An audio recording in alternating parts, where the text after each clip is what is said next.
Absolutely.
with the Honorable Kwame Rowe presiding. Thank you. Good morning. You may be seated.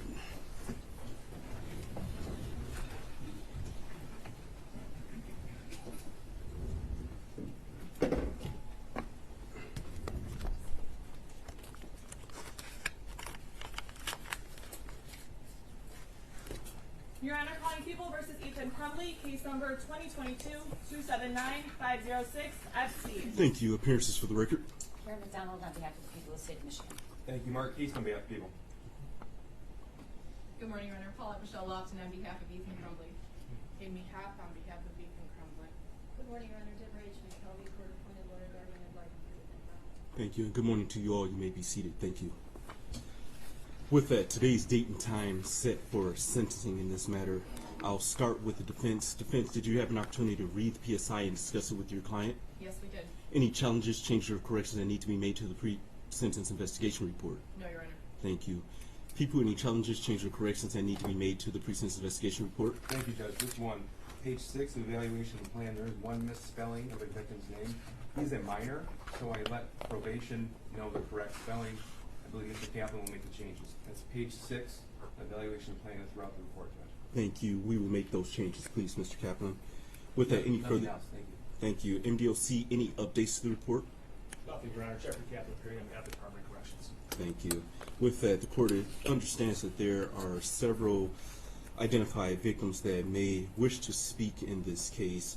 Before we get started with that process, I am going to advise the media that you are not to record in any way, shape, or form any of the minors' faces.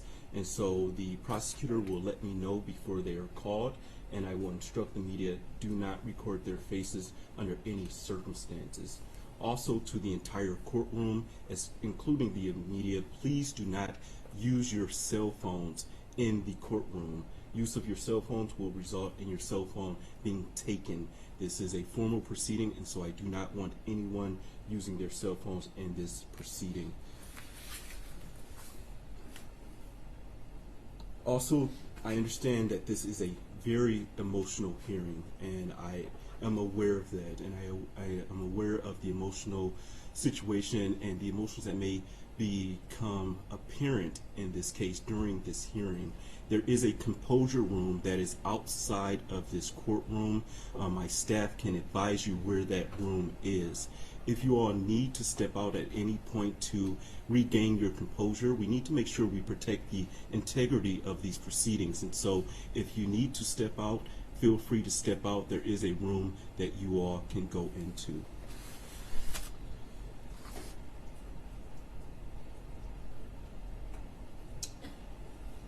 With that, people, you may call the first person that wishes to make a victim impact statement. Thank you, Judge. Nicole Beausoleil will be speaking first, Judge. Thank you. Nicole is the mother of Madison Baldwin. Thank you. Good morning, ma'am. If you could please state your full name for the record. Nicole Beausoleil? Thank you. And is there something you wish to state to the court this morning? Yes, I do. Thank you. You may proceed, ma'am.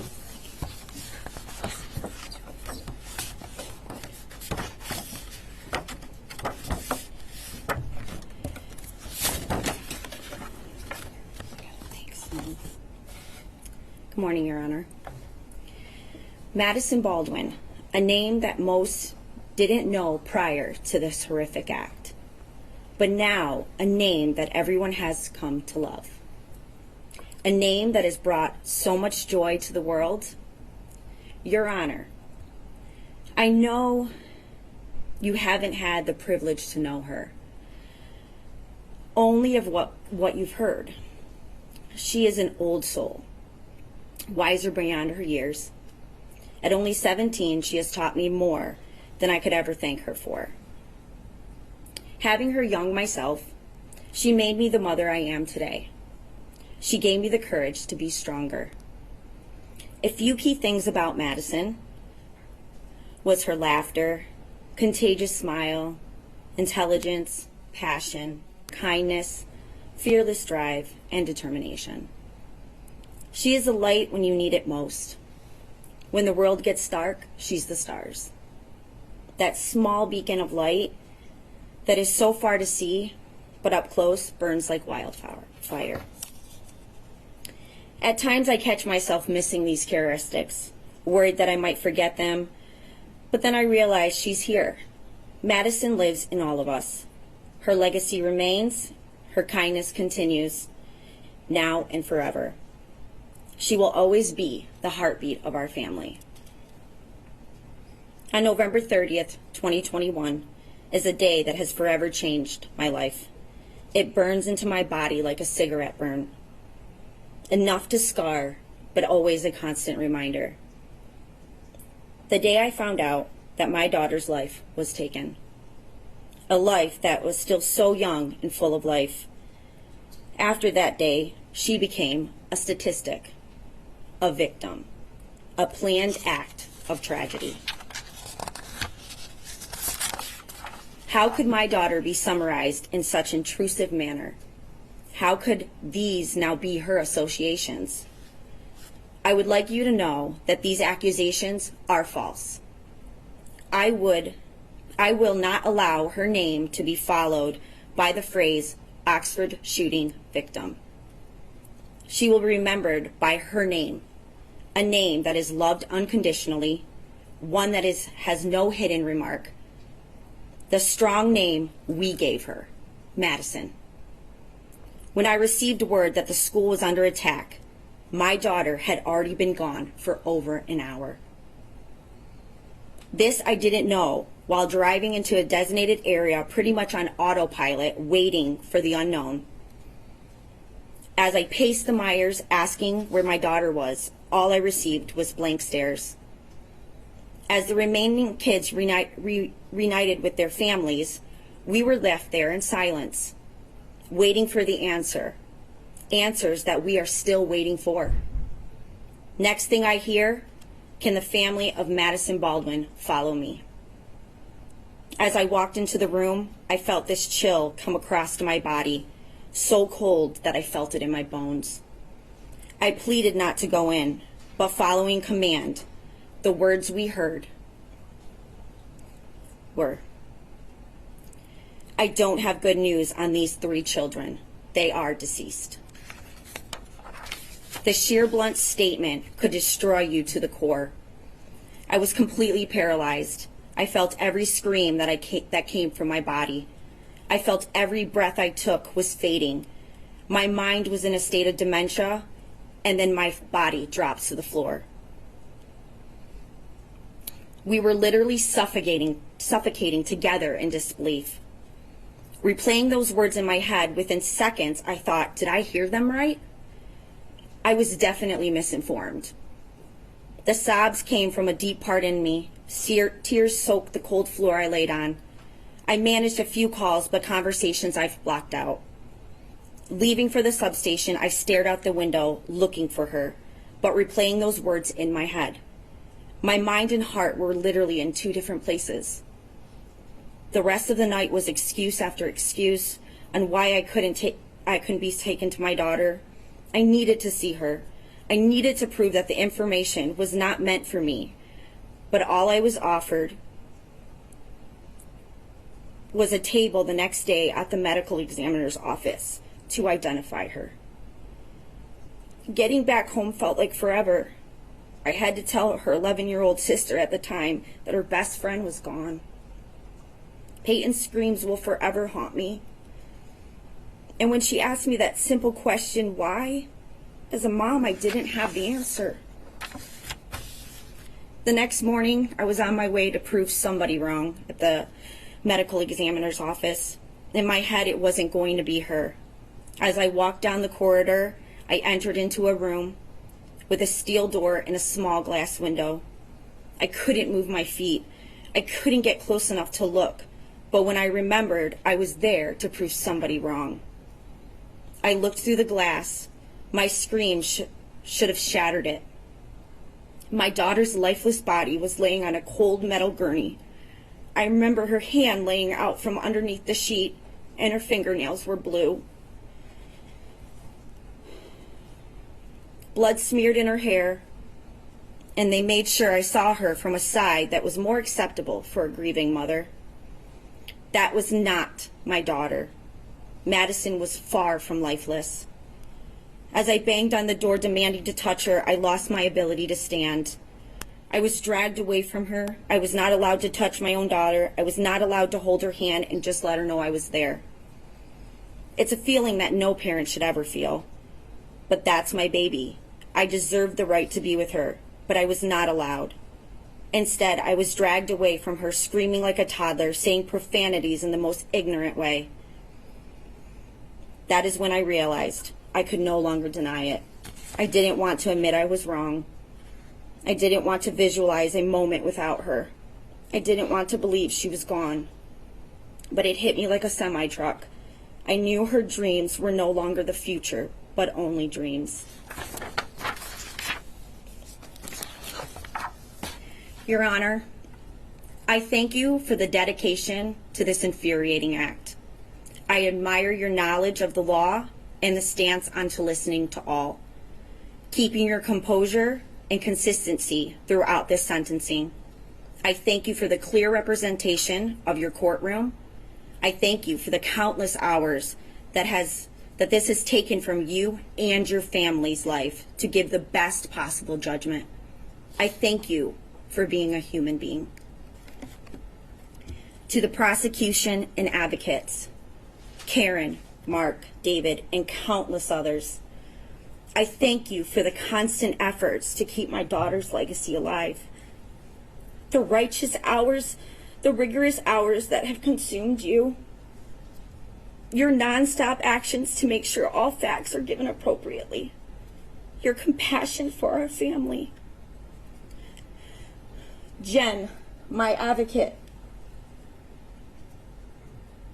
and others, advocates, I thank you for picking me up on some of my worst days and moments that I thought my life was not valuable, keeping me sane during every moment, even when weakness was at its worst. You all have remembered my daughter and kept her spirit alive in the most prestigious manner. Thank you for taking away from your life to get justice for her life. And lastly, thank you for doing the unthinkable, the tragic, the raw, the vulnerable, and infuriating moments when I know it breaks you inside to make sure that we are the slightest bit okay, to make sure we continue, that we remember, and that we keep fighting for justice.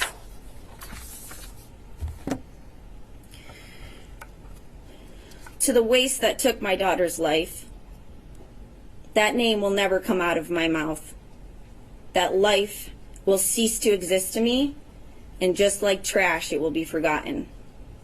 So while the attention that he has been seeking for this horrendous crime, you will get no reaction from me. But again, this is the life he chose. If he really wanted to make a different outcome, he wouldn't continue to make the excuses he does now. The suffering will come when he least expects it. The regret will consume you as you sit alone with the only voices in your head. Guilt would eat away at your soul. This might not happen tomorrow, next year, or 10 years, but it will happen. As you get older, you will realize the path you've chosen, and it will haunt you. Just like the idol that you admire so much, both of you forgotten in the system. And when these emotions flood into your body like you're bleeding out, no one will be there to save you. No one will forgive you. Your hand will no longer be held as you claim insanity. Your outburst for attention will go unnoticed. No one will love you, and no one will come. As I don't wish death upon you, that would be too easy. I hope the thoughts consume you and they replay over and over in your head. The thoughts won't stop. I'm sure you heard that paraphrase before. I hope the screams keep you up at night and they cause real hallucinations. You won't be able to write it on paper for the attention that you so badly seek. Those four walls become your home, suffocating in guilt. It will come, I promise you. I'm happy you decided not to be a coward that day and take your own life. I'd much rather you stick around to see what the life you have chosen for. what suffering really feels like, and that your significance is not above anyone else. I truly feel sorry for you that you thought this would be a better life choice. So, Your Honor, I have chosen forgiveness. We live in a world where forgiveness is not deserved but needed.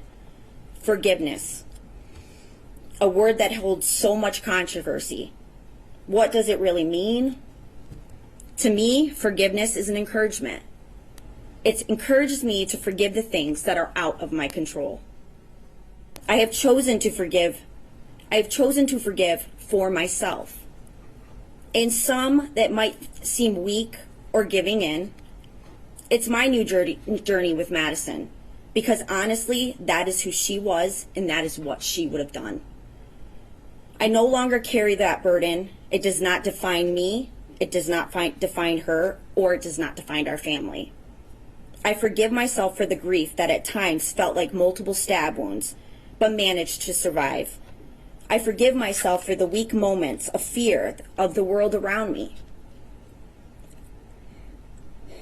The time it's taken from my family and loved ones, time I will never get back. I forgive myself for not allowing joy and happiness in my life, to reflect and to learn. I forgive myself for any anger that raged inside me and I took out on the ones I love, in hopes that this would destroy me or suffering would be unbearable. You failed. I'm so much stronger than you, and your weakness consumes you. I don't choose to forgive the destructive nature that caused her death. Forgiving is a choice. I choose not to forgive you for the choice you made. This is exactly what you wanted. This is not a life that I would ever want to live. What this has done is ignited the light that I thought I lost. Madison's light. Your Honor, I hope you stamp his faith with whatever fate that might be, to continue to live the life sentence that he researched. That his life sentence is the same as my life sentence I received. As a life sentence that I cannot escape from.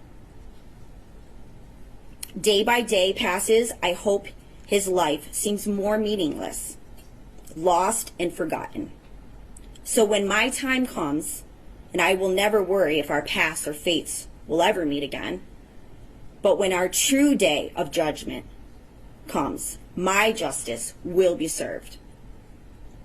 That his life sentence will continue so that he may live in his own personal prison for eternity, with no one waiting for him. I can only wish him the best on his new life and the repercussions that follow. Your Honor, as I close this chapter and I start a new one, I would like to make one thing clear. These actions did not break me. I am not broken. I am just rearranging the pieces.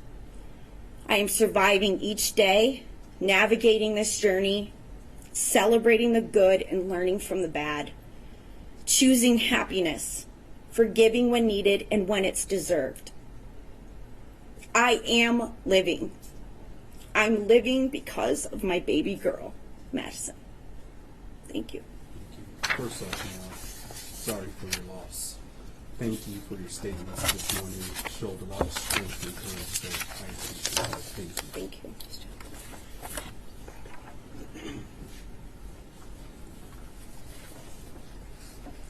Thank you. People, you may call the next individual that wishes to make a victim impact statement. Thank you, Take that.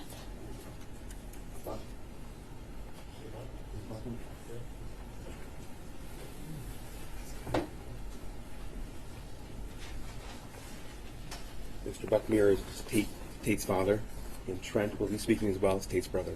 Thank you.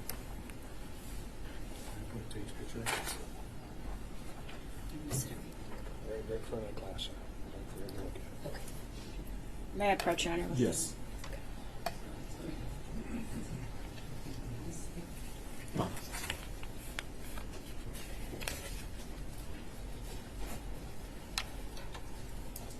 Thank you. Good morning, sir. If you could, please state your full name for the record. Good morning. My name is Buck Muir. Tate Muir's father. Thank you for being here, sir. Is there something you wish to address with the court this morning? Yes. Thank you. You may proceed, sir. So, as I kind of prepared for this, I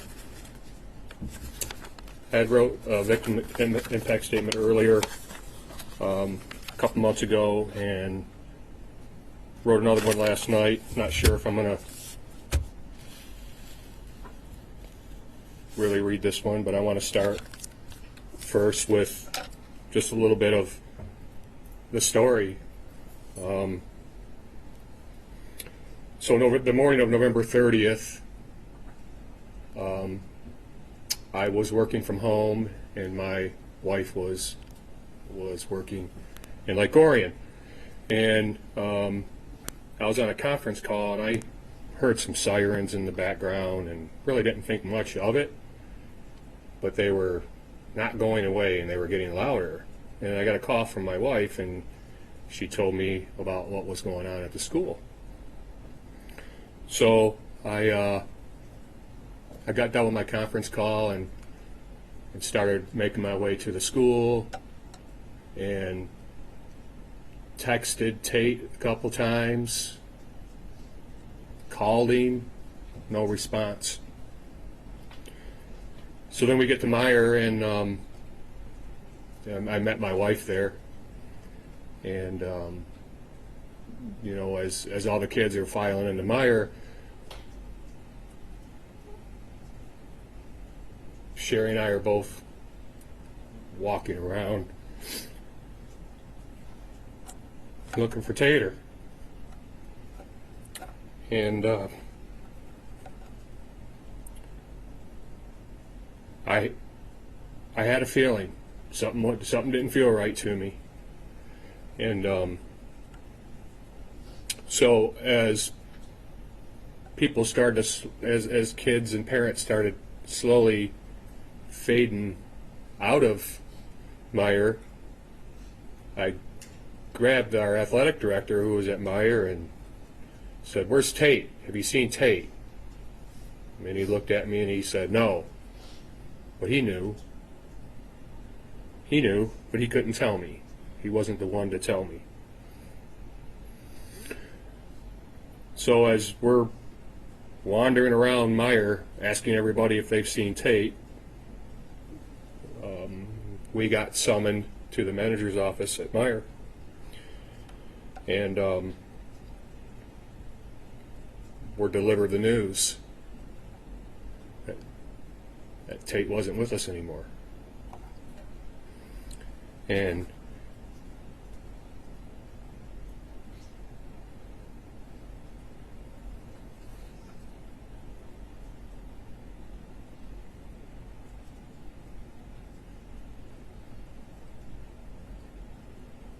the thing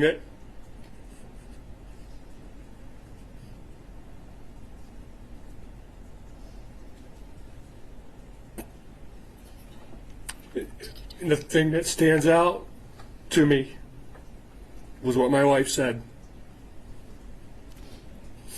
She put her head in her hands and it said, "Not my baby boy."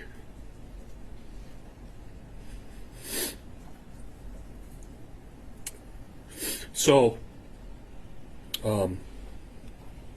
we walk out of the room in shock, not really sure if what we heard was real and true. So we had to make our calls to Trent and Ty, and I can't remember who I called and who Sherry called, but I didn't know how to say it. I don't know. I can't remember who it was. Trent or Ty, who I talked to, and I didn't know how to soften it, and I basically said Tate was killed. And so the boys came to Meyer, and we we left as a family to go home, and when we got home, we were just a bunch of zombies, and we were kind of walking around. And believe it or not, we cooked dinner that night, and had a couple visitors. And as we kind of are working our way through this process, it's been quite a journey. I can tell you that. The one thing that is love is obviously absent from our family, because there's no joy. When you have joy, it's easy to love. So, me and my wife are trying to figure out how to save our marriage and how to save our family. And we didn't even do anything to each other.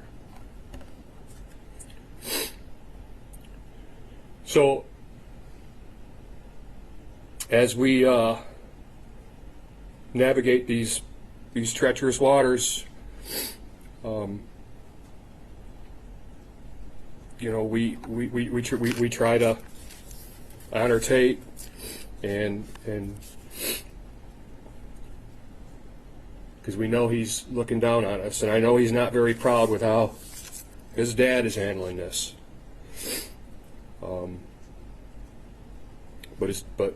But his dad's fighting, his mom's fighting, and his brothers are fighting. So I'll read a little bit of this victim impact statement here. This is kind of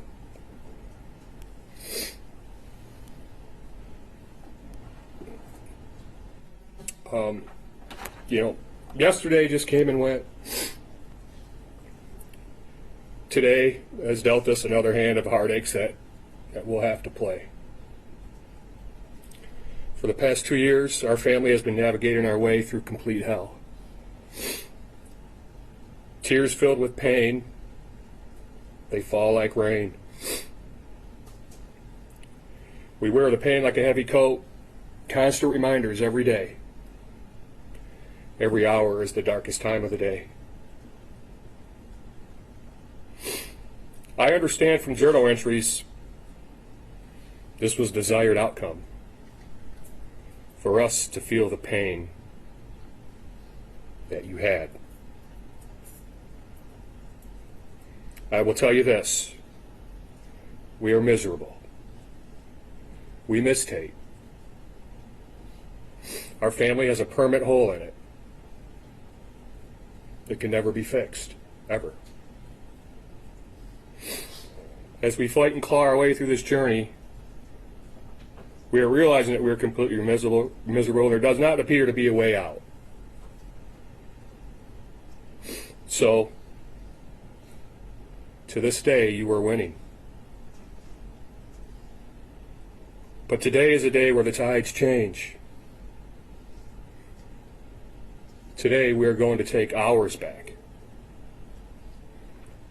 We're all cried out. We're all tired out. We need to take this chip off our shoulder. We've been on this island far too long. We are the prisoner, not you. Nobody else can set us free but us.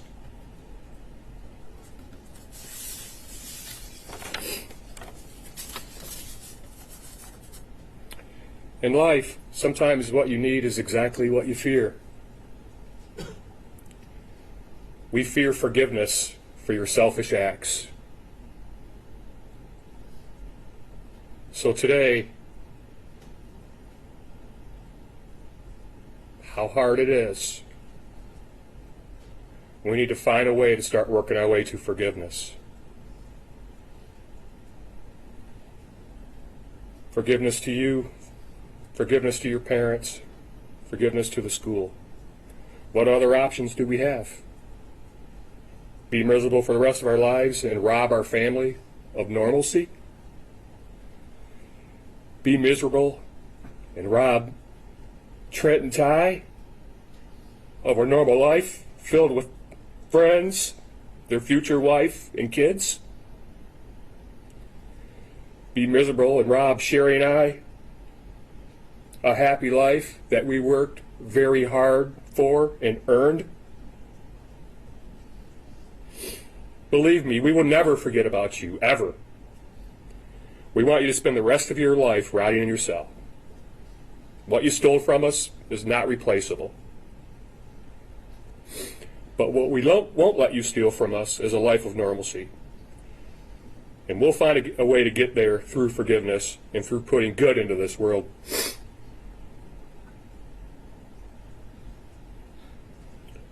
I'm sure you've heard about our peer-to-peer mentoring program we started, 42 Strong, the Tate Meir Foundation. We launched it after the tragedy in honor of our Tater. He was an amazing kid. He loved to give. He loved to serve. Went to the same elementary school as you. You knew him.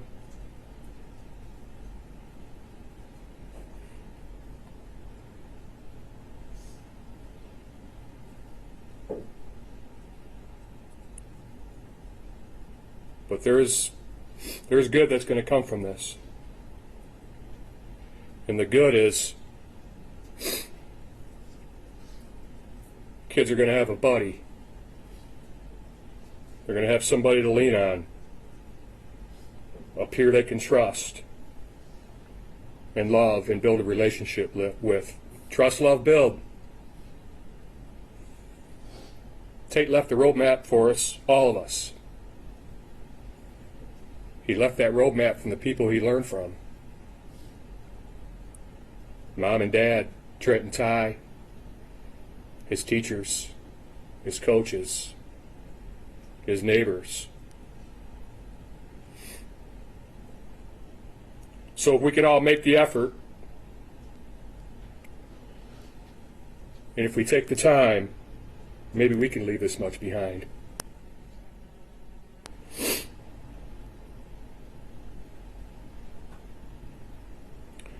So I'm going to stand here by your fire because it's cold. It's a cold one tonight. And I'll be taking care of Soul Fight. Thank you for your comments this morning, sir. And I've read a litany of victim impact statements, and your son had an extremely positive impact on his community. So thank you for being here, sir. Thank you.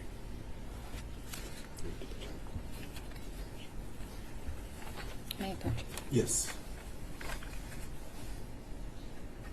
Trent will be speaking as well, Tate's brother. Thank you. Sir, if you wish, you can stand with your son if you wish to.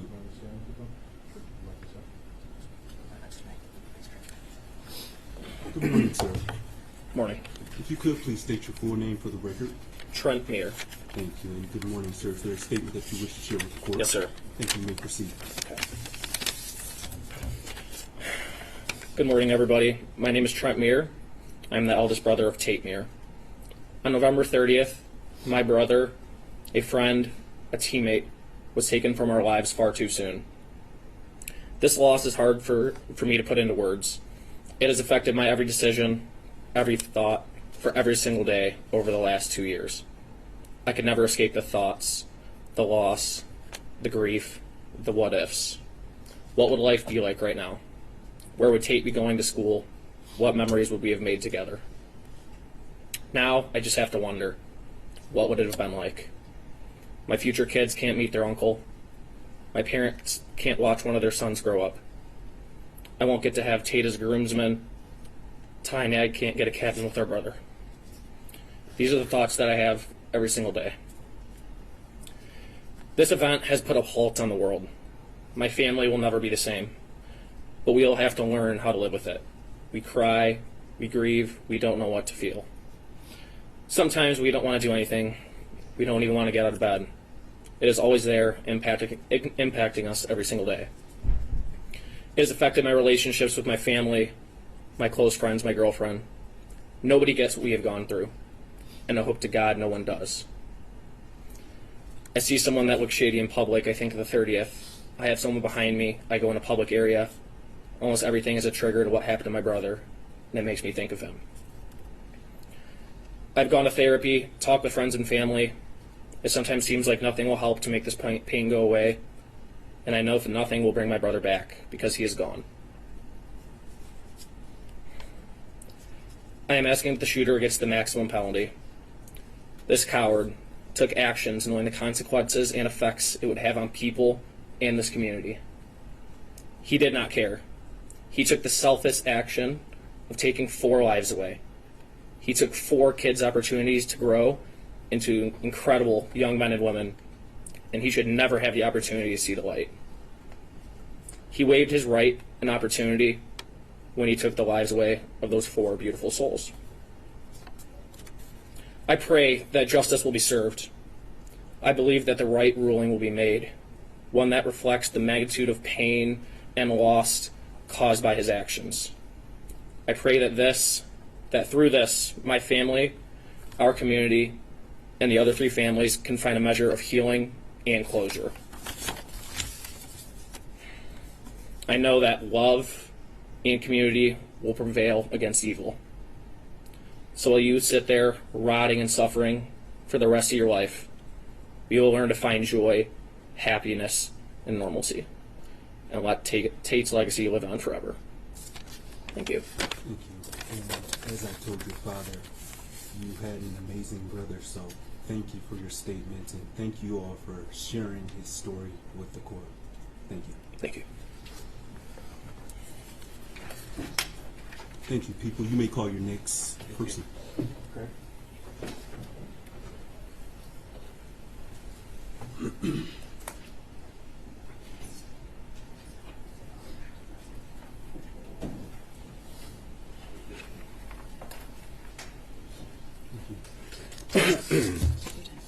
Good morning, sir. If you could, please state your full name for the record and spell your last name. Good morning. My name is Craig Schilling, Shilling. Thank you. Thank you for being here, sir. Is there a statement that you wish to make? Yes, Your Honor. But before I make my written statement, I'd like to have a candid moment with y'all to try and directly convey to you that this statement has been the hardest thing I've ever written in my life. You guys have the condensed version, 15 minutes or so, but it took me months and months and months, and I've swam through raw emotions trying to get this done. Thank you for letting me be here. Oh, absolutely, sir. Thank you. I will begin now with the Honorable Judge Rowe. I am here before you today as a direct result of the horrible crimes that were committed back on November 30th, 2021, the day that my son was murdered. For the longest time, and for reasons I do not care to mention here today, I did not know if I was going to be able to do this. You see, on that day, my life was torn apart, and for a while thereafter, I struggled with dark thoughts and found myself completely lost in a seemingly endless sea of raging emotions with no care as to what happened to me. And grief had consumed me and has squeezed out every bit of joy and happiness in my life.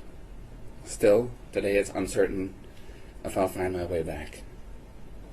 The events that took place that day have rocked 3 generations of my family and has altered our future forever. These days, there's not much happiness in the holidays.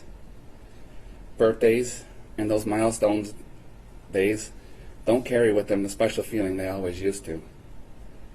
Life used to flow with some sort of rhythm and balance, and the continuity within our family was evident. There were gatherings, vacations, and fun-filled events. What I feel most would deem your typical family situation.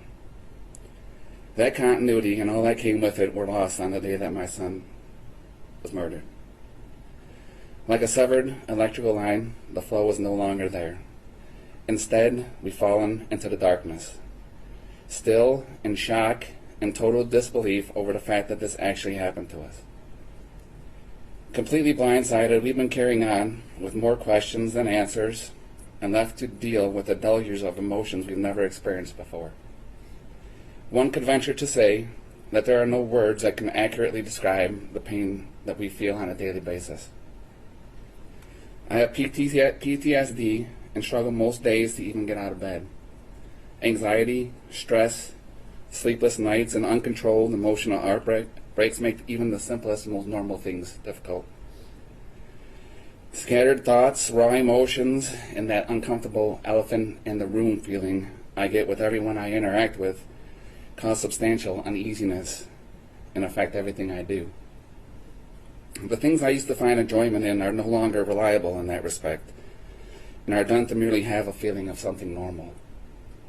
Golfing, bowling, ball games, hunting, fishing, camping, kayaking are just a few of the activities I used to do with Justin that seemingly will never have the same effects on me based solely on the fact that he's not there to do them with me. I've always operated on the premise that if you get the kids into the things that you like to do, that you'll have those things in common forever, and will always have a way to spend some quality time together. Even if it's just for a quick 9 or an hour on the boards blowing out a few pockets. Father's Day foursomes with my 3 kids out on a link was something I've been looking forward to for a long time but will never have. This unfair reality is something I will never get over.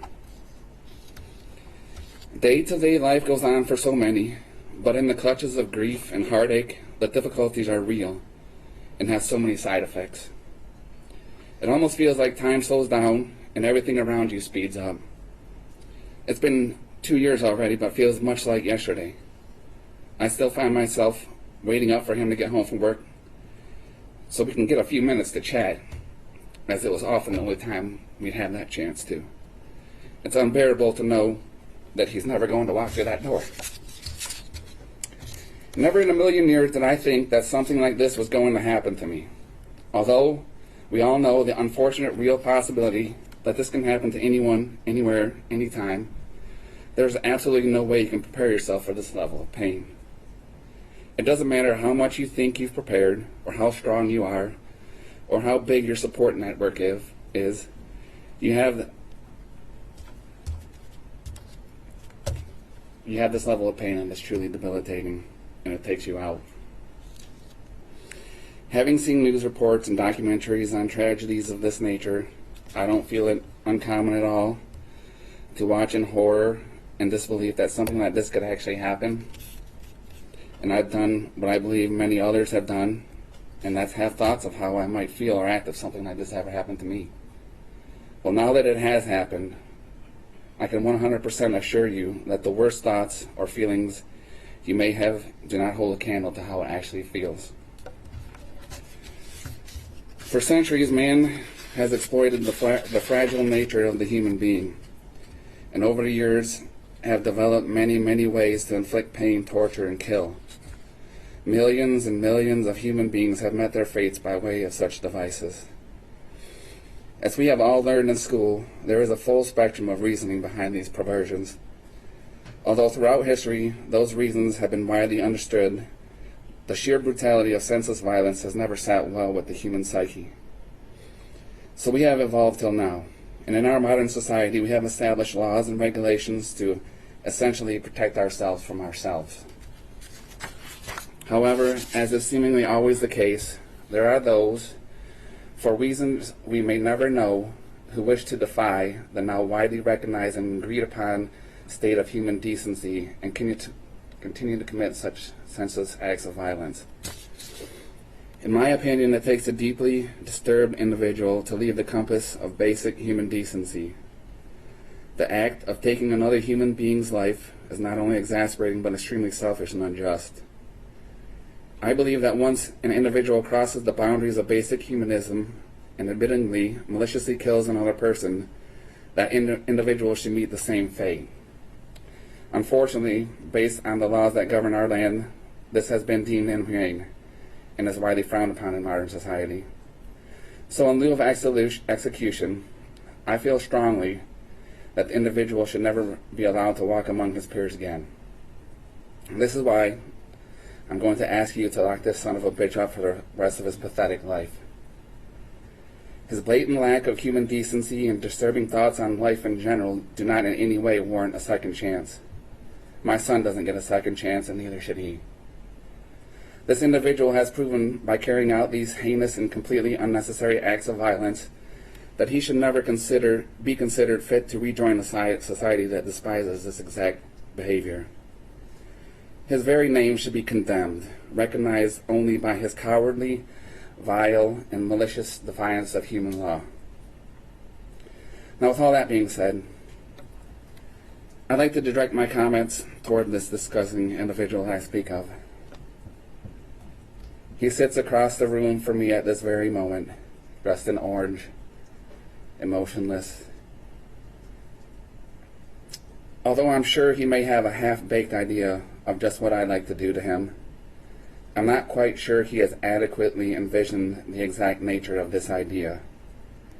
I'd really like an opportunity to physically show him how much pain he has caused me and my family. But in a civilized society, governed by complex laws such as ours, this type of display is not permitted. But you can rest assured, you piece of shit, that baby bird screams would pale in comparison to the screams that you would exude if I were only able to show you. But luckily for you, they won't let me. So I will hope, with every bit of hope I have left, that with every passing thought or memory you have about what you've done, you remember my statement, and take time to imagine it happening and recognize it in the worst way possible. I've tried to put myself in your shoes, and over tried to imagine what could have possibly been so horrible in your life to have caused you to commit these crimes. I actually thought long and hard, and can come up with no logical explanation. The fact is that what you did was reprehensible and completely unnecessary. You see, we use things called words to convey our thoughts, our concerns, and our opinions. Sometimes those words we share sometimes those who we share our words with don't hear them or choose to not listen. But this is no reason to throw a tantrum and do the wrong thing. You simply have to speak louder and to more people until you get the results you desire. Life is not easy in any sense of the word. It often feels cruel and unfair. But what you have obviously overlooked is the fact that life is the most precious gift each and every one of us receive, and you have completely wasted yours. You said you wanted to be remembered as a person who committed the biggest shooting in Michigan history, and this may be true. But I will have it entered on file at this time, on this day, for the world to know forever that Ethan Crumbley should be remembered as the biggest coward in Michigan history, an individual who unfairly preys upon unsuspecting and helpless lives without the courage to meet their same fate. A truly detestable and ignominious excuse of human being. Now, my last words for you before I conclude is that I truly hope your new roommates welcome you in properly and show you the kind of treatment you can only get on the inside, as it's clearly all you've ever wanted. And it is my hope that there is some kind of pain involved. I also think that as you rot away, lamenting over your wasted life, you should take time to ponder the fact that though you may have taken 4 lives, the selfless gesture of organ donation by my son saved at least 5 lives, thus overshadowing your delusions of grandeur and effectively nullifying all that you feel you've accomplished. Stew in that for a while, and maybe you'll realize that as long as there are good people in the world, willing to selflessly give of themselves to help others, evil will never triumph. My final thoughts are directed towards everyone else. It is with every bit of my heart that I offer all who have helped my family over the course of the last couple of years the sincerest thank you. The sheer magnitude of humanitarianism and goodwill that came in from all over the world has been humbling, and has gone a long way to showing me there is still good out there. I strongly believe that it resides within each and every one of us, and that it is our responsibility as human beings to let our goodness shine onto everyone we interact with, whether we like them or not. Because the way we treat each other, both directly and indirectly, affects the lives of more people than you can imagine. Not to mention, it's simply easier to do. I beg of you all, please be kind to one another and put your energy towards walking the path of the righteous and do your part to help eliminate these types of tragedies. Thank you for listening to this morning. I wish you all the very best. Thank you, sir. And I know that that wasn't easy for you, so thank you for your statements this morning. They did not fall on deaf ears, and I am very sorry for your loss, sir. Thank you. People, you may call the next person that wishes to make a victim impact statement. Jill Sobe is next, Justin's mother. Thank you. Thank you, and good morning, ma'am. Good morning. If you could, please state your full name for the record. Yes, Jill Suave. Thank you. You may proceed with your statement this morning. Thank you. Honorable Judge Kwame Rowe, first please allow me to thank you for your time and dedication to this case. I know it's been deeply disturbing and horrific. Thank you also to Karen McDonald and the entire prosecution as well. I am asking you, Your Honor, to please sentence the shooter to life without the possibility of parole on behalf of my son, Justin Schilling. Your Honor, it's almost impossible to find the human words to describe my grief, pain, trauma, and rage. The manner in which my son Justin was so cold-heartedly, methodically executed shows clearly the pure evil and malice of the shooter. For this act alone, Your Honor, he deserves life without parole. No mother should have to put her child in the ground.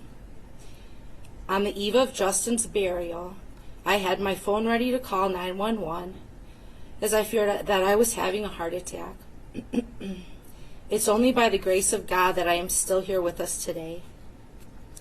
In my letter to you, Your Honor, I have detailed the extent of my trauma as well. Justin's siblings, Nathan and Clay, were robbed of much of their youth, their innocence, their joy. Their beloved middle brother, Justin, their shared future memories and possibilities with Justin, holidays, weddings, birthdays. As their mother, I am beyond infuriated for the pain and their suffering. Clay, who was only 15, was hiding in the school that day as well, fearing for his life and worrying about Justin's. Justin's grandparents, aunts, uncles, cousins, all have suffered an unimaginable loss, as Justin was and is so very loved and cherished by his entire family. Justin had such an impact on his many beloved friends, teammates, co-workers of all ages, and people in the community. My heart breaks for their pain and trauma as well. Justin was happy, humble, hardworking, grateful, stylish, funny, smart, loving, thoughtful, and empathic. He never complained and always made time to lift others up, bringing out the best in everyone who knew and loved him. He didn't deserve to die this way.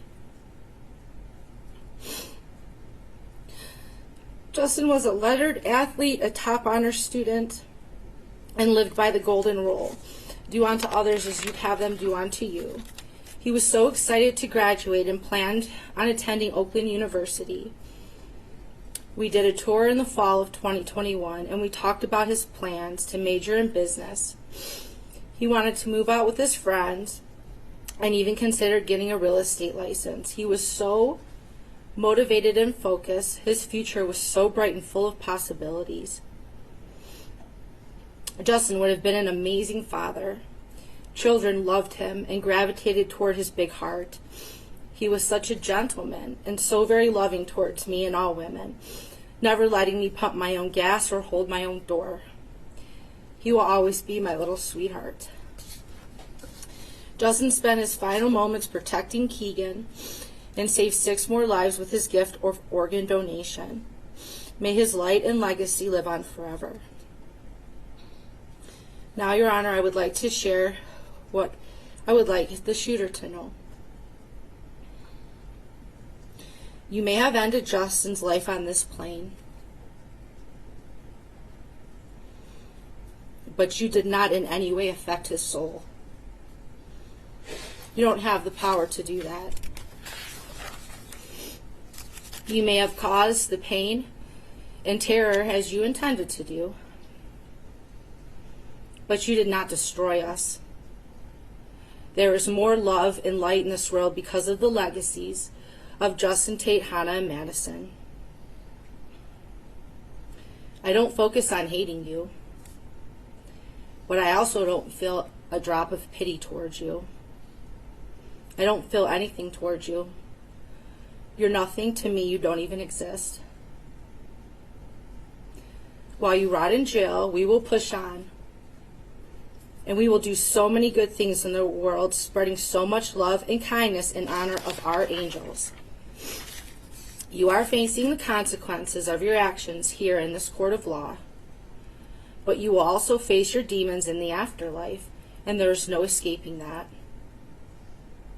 I pray that you serve as a deterrent and as an example for other lost souls who seek fame by taking innocent lives. You didn't win.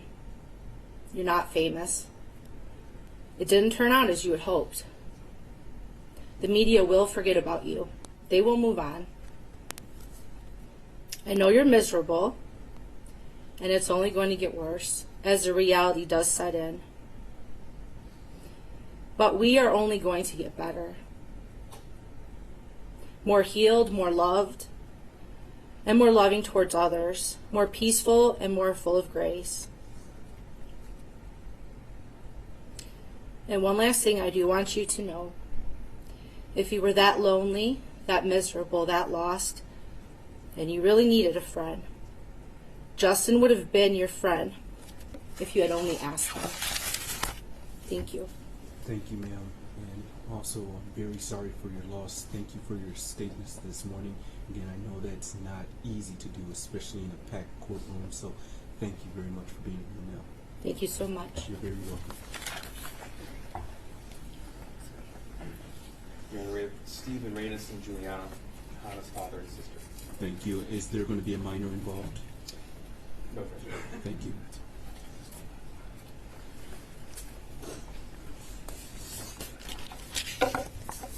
Thank you. Good morning.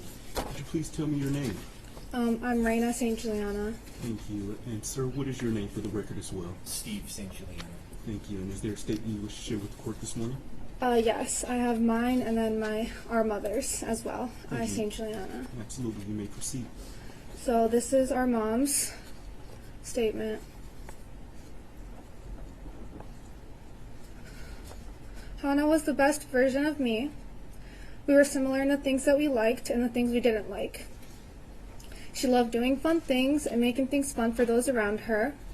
On the days I was not feeling good, Hannah would make sure to put a drink next to my pillow, cook for the family, and not only do the dishes, but also make the kitchen super clean, just how she knew I liked it.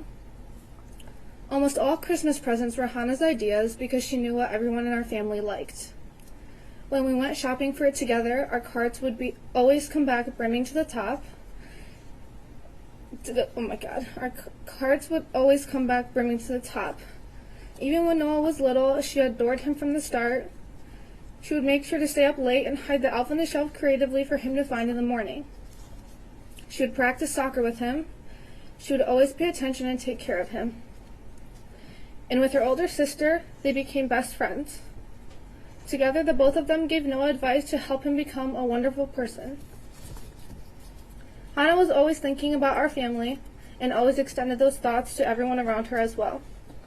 She lifted all of our spirits, She was going to dress up, fall in love, go on dates, go to college, get married, start a family, take a bunch of vacations, eat a ton of good food, one day live near me, and I would watch her kids.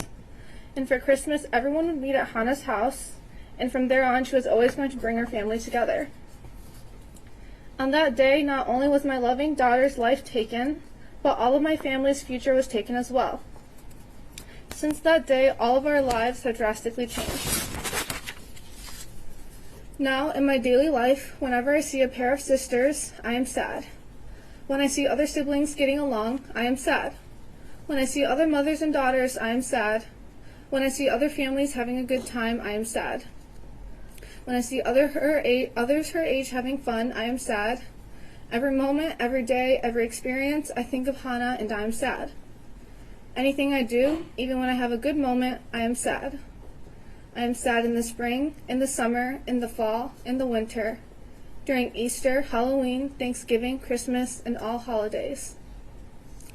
Even when I have a happy moment, all I think about is if Hannah were here, and it blankets everything in sadness and heartbreak. To make sure that I don't sink any more into the sadness, I try not to pay attention to my surroundings. Even having to complete my daily tasks each day makes my heart hurt. It takes everything out of me to ensure that the last spot of me doesn't break. On that day when my special Hannah was taken from us, we fell to our lowest point, hit the darkest bottom we didn't even know existed. To live a life without Hannah, our brightest light. Having to continue carrying the most soul-crushing pain forever. For the rest of our lives, we have to live our worst nightmare. When I think of Hannah, the phrase sad does not capture the pain I feel or the way my whole heart aches. So my rare moments of relief are times when I don't have to think about her. On top of the daughter I love being gone, when I remember my memories with Hannah, it feels like a stab to my heart, and my tears will not stop falling. It is unfair that thinking about Hannah is so excruciating, it makes my crying endless. I know that no amount of crying will bring Hannah back, so I breathe in and out trying to hold my heart together. But I know that the days my eyes are dry will never come. By doing just enough to scrape by, in the morning, in the afternoon, at night, on sunny days, rainy days, cloudy days, we continue just surviving each day. This is how we will continue to be, surviving, not living. I am so fearful of another irreplaceable, important person suddenly being taken away right in front of me. I send off my family scared to death each day. Every night I wish that the morning wouldn't come. Every day I think about how nice it would be if I could stop time and stop thinking. For us, our peaceful, happy days with Hannah will never be again. And then, this is my impact statement. I have rewritten this countless of times, and it is never enough. I cannot convey my thoughts into words, nor share even a fraction of my feelings since losing Hannah. To be honest, I have not fully faced my emotions myself. How can I? Hannah is the one I went to for the little things, the big things, and all of the in-betweens. Hannah is my little sister. She is my other half, my favorite person. She completes me, and there's not a single soul I could love more than Hannah. There is not a moment that goes by that I don't think about her. It is unfair to even confine her murder into just the word lost. I never hear her footsteps coming up the stairs anymore. Her bright lights in her room are never on, which also reflects the dullness of our house now. I don't see her napping on the couch, cooking downstairs with my mom, or making TikToks with Noah. The empty seat at the dining table is the loudest silence I have ever heard. And without Hannah in the middle between Noah and I, it emphasizes the space between us. I was decorating the Christmas tree with Hannah in 2021 when I thought to myself, I can't wait for when it's her house that we host the holidays at. I was wondering which clothes I could get away with stealing from her closet when I headed off to college. Wondered if her boyfriend would look like my boyfriend because our tastes in guys were so similar. I was going to finally get my license so we could go thrifting together. If I'm bored in school, I can always just text Hannah to go on a walk together. If I couldn't remember a song, it's okay, because Hannah would remember it. We were going to be the best duo on the lacrosse field. One look and she knows what I'm thinking. One switched Japanese, and we get to talk in our own little world. She'll speak at my wedding as a maid of honor, and I at hers. With Hana by my side, there's nothing I can't do. Instead of speaking at her wedding, I spoke at her funeral. Instead of fishtailing her hair for a game, I curled her hair in a casket. Doesn't matter if I go to her room to steal her clothes, show her an outfit, or ask for advice. I am met with silence and darkness. I pushed off getting my license because what was the point? She's not here to sit in the passenger seat. I couldn't go back to school and finish my high school years. I'd see all of Hana's classmates, my classmates, get their homecoming, their sports games, their prom, and their graduation when Hana doesn't. I refuse to decorate the Christmas tree. That is what we do with Hana.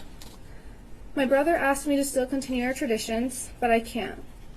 I can't be a good sister for him because that is what Hana and I did together. Each day is just going through the motions because apparently we're still supposed to go on. I hate it. I never asked for it. I never want to accept it. Loving Hana shouldn't be this painful, and life isn't supposed to be this paralyzing. I am scared of forgetting Hana. I want my hippocampus to be filled with Hana and Hana only. I don't need new memories, I just want to keep the ones I have. I don't want to meet new people because they aren't Hana. I don't want to wake up in the morning because Hana's not here. I don't want to be happy. Hana is my happy. In my family, we can't say to each other that we miss Hana, even though we feel it in every atom of our body. We love her too much, and those words are too hard. Because if we say that out loud to each other, we all have to face the fact that we have to miss her forever. It's not an instance where we can wait for her to come back. It is the rest of our lifetime without her. I thought, of course, because we cannot even bear to share our pain with each other, we also won't with those around us, which is why people can ask us how we are doing. If they knew that it doesn't get better, they would never ask that. What I realized is that it seems that they forgot what we were like with Hana. Looking back at pictures, I have not seen my dad smile like that, where joy radiates off of him. I haven't seen Noah still alive, without the bags under his eyes, and I haven't seen my mom so carefree, without holding her breath every second. There are no words to capture her incandescence, humor, thoughtfulness, wit, kindness, or loyalty. Hana's always there to support you, hear you, see you. You'd know that. Throwing your head back and laughing at the stupid comment Hana made, you have to feel it. Your mood brightening because of Hana's laughter, you have to hear it. Her colorful Converse, gold jewelry, fun socks, perfect nails, you have to see it. Her kindness was in abundance. She recognizes the smallest details. Her love is unconditional. The warmth she wraps you in is the warmth I cannot live without. I do not want to live without Hana. She brought out the best in all of us. She truly brought out the best in me. So I'm sorry to everyone who now never gets to meet her, because being robbed of that is a tragedy in itself. To know Hana is the greatest gift in life. I'm sorry for everyone who knows her, because trying to meet someone like that again is impossible. I look for Hana in everyone I meet, every place I go. I know how draining that is when you're met with disappointment every time. I am sorry to all of those who only know me without her. Me without Hana is someone I cannot even recognize. I am so sorry, Hana, for leaving that building that day. That is and forever will be my biggest mistake and my biggest regret. I am sorry that I cannot make you feel even a fraction of the world without Hana. If I could, the shooter would be dead. A creature who left Hana lying in her own pool of blood, crying in pain, who went to go shoot her again, does not deserve to take another breath. His parents would never see the light of day. Oxford District employees would be fully held accountable, and we would all be working on a time machine. I want you to remember when you were 14. Can you even? It's such a young age. I want you to think about everything that came after 14. Everything Hana doesn't ever get to experience. She was not supposed to be shot and killed not even 3 months after starting her first day of high school. She was supposed to grow old, just as we all are right now. Experience the beauty of life, not feel its cruelty. The least that can be done for Hana is for it to be ruled life without parole. There is no justice that will ever be enough. However, the first step is to ensure that he never has a chance to take away another life and destroy families ever again. Thank you. Thank you for your statements, and thank you for sharing your story of your sister. Not only did I read it before today, I also listened very closely to you this morning. So thank you for sharing just a small sliver of who she is. And I am very, very sorry for your loss, but I appreciate your statements this morning. Thank you for being here.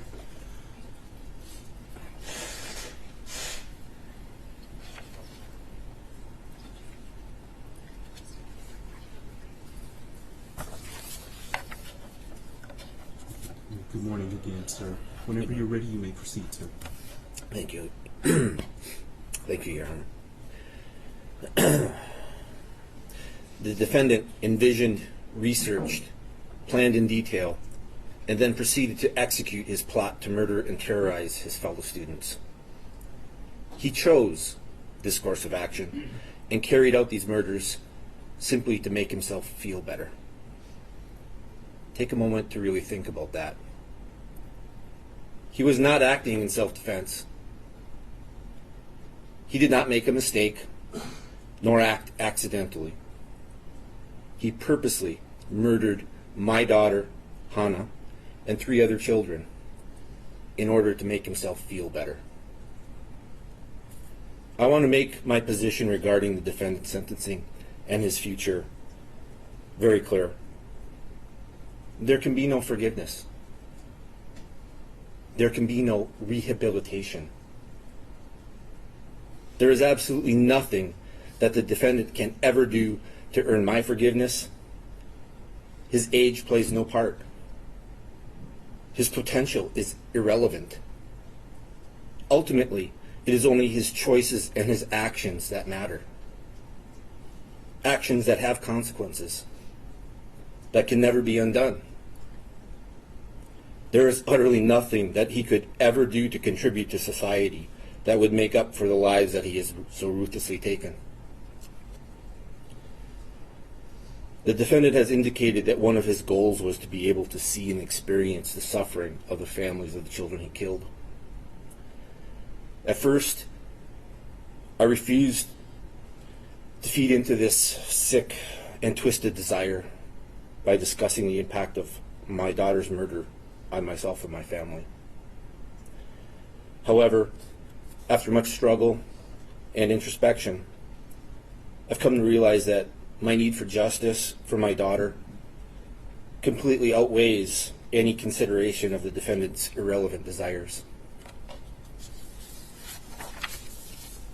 Unfortunately, I have also realized that unless you've experienced the loss of a child yourself, there is simply no way for you to truly understand the devastation of the soul that loss causes. It is impossible for me to successfully convey the complete impact of my daughter's loss. Hannah's murder has destroyed a large portion of my very soul. I am a shell of the person I used to be. I think of her and miss her constantly. Every day is a battle to attempt to move forward, a struggle to get out of bed, to go through the motions of everyday life while pretending that things are getting better. Simple everyday sights and actions bring pain as I think of what it should have been like with Hannah there with us. I think of all the good times that we've shared together as a family and mourn all the memories that will never be. I will never think back fondly of her high school and college graduations. I will never walk her down the aisle as she begins the journey of starting her own family. I am forever denied the chance to hold her or her future children in my arms. A few paragraphs of words describing Hannah can in no way fully capture her truly beautiful, caring soul, nor impart her unlimited potential. Hannah was an absolutely beautiful and thoughtful person. She was always the first person to notice when someone has a problem and the first to go out of her way to offer help. She was incredibly curious and talented. She continually tried new things. She crafted homemade jewelry, tried cooking her own recipes, and played several sports. She was a record holder in track and a leader of her school volleyball and basketball teams. She also hoped to join her older sister on the lacrosse team in the spring.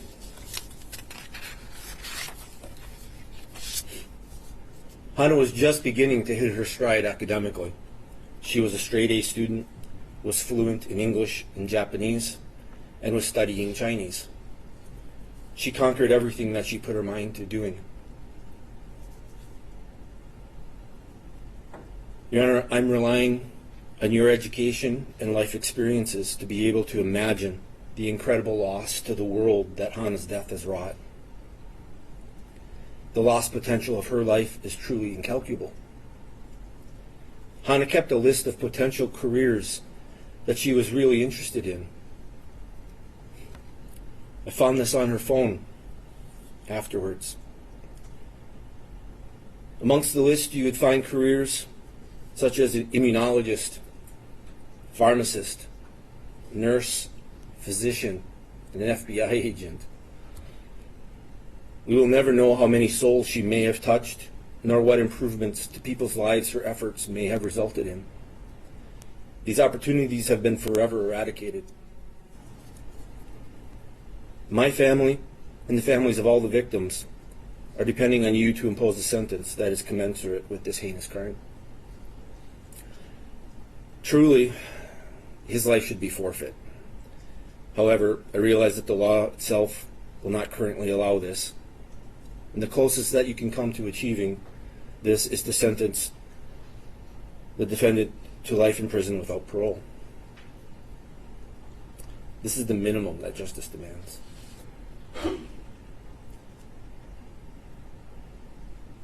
I will leave you with a final thought.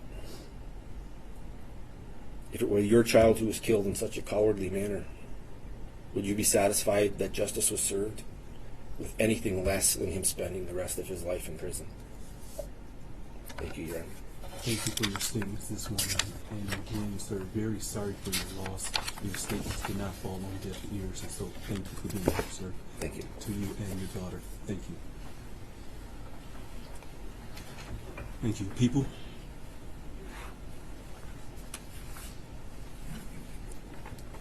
Thank you, Judge. Ms. Molly Darnell. Thank you.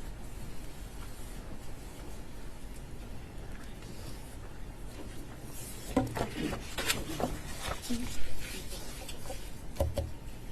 Good morning, ma'am. If you could, please state your full name for the record. Molly Darnell. Thank you, and good morning, ma'am. You may proceed with your statement. It is easier for me to see you as a monster. You made an intentional plan to shatter lives. Because I came within your line of sight, you intended to kill me. Someone you didn't even know. Well, the life that I woke to on December 1st, 2021 was unrecognizable to me. You do not have the power to destroy who I am. In my heart, I still carry love, joy, and hope. I still believe in the power of humanity. There is simply too much good in this world for your actions to destroy that. The betrayal that was done that day goes beyond betraying the students you sat in classrooms with and the students you walked the hall with, the teachers and staff who were there to support you, and the community that you lived in. It extends to educators across the state, to past graduates of Oxford High School, and to the next generation of students and teachers.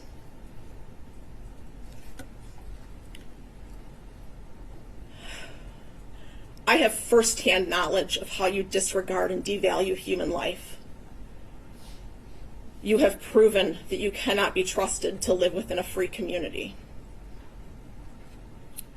The memory of you raising your gun to me and the scar on my arm may exist, but I will continue to live a life full of the human experience because I am the writer of my own story. You may not be glancing my way today, but I know you can hear me. When I consider the collective pain you methodically designed for our school community, I believe that you deserve to spend the rest of your life in jail without parole. You intended to leave my husband a widower and my children motherless. There is no forgiveness for you. But I have found that I do not need to forgive you to live a life full of kindness and compassion for both myself and others. To the media covering this case, my family and I request that you not use the name of this coward or any images during your media coverage. We ask that anyone reading the news about this case avoid clicking links on articles that include his image. Judge Rowe, I want to thank you for providing a safe space for victims in this case. To the officers that surround this room, thank you for your service and commitment to safety. Karen, Mark, David, and the rest of those at the prosecuting attorney's office, thank you for fighting for victims when we did not have the strength to fight ourselves. To the crime victims' rights advocates who helped shepherd us through this process, I will forever be grateful. Thank you. Thank you for being here, ma'am. Thank you for your statement. And again, I know this was not easy to do this morning, so thank you for sharing with the court your experience. Thank you.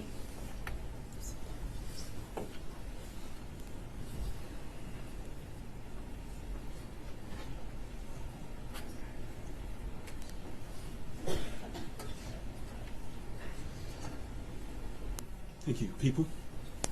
Thank you.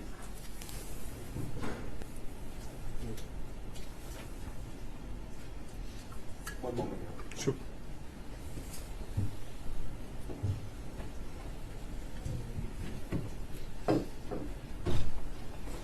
Ms. Kylie Osage, support persons, Deputy Daniel Main.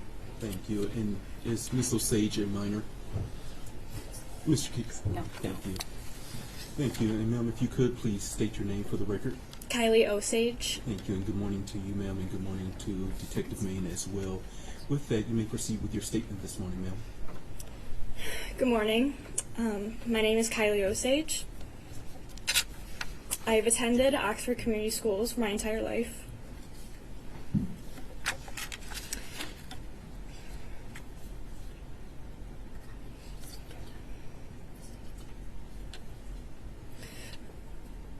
I often look back at pictures of me and my parents in 2009, walking into my first day of kindergarten. I was so innocent with my Barbie backpack, my My Little Pony lunchbox. At the time, I didn't know what a school shooting was. No child should at that age, let alone experience one. I was so innocent on that first day of kindergarten, and that innocence was taken from me 2 years ago. I was a senior at Oxford High School on November 30th, 2021. That day began like any other for me. I drove to Oxford Middle School in the morning, where me and my friend Tate Meir and I were partners for Bully Busters, which was a bullying prevention program. Tate and I spoke to 6th graders about bullying in the school environment and how to prevent it. Afterwards, I drove back to the high school, where I took a math test. I ate lunch at the same table that I sat at every single day. I made TikToks with my friends in the hallways. Before my 5th hour class, me and my dear friend Riley Franz and I were standing in the hallway socializing with our peers. And all of a sudden, I thought a balloon popped. I turned and I fell right to the ground. I remember hearing screams I saw running, but I couldn't run. I was already down. I remember hearing Mr. Wolf make an announcement. I had never heard the halls become silent so fast in my life. Silence was deafening. I was laying on my side, like this, and I realized what had just happened. I was just shot, and I thought I was gonna die. As I laid on the floor, I attempted to get up, but my legs weren't moving. I repeatedly hit my legs with my hands like this, in an attempt to regain any kind of feeling, but not a single thing.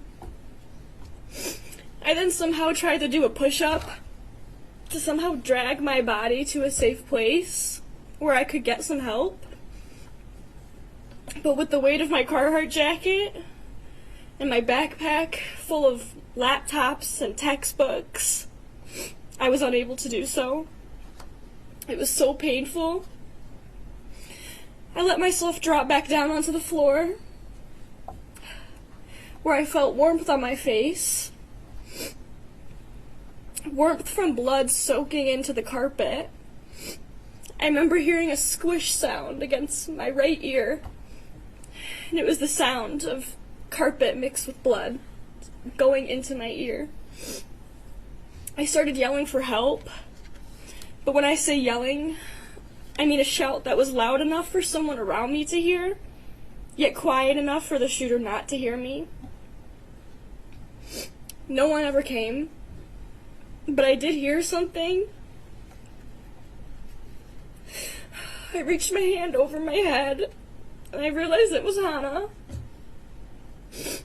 I could hear her groaning beside me.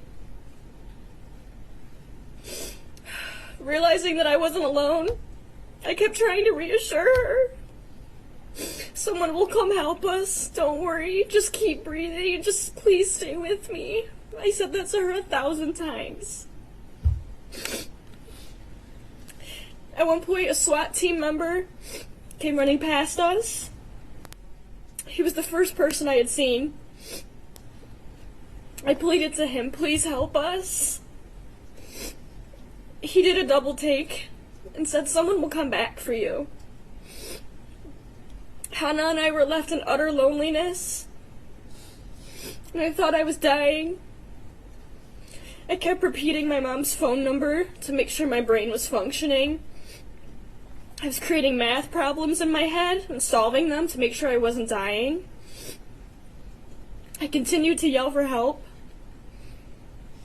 15 minutes of laying there absolutely helpless.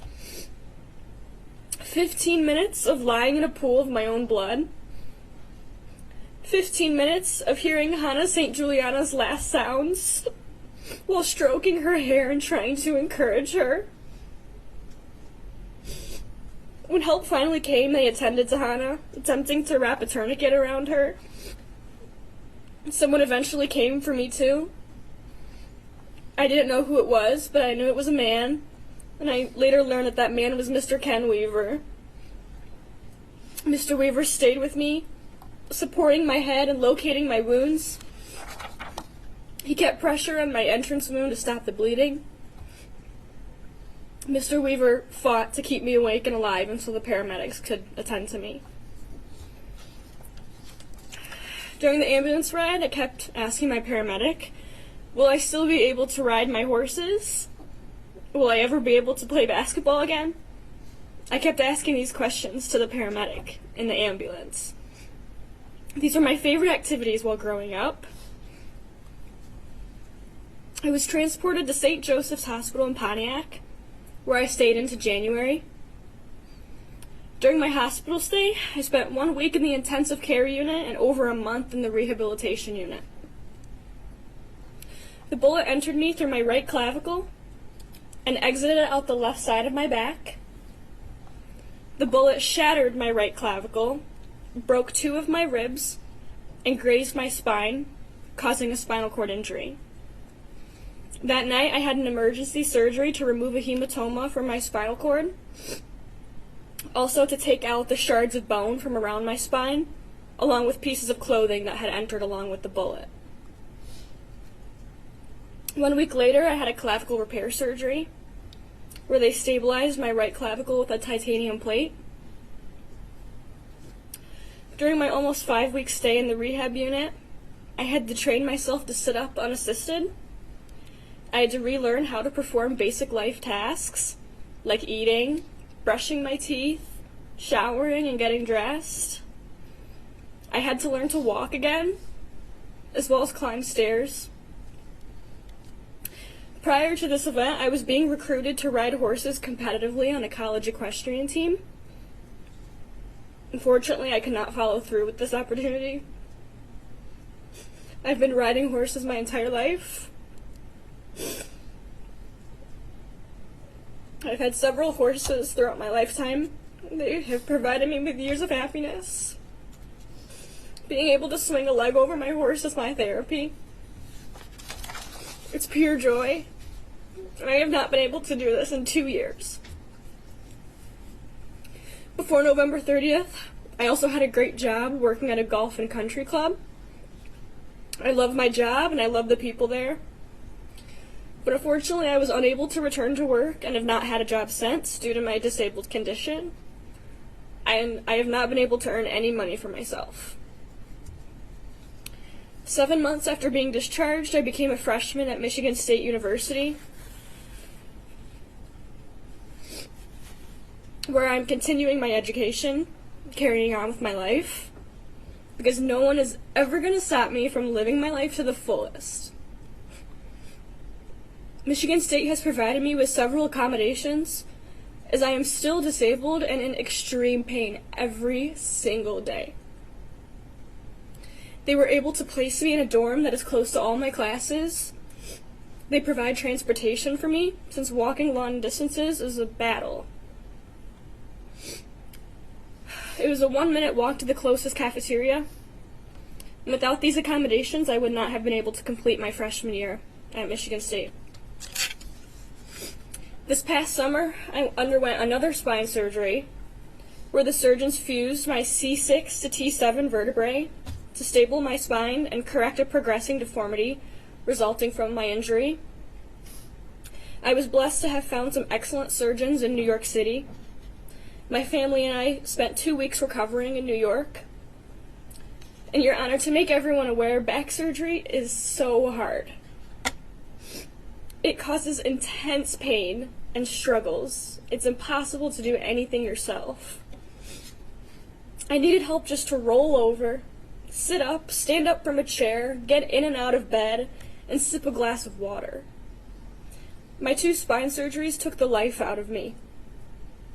Besides relearning daily life tasks, I had to stop playing tennis, riding horses, driving, and a whole list of other things that people can take for granted. Hanging out with my friends is hard, as the best I can do is sit down the whole time. I've been on a list of medications for the past 2 years, and I'm so tired of relying on medications to keep me out of my misery. I also have a thermoregulation disorder resulting from my spinal cord injury. With this condition, I'm unable to stay warm in cold weather or to keep my cool body warm, or keep my body cool during warm temperatures. This is a difficult condition to cope with, as I must keep the weather into consideration when making any plans or just choose to stay indoors. Currently, I'm a sophomore at Michigan State University, where all these accommodations are still in place. Even though I am able to attend school, I'm still in constant pain.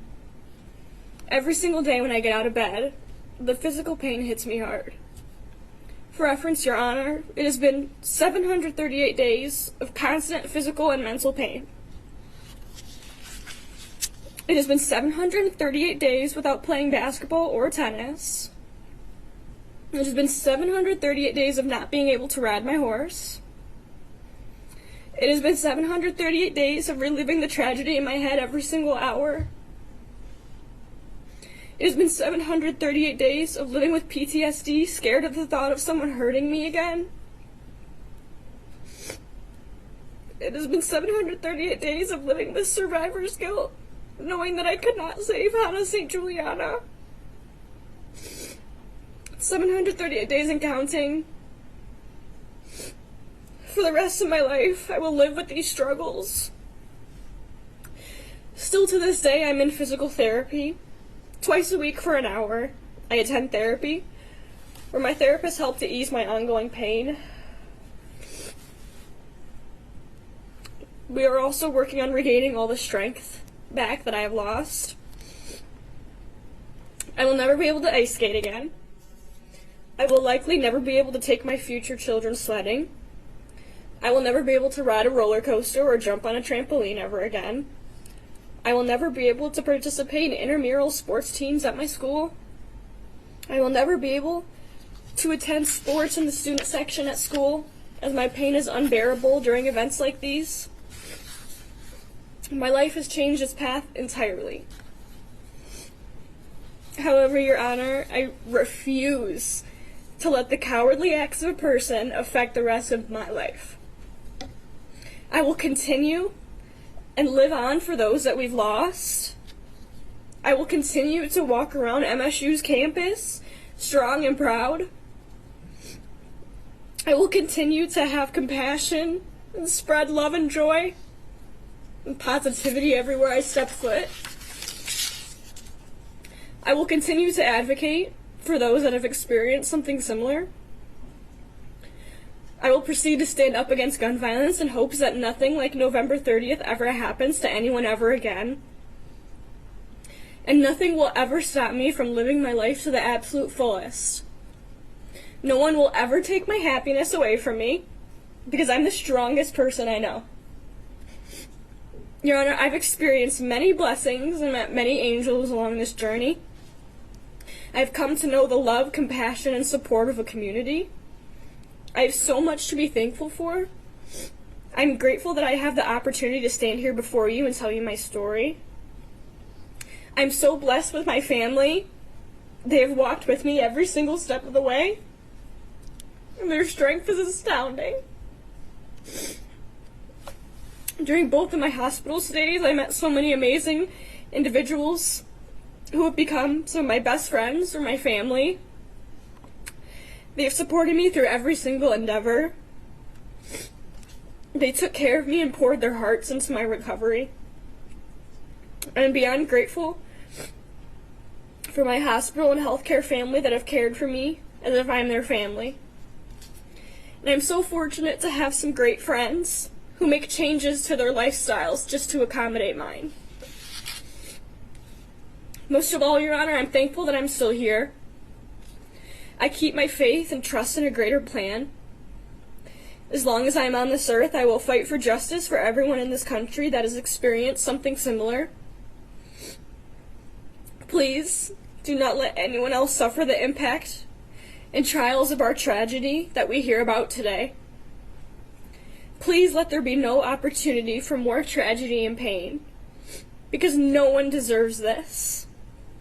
Thank you for your time, and I hope my presence here today will help you make the right decision.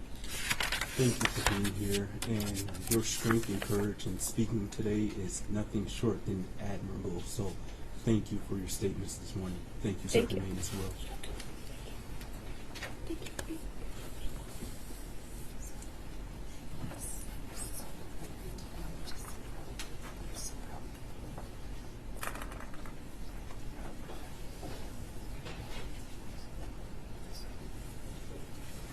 Thank you. People? Judge Miss Riley Franz. Thank you.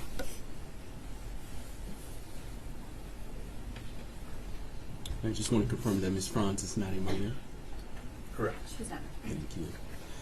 Good morning, ma'am. If you could, please state your name for the record. My name is Riley Franz. Thank you. You may proceed with your statement this morning.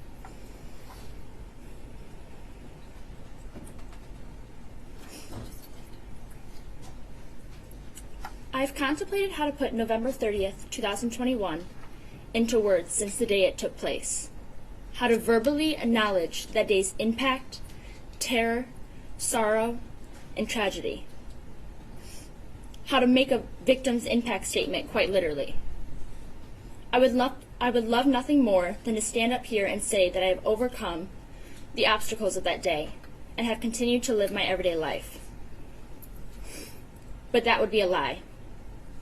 November 30th has altered my life in every single aspect. It has changed and molded the way I think, the way I feel, and the way I act. I can no longer sleep without having flashbacks of a bullet entering one side of my neck and exiting the other. I feel limited on what I can do at 19 years old because of the thoughts running through my head. My entire existence has been consumed by fear, and that I will once again have to experience the pain and the suffering that I felt on November 30th. I used to love attending school, where I would learn and create connections with others. I now experience panic attacks nearly every day when I have to attend university. I can no longer sit in a classroom and focus and take notes like many students around me. Now when I sit at a school, I feel anxious, checking for all my exits, highly in tune with all movements inside and outside the classroom, flinching at every sound from the walking upstairs to a pencil dropping, and counting down the minutes until I feel that I can breathe again. I cannot remember what it's like to feel safe and secure in any space that I occupy. I often cancel plans because I fear leaving the comfort of my home and my family.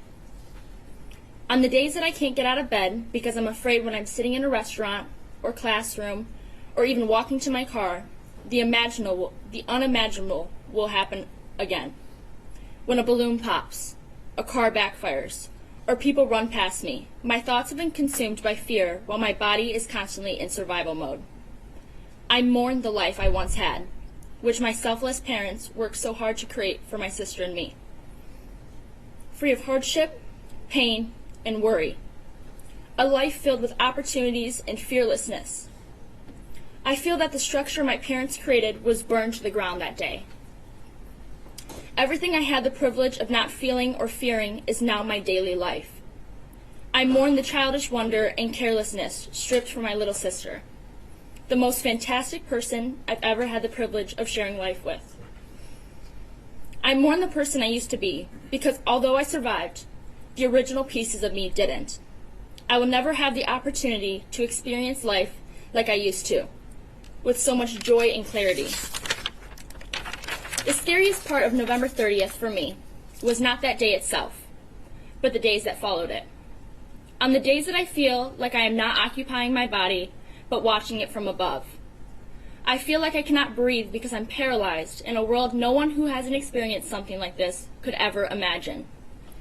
Pieces of me shattered that day, and 2 years later, I am still struggling to put them back into place. But every day, I choose not to allow what a selfish individual decided to do to break me. I, Riley Franz, am a survivor of gun violence. I, Riley Franz, am a survivor of a terrible epidemic caused by a broken system. But I refuse to be known as a victim at the hands of an individual with no regard for others. His selfishness will not consume my identity. I am so much more than a victim. I'm a daughter to the most amazing parents, Jeff and Brandy. I'm a sister to the most remarkable young woman I have ever met, Isabella. I am a friend, a classmate, a cousin, a granddaughter. But most importantly, I'm a person. I'm a person who deserved a chance to make it to her 5th class that day. I'm a person who deserved to not run in fear while she bled out. Someone who deserved not to have to answer a phone call from her little sister asking if she was safe. I deserved to be a child that day. A student who made it to her class, not someone's target practice. I would never wish what I experienced upon anyone in this world, what my family experienced that day, what I continue to battle daily. No child should have to fear that their school will be next, that they need to know what to do if the worst breaks out in front of them. Children should attend school focused on their studies, friends, aspirations, and dreams.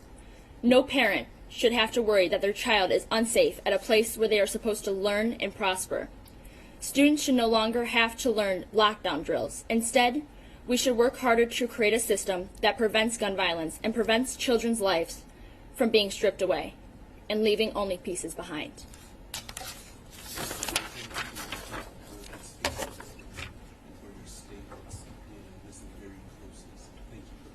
Thank you.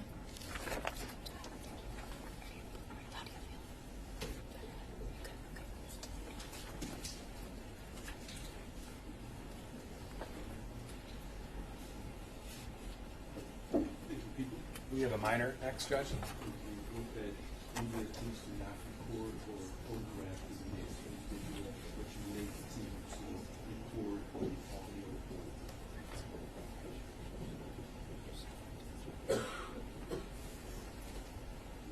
You may approach, because you're a minor, I've already indicated to the attorneys you do not have to state your name for the record if you don't want to, but if you do want to, you may go ahead if you wish. Okay, thank you. My name is Keegan Gregory, and on November 30th, 2021, my life and many others were changed forever. Since that day, the Oxford community, including myself, my family, my friends, and my school, have endured an unimaginable amount of hurt, pain, and trauma. What started as a normal Tuesday turned into an event that changed many of our lives forever. My life has not been and won't ever be the same. Before the shooting, I was doing well. Life was comfortable and without any major problems. I trusted that people and the world was safe, especially my hometown. On that Tuesday, I walked into the school as a normal 9th grader, yet I walked out an entirely different person. And I am overwhelmed by grief, shock, fear, and disbelief. On that day, I was trapped in the bathroom with the perpetrator and with Justin Schilling. We were stuck helpless and cornered with no defense. I was right there when he was shot and killed, yet I couldn't do anything about it. I was in absolute disbelief and shock. It doesn't feel real that somebody has the capacity to kill people without any remorse, thought, or cause. Everyone at school that day was living their own life, and there was no regard for who he shot at and or killed. It was, and always will be, the most terrifying moment of my life. Being cornered with no option but to run out of the bathroom as fast as I could, hoping to live. Even after leaving the bathroom, I could see bodies on the floor, blood everywhere, and knew that some of my peers were now gone. It was the day when Justin's life was cut short, and he had no choice or say in it all. I know that my life could have been taken as well that day. What started as shock and disbelief on November 30th and the days following slowly became fear that overwhelmed me and brought me to a dark place, filled with sadness and grief for the families who lost someone close to them, as well as the thoughts about what other students in the school and their families were going through. Those were and are the darkest moments of my life. I felt then, and still feel now, the guilt of surviving. I know that if it wasn't Justin's life that was taken, it could have been mine, and I am forever grateful to him for that. I almost feel guilty about being alive, knowing that Justin's family is living in grief. I remember meeting them for the first time and not knowing who they were, what they were going through, or how they would react. That guilt is now compounded with sadness, fear, anxiety, and trauma. It is insane that one person could change the course of so many lives with a single event and not care about them at all. My life and so many other lives were changed because of it. I did well in school, and yet after the shooting couldn't bring myself to go into school, let alone focus or learn anything. I didn't feel safe. This year I have finally been able to attend and be present in school. However, I still experience many triggers on a daily basis and have to work 10 times harder than I did before. I can't go into crowded rooms or public spaces without feeling afraid. Initially, there was a constant thought of how can I escape, because I didn't and couldn't trust anybody. To this day, I still scan rooms and people whenever I'm somewhere new because I can no longer assume that the world is a safe place. At the time, I wouldn't speak about it because it was too much. No one could truly understand what we went through that day. I felt absolutely hopeless because I could barely function in my day-to-day life. My daytimes were filled with flashbacks, fear, grief, and paranoia. My nighttimes were sleepless and consumed with thoughts about the day. I had gained awareness of every noise and potential danger in my home, and nightmares that I had no control over. I couldn't find true rest or safety when I was awake or asleep, at home or in public, with people I knew or people I didn't know. There was no safe place to escape, not even in my mind. I continued to feel trapped in this new reality. Even knowing that there was a 0.01 chance of anything bad happening, the potential danger or harm is always in the back of my mind. With the past several months, my family moved out of state. It has been extremely difficult to meet new people because I didn't know who I can trust. Well, when I do meet new people, it's hard to explain to them what I went through on that day and the impact it has had on my life. They can't truly understand or relate. It's scary to know that there can be someone else in this world that has the potential to harm so many. It's harder to function in my day-to-day life while everything takes a little extra thought or precaution. I used to be good in school, now it's hard to be in the building, let alone socialize or learn when my brain is constantly operating from a place of fear and anxiety. My life is now full of what-ifs, and it's hard to present in the moment. He robbed me and the Oxford community of so many things. Thankfully, our community came together to support one another. But this came from a place of trauma and brokenness and should never have to be this way. So many people, including myself and my family, had to reshape, reorganize, and reschedule their lives financially to accommodate for the aftermath. The therapy appointments, groups, doctor appointments, community events, court dates, etc. When we were in our most vulnerable states, we had to endure the challenges and obstacles that come with the tragedy. There are so many things in our lives that won't ever be the same. We were ultimately robbed of our trust, safety, security, friends, school hobbies, and life as we knew it to be. Your Honor, I trust that you will assign a sentence that makes sure he won't ever hurt anyone again. No matter the outcome of the sentencing, I hope he can receive the counseling he needs to understand the impact of his actions that it had on the community and the people's lives. I hope one day he realizes how unnecessary it was. It's been over 2 years since that day, and I'm still very much in the process of healing. Not a day goes by that I don't think about it or feel the impact. My hope is that one day things will steady out and my day-to-day life will become easier. I hope that we can all heal to a point of living without feeling afraid, anxious, hopeless, or guilty. I hope this is something that will grow with me and strengthen me, but no longer define me. I hope we can all get to a place where November 30th, 2021 is a day of remembering the lives who were taken and is no longer remembered in the way the perpetrator had intended. I hope we will come out of this stronger than we were before to carry on the legacies of the four lost.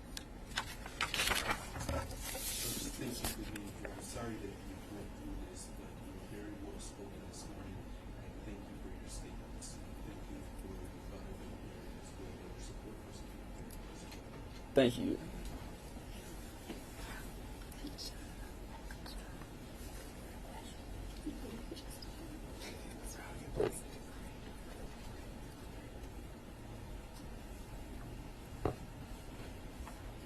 Judge, we have a minor next as well.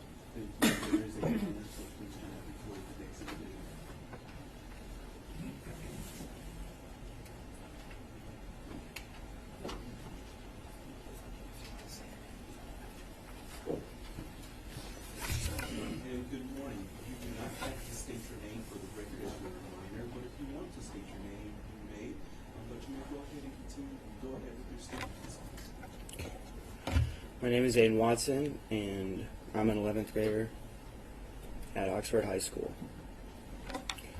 Your Honor, in 2021, I started my first year of high school, and it was my first year back to seated classes after a year of doing online because of COVID.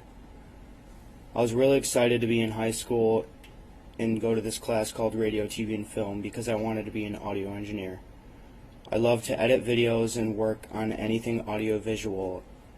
At home, I would set up concerts for my family with special lighting, microphones, speakers, videos, and a stage.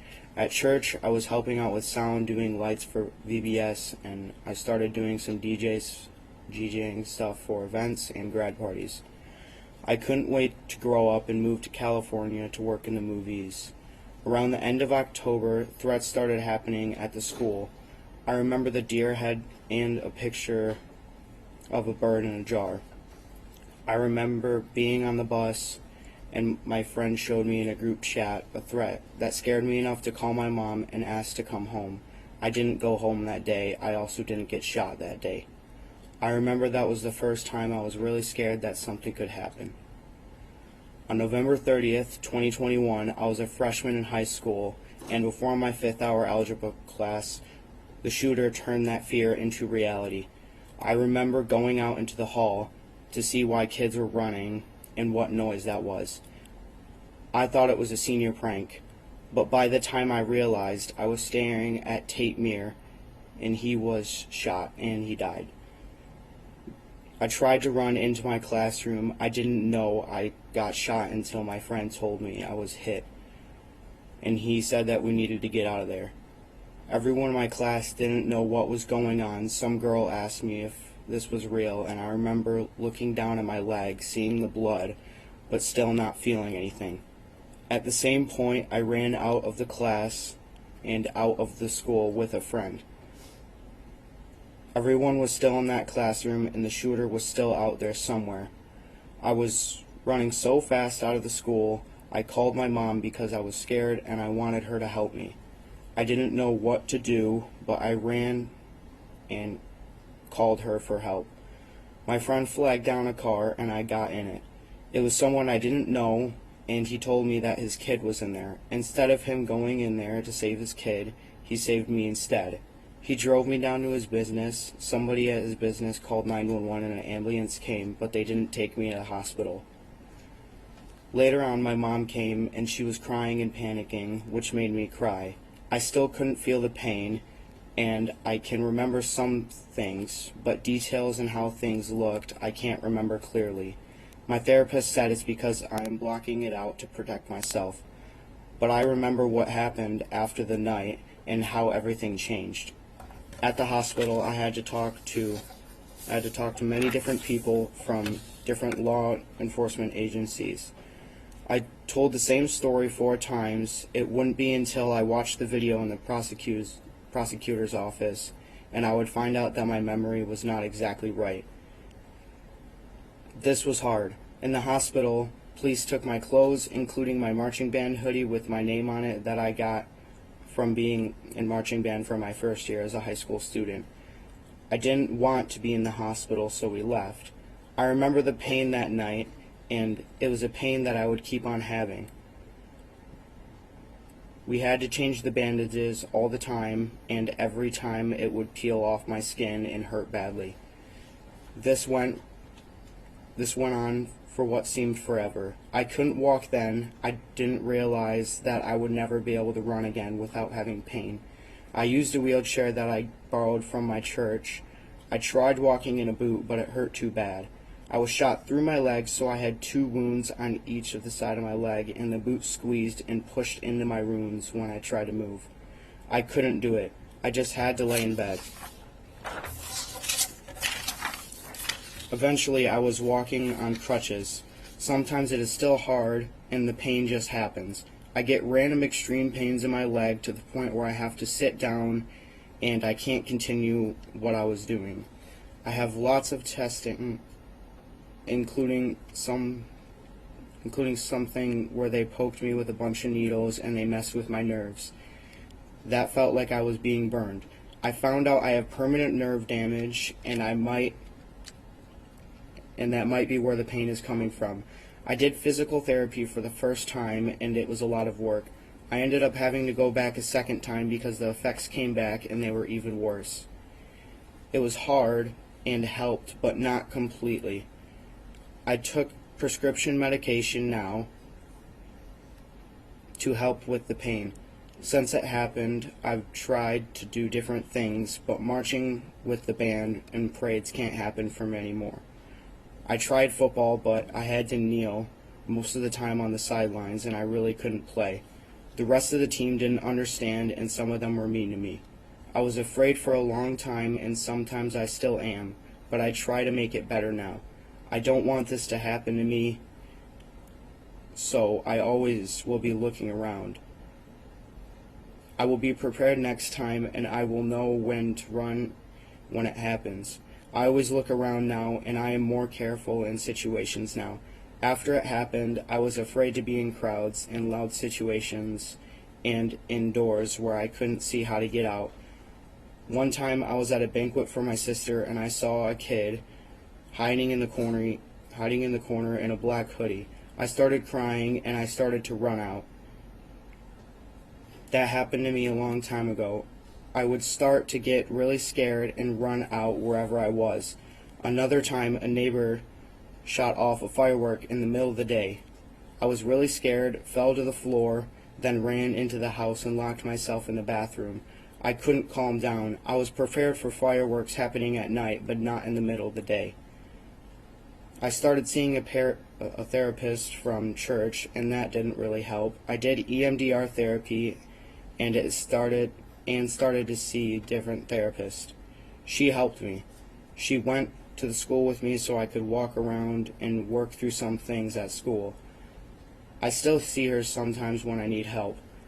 I called her in the parking lot at school once. This was probably a year after it happened. That year, though, I never went back to the school alone. I remember when everyone went back and I couldn't do it. I just wanted to be like everybody else, but I couldn't. It was too hard.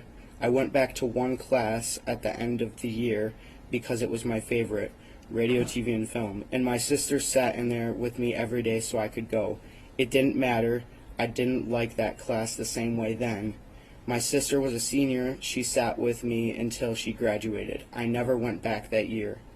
I needed a quick escape, so she had to be there. I still need that. I drive now, so if I need a quick escape, I can drive away myself. My friends don't understand why I was different then and why I couldn't do what I used to do both physically and mentally. I couldn't sleep for the longest time. I could only sleep with music now. I kept hearing gunshots and they wouldn't go away. There was more, but this is good enough. The day it happened, I was supposed to get in the water for the first time for the swim team. I was also supposed to have my last day of driver's training. When it happened, everything changed for me and everyone else. Before the shooting, I was a freshman in high school, in marching band, taking driver's training, looking forward to everything. I wanted so much that I know I can't have now. I don't like the same things the way I did. I'm worried about everything all the time now, and it makes me think about what I need to do and what I can do. I don't want to go live far away as an adult and have a job to where there's lots of people and noise. I can't do that anymore. He has basically ruined the rest of my life.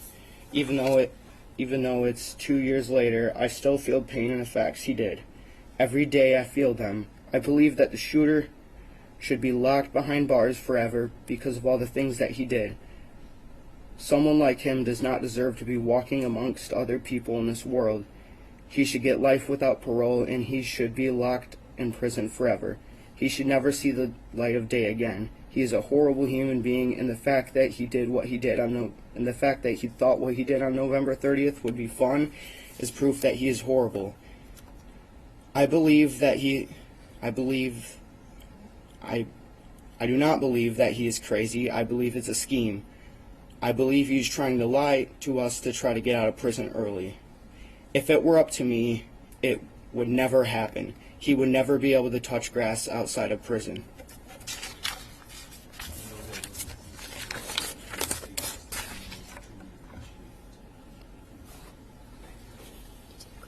With that, I'm going to take 5 minutes.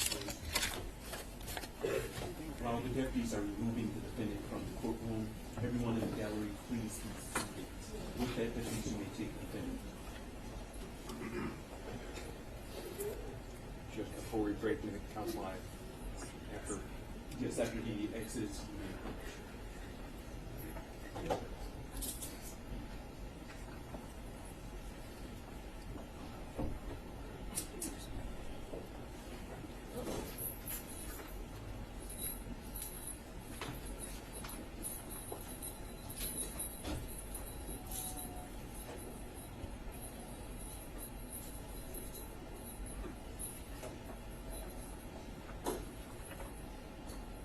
Councilman Coach.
his mom made a comment on Facebook about it. She's like, "What the hell?"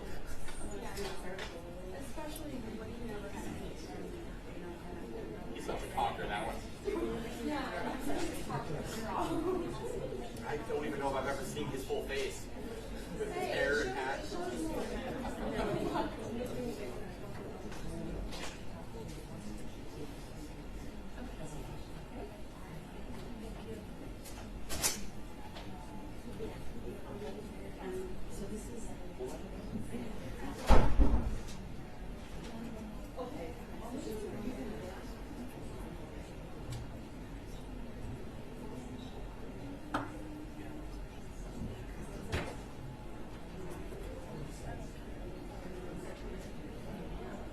Oh, they matter. Yeah.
Oh, that's awesome. And then Jane was his oldest son's 5th grade teacher. Yeah, she was awesome.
Okay.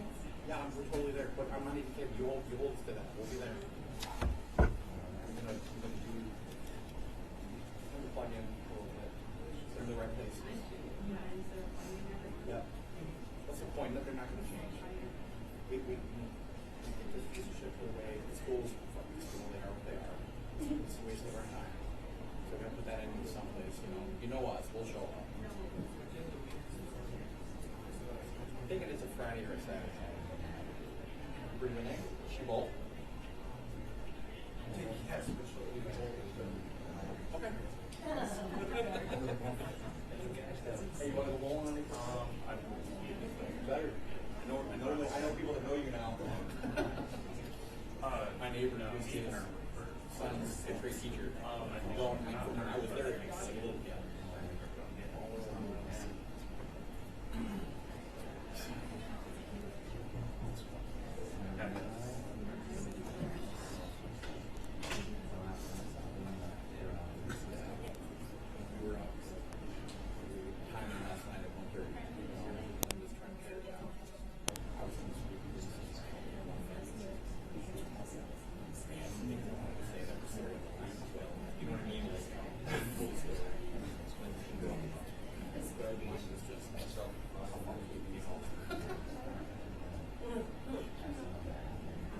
they didn't even bad enough. We came here for the walk. They said, like, he got two. Yeah. Even Buck was like, we kind of felt cool. We were low key until the day it mattered, right? But yeah.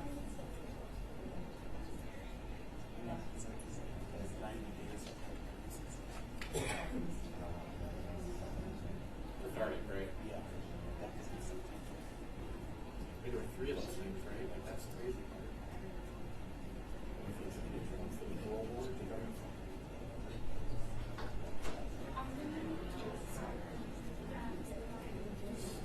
It's going to be a Cali round.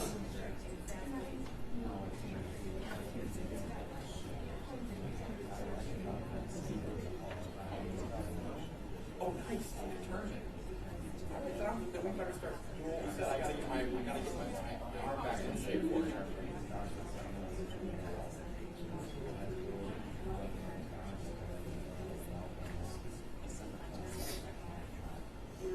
Can I bowl on behalf of my boy? Or does it have to be the kid? Oh, I'm asking. Because I'm not. Oh, okay. So then we can't do it. All right. I mean, it doesn't matter whether you win or I win. He's never going to try to figure out a paper law school. So he interned last year. This changed his life too. He was an OU on business. After it happened, he transferred to state to be a Juris Doctor because he wants to make it. He's going after it.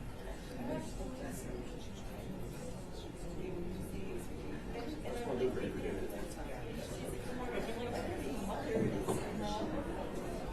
I love that you worked your laptop point too. I saw what you did there.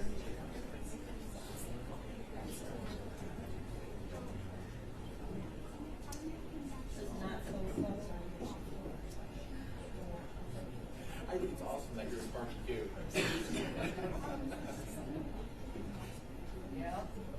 I mean, like, you guys have like a house where every like fixture is perfect, but your drywall's all cracked, right? Like, every. Exactly.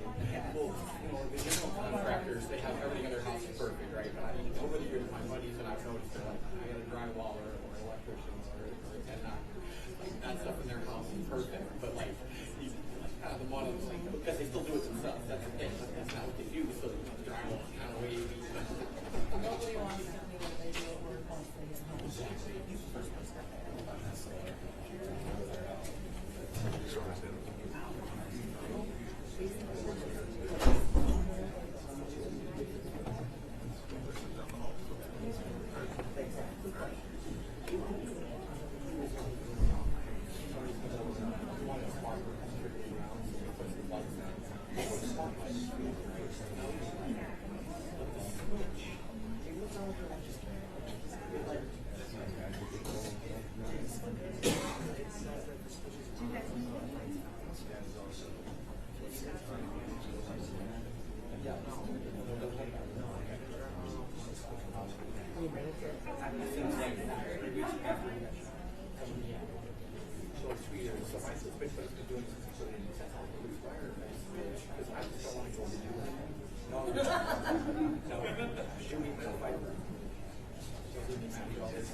Yeah, it seems to have held on so far, but I don't know how much it works. Well, I don't expect you to. He's convinced this is what he wants to do. He wants to do industrial.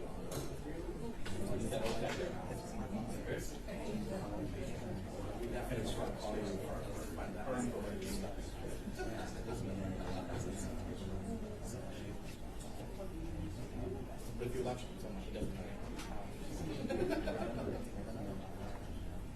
Oh, we can work. He hates it. Yes, I so that's his thing. Oh,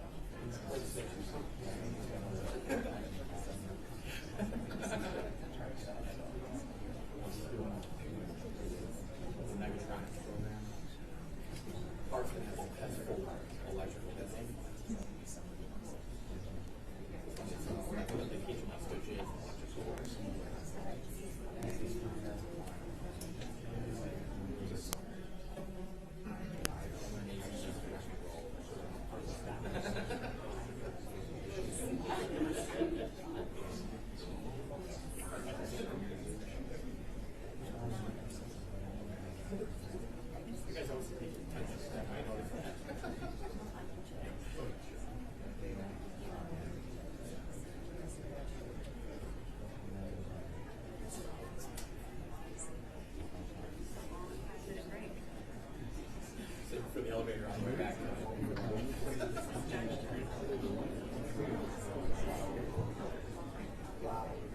Thank you.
You may be seated.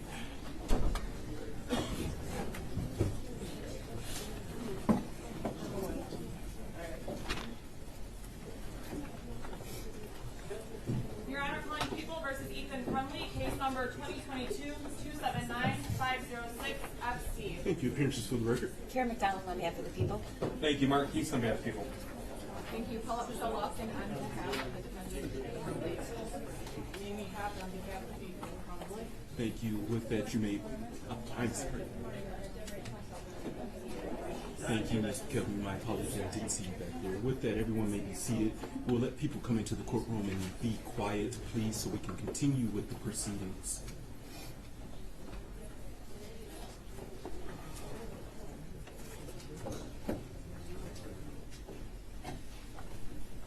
Thank you. With that, people, you may proceed. Thank you. Ms. Linda Watson. Thank you. Good morning, ma'am. Good morning. Could you please state your name for the record? Linda Watson. Thank you. You may go ahead and proceed with your statement. Thank you.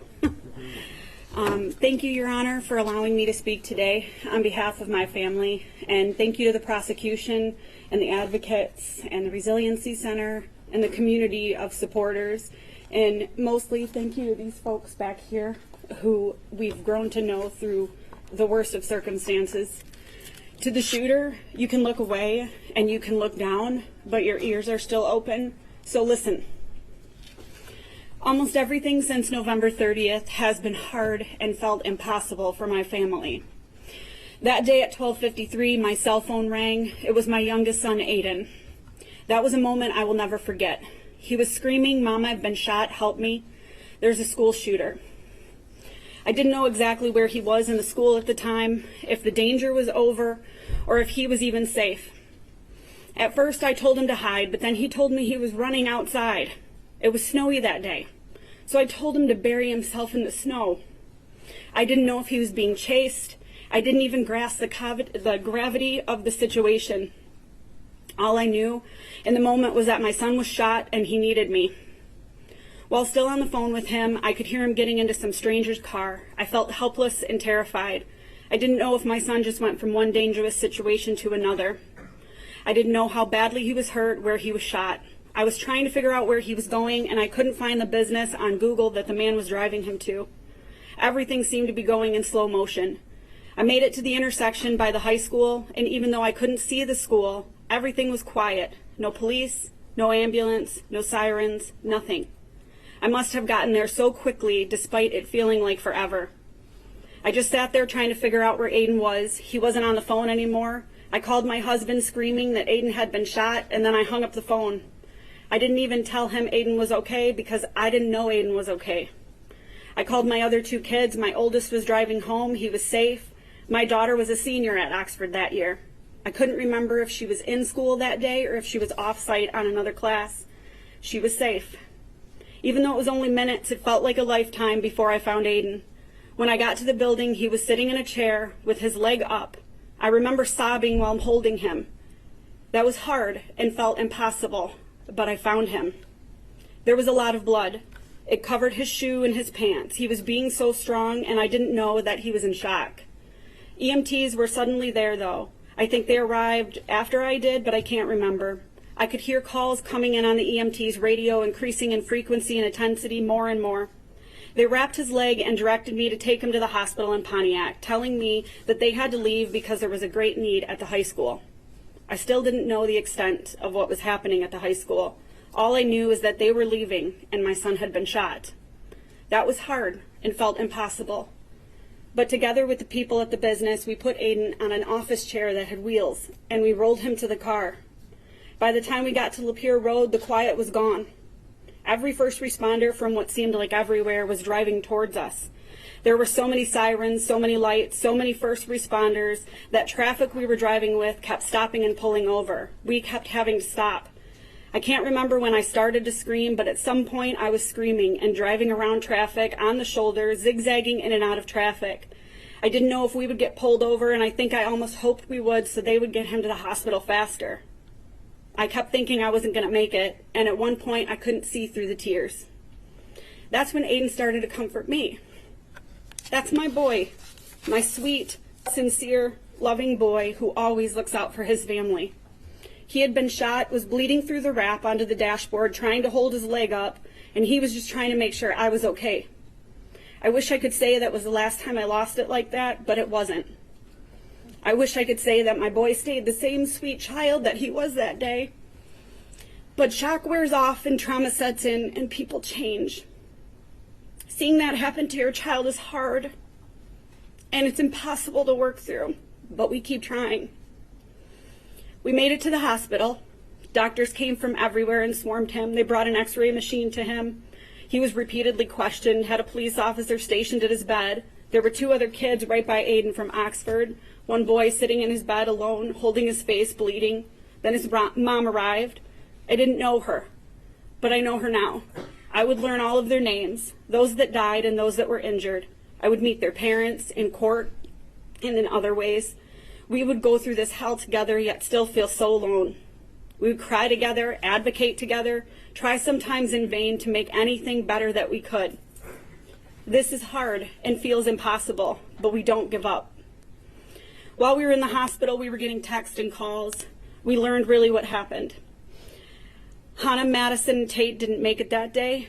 The following day, Justin lost his life in the same hospital we took Aiden to. It was hard to learn about and felt impossible to comprehend, but it was the beginning of our new reality. And though I knew what had happened then, I wasn't prepared for how things would be and how hard they would be and how everything would change for us. That night, no one slept but Aiden.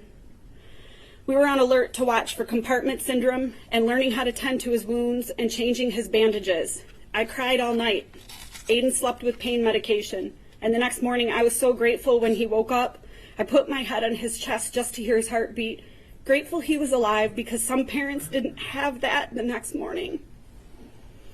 He bled through the bandages and the wrap onto the pillow that was propping up his leg that first night. It wouldn't be the last time something like that happened either. It became common to have his clothes, pillows, blankets, and sheets stained. 47 days after my son was shot, both wounds finally scabbed over, though we did have some breakthrough bleeding. Before the bleeding stopped, however, black discharge from the burn of the bullet, blood from his wound, and yellow pus and fluid would ooze from his wounds. We were instructed to do something called a wet to dry bandage, changing it 3 times a day.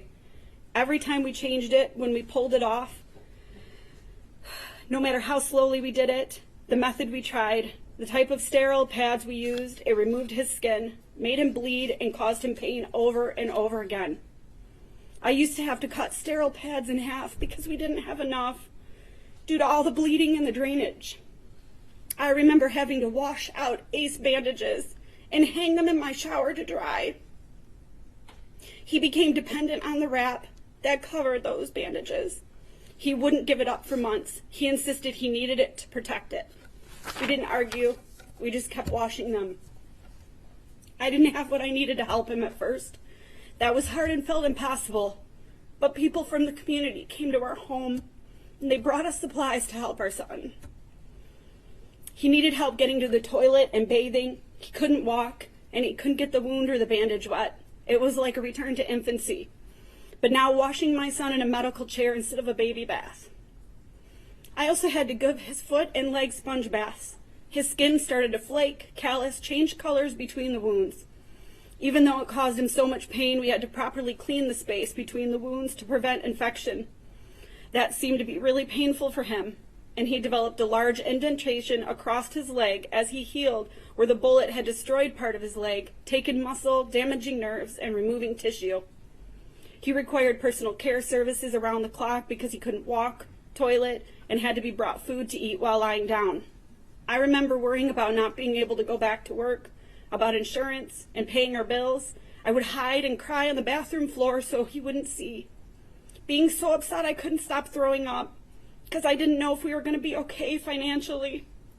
If I couldn't go back to work because I carried the benefits for our family. But it didn't matter because I wasn't going to leave him. My husband was off work too, and we just didn't know how to be anymore. We couldn't function. We only knew we had to be there for him and for our family. That was hard and it felt impossible, but we took care of each other because that's what family does. That's what good parents do. I remember how our family was before this, though. Everything we had to do since this, how it weighed on us, how it changed us. I wouldn't describe myself as a helicopter parent before, but definitely an involved parent. Now I'm always afraid of losing Aiden and my other kids. I'm overprotective, worried, and I can't let go. I'm definitely a helicopter parent now. When Aiden was ready to start being around other people, one of his siblings would go with him. My other son could blend better at an all-kids support group than adults. Aiden tried to go once, but he couldn't go back. It was too hard. When Aiden tried to go back to school just to see how it was, you just heard from him. My daughter would go with him. She audited a class with him she wasn't registered in for the entire rest of the year before she graduated so he could go. Most days he couldn't make it anyway. Even as he progressed and we made it to the summer after the shooting, after my daughter had graduated, she went with him to band camp. It helped Aiden, but he didn't make it through band camp either. He called me crying in pain and he was scared. I ended up with him, bringing him Vicodin and a scooter so he could get around.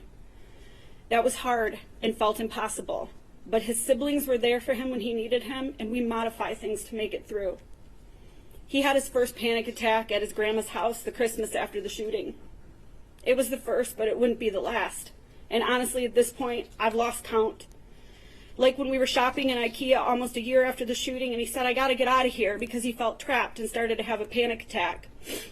Or when an unexpected and loud firework on a July afternoon sent him rushing into the house, crying and angry, where he sat on the floor. He was so mad because he had made it through fireworks just the day before. But you see, those are the ones he prepared for. That was hard and felt impossible, but that is what we must do now. Lots and lots of preparation to get through anything. Though you cannot prepare for everything, like when a balloon popped at a sporting event and we had to leave over a year later after the shooting. At one point we had to stay in a hotel because construction noise such as nail guns sounds too much like real guns. Every time we learned a new trigger, we had to develop a new plan. We were and always are in crisis management mode. He used to have terrible nightmares and hear gunshots that weren't there when he was awake. Noises are hard, but absolute silence was impossible. So we bought special headphones he could sleep in and a music subscription.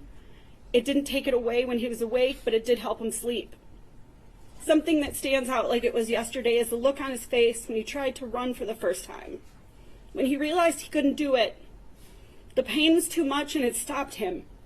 I remember how confused he was at first.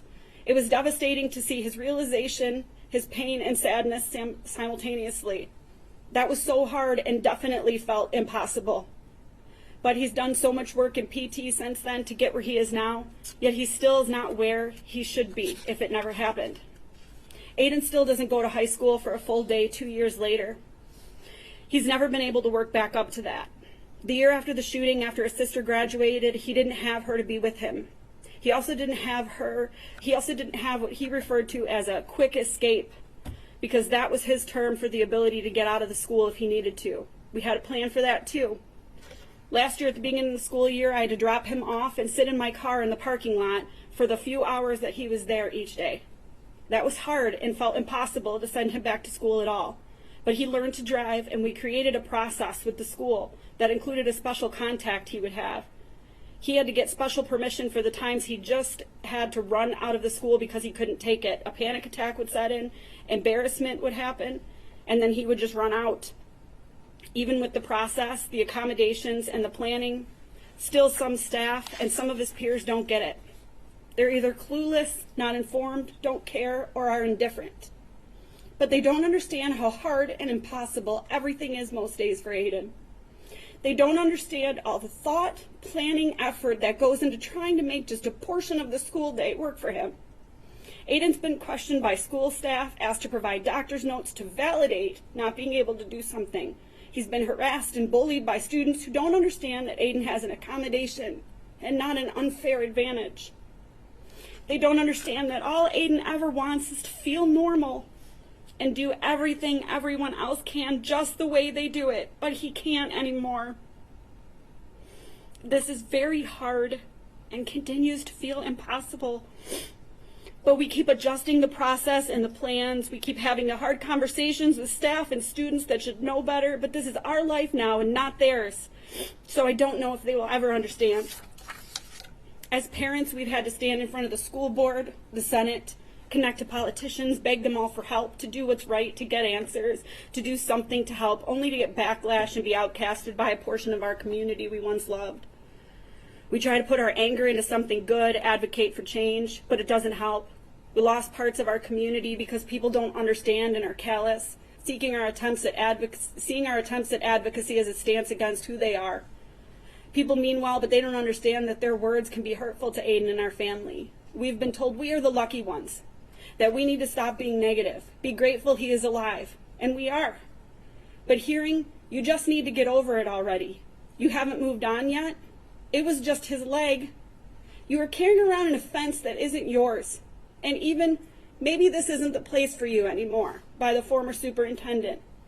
Just starts to weigh on you after a certain amount of time. Especially when all you're trying to do is heal your son and your family. Going out into the community, we're confronted with people staring, pointing, whispering, and many strangers boldly trying to talk about things with no consideration for how it hurts us or our son. We've even had people try to exploit a relationship with our family or our son to benefit off of the trauma. It made us feel like we couldn't leave our home, we couldn't trust, we felt like prisoners after a while. We shouldn't feel like a prisoner. This was hard and felt impossible, so we make plans to move. I'm not sure I would have gotten through any day without crying if it wasn't for medication, which is something I've never had to do before. I've also lost count of the number of times a doctor has told my husband and I that something medically that's going on with us is directly attributed to stress. I used to think I was a strong person, but I've struggled with everything, and I cry so easily now. I can barely get through this. I have tremendous guilt because before the shooting, when threats were being reported, Aiden asked me if he could stay home from school, and I told him he was safe, and he was not. I essentially lied to my son, and then he was shot. I carry that with me now. That's hard, and it feels impossible, but we have to take care of ourselves to take care of him. Physically, Aiden still has trouble with mobility, walking, running. He tries to always push through the pain so he could do everything that he's ever wanted to do. He got stronger and had to relearn how to walk evenly to prevent additional pain happening in other areas of his body due to body mechanics. He has nerve damage and inflammation that causes pain all the time. The pain that at 2 years post-incident, per the doctors, will be as good as it gets now. We hope they are wrong. He takes prescription pain medication on a regular basis. He wears compression when he knows he'll be on his feet for a long time. Different recommendations for treatment have been more hurtful than helpful, like gabapentin and a TENS machine that sent him screaming, crying to the ground. When he knows he cannot do things, he just has to miss school or activities. And when he tries to do things and figures out he cannot, he just sits or kneels, often facing ridicule from a lack of understanding. Mentally, Aiden still has work he's doing. Every time there's another shooting, it's a setback. Every time there's another threat, it's a setback. When Aiden's older brother was at MSU in February of 23, we received an alert from an active shooter on campus. Aiden started texting his brother, telling him how to survive a school shooting. After that, it was hard again.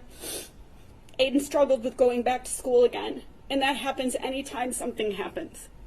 I recognize the attendance secretary at the school just by her voice now, and when I call him out of school, I'm not even sure I need to say who I am anymore. She just knows who we are and why we're calling. We can't move on like the rest of the world. We don't get to. Everything, no matter how hard, how big, how little it is, will always be more to us. I've had so many conversations with my son that no advice or preparation could help with. Like when Aiden was preparing to go back to school long after everyone else returned, we found him looking at bulletproof backpacks and clothing. He told us he planned to never be taken by surprise again, that he would be prepared. That is hard and felt impossible, but it is what it is. We get through it all with plans, conversations, music, tears, help, bandages, doctor's visits, wheelchairs, crutches, a walking boot, physical therapy, EMDR, therapists, medications, compressions, TENS machines, and anything else we can try, because we will work to help him feel physically better and mentally safe. I really thought about not sharing my statement because of something we heard during the court proceedings, that the shooter said he wanted the parents of those who passed to suffer. My kid is alive, and for that we're grateful, and we have suffered. And for that reason I am speaking, because I want him to know that he did cause suffering. But what will happen next in his life and next in our lives will be the exact opposite. We will move on. He will not. Just because it's hard and pretty much always feels impossible, we don't give up, because we can't and we won't. This isn't just a part of our life, it is our life now. There's been so much that Aiden has gone through because of this, and I didn't cover it all. I left off some of the most painful and uncomfortable things because this is all the shooter will get from us, forever and ever. What a bullet and the shooter took from Aiden and our family is hard and impossible to describe completely. Aiden will be dealing with this for the rest of his life. There's no sentence that can take that away or change that. No sentence that can make the shooter understand or feel what our family has felt and still feels. My son will have to live with pain, trauma, and limitations because of this forever. So too should the shooter have to deal with the consequences of his actions by being incarcerated for the rest of his life. For everything that we have experienced that's hard and felt impossible, the shooter, this monster, should have to feel everything hard and painful and impossible for the rest of his life. The closest thing we can get to that is life in prison. There should never be a possibility of my son coming across the shooter at any point in his life. Aiden doesn't deserve to have that be another fear he has to live with because of him. Otherwise, there is no justice. Thank you. Thank you, and thank you for being here, ma'am. I know that it's not easy for you to do, so thank you for your statement. I listened very closely, and your statements did not fall on deaf ears, so I truly appreciate you being here this morning. Thank you. You're very welcome. Thank you.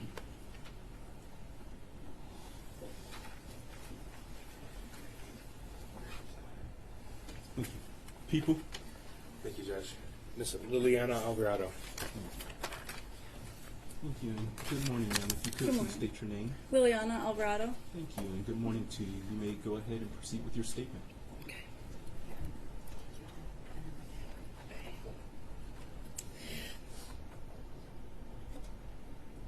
And take your time, ma'am, whenever you're ready.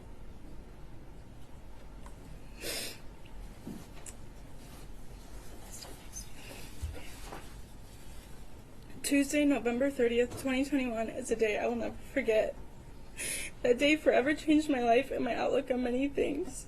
It started out just like any other morning. Dropped my sister off at the high school.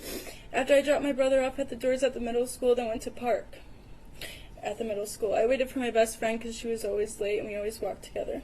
As we walked, we went to the middle school for mentorship for the Bully Busters. As we walked in, everybody was already in the library, sitting in a circle, laughing really loud.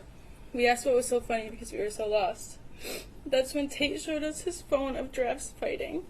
He was laughing so hard. Soon after, we went and taught 6th graders our lesson.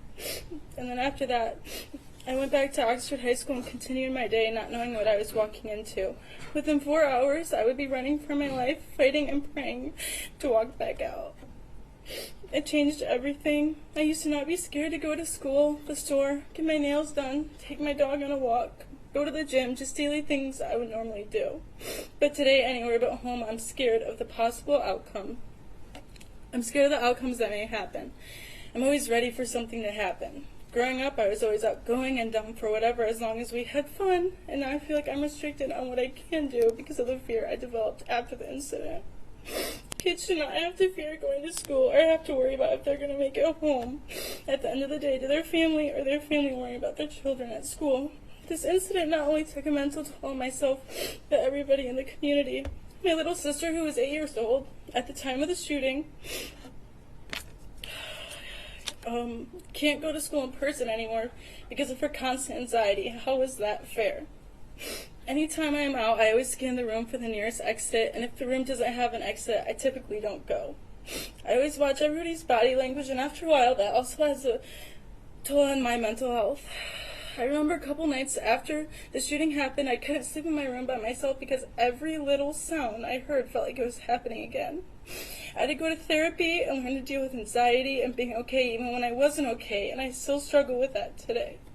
When I go home for break from school, I'm excited to see my friends and family, but whenever I come back to Oxford, I can still remember everything. It's an instant reminder. To this day, I can still hear gunshots and sirens. It's even to the point when I see sirens, sometimes I have a full-on panic attack. Mental health is a big thing that shouldn't be looked past.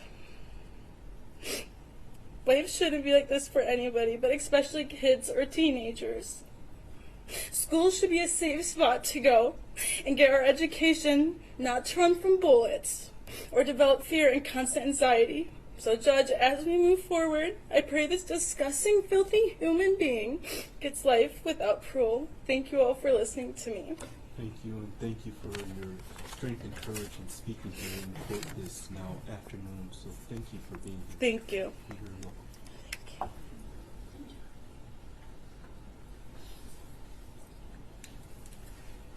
Thank you, people.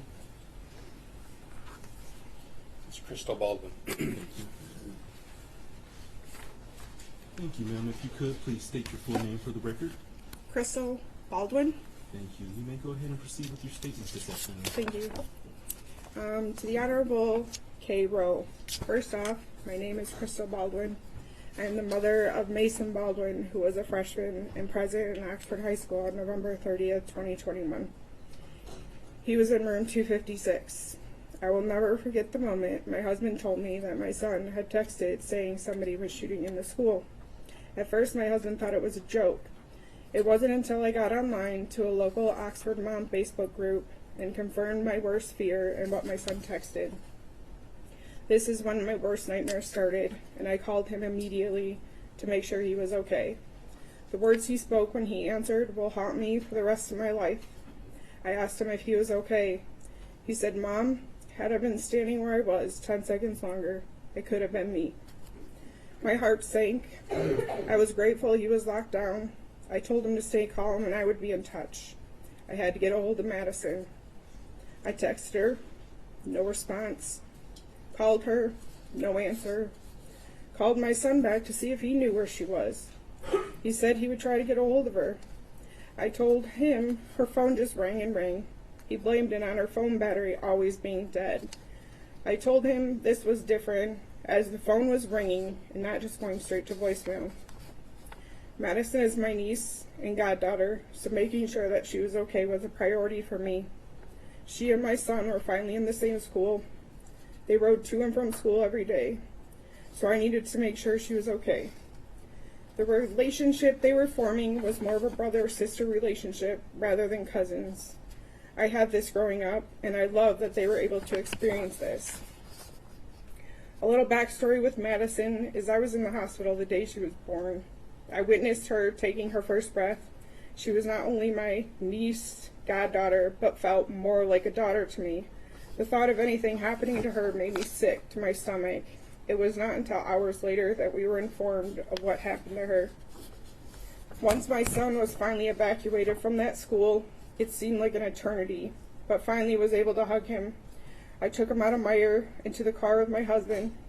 He told me that what the officers told him as they were leaving room 256, they said not to look down if he did not want to be traumatized, as there was a body outside the door. He said there was blood on his shoes.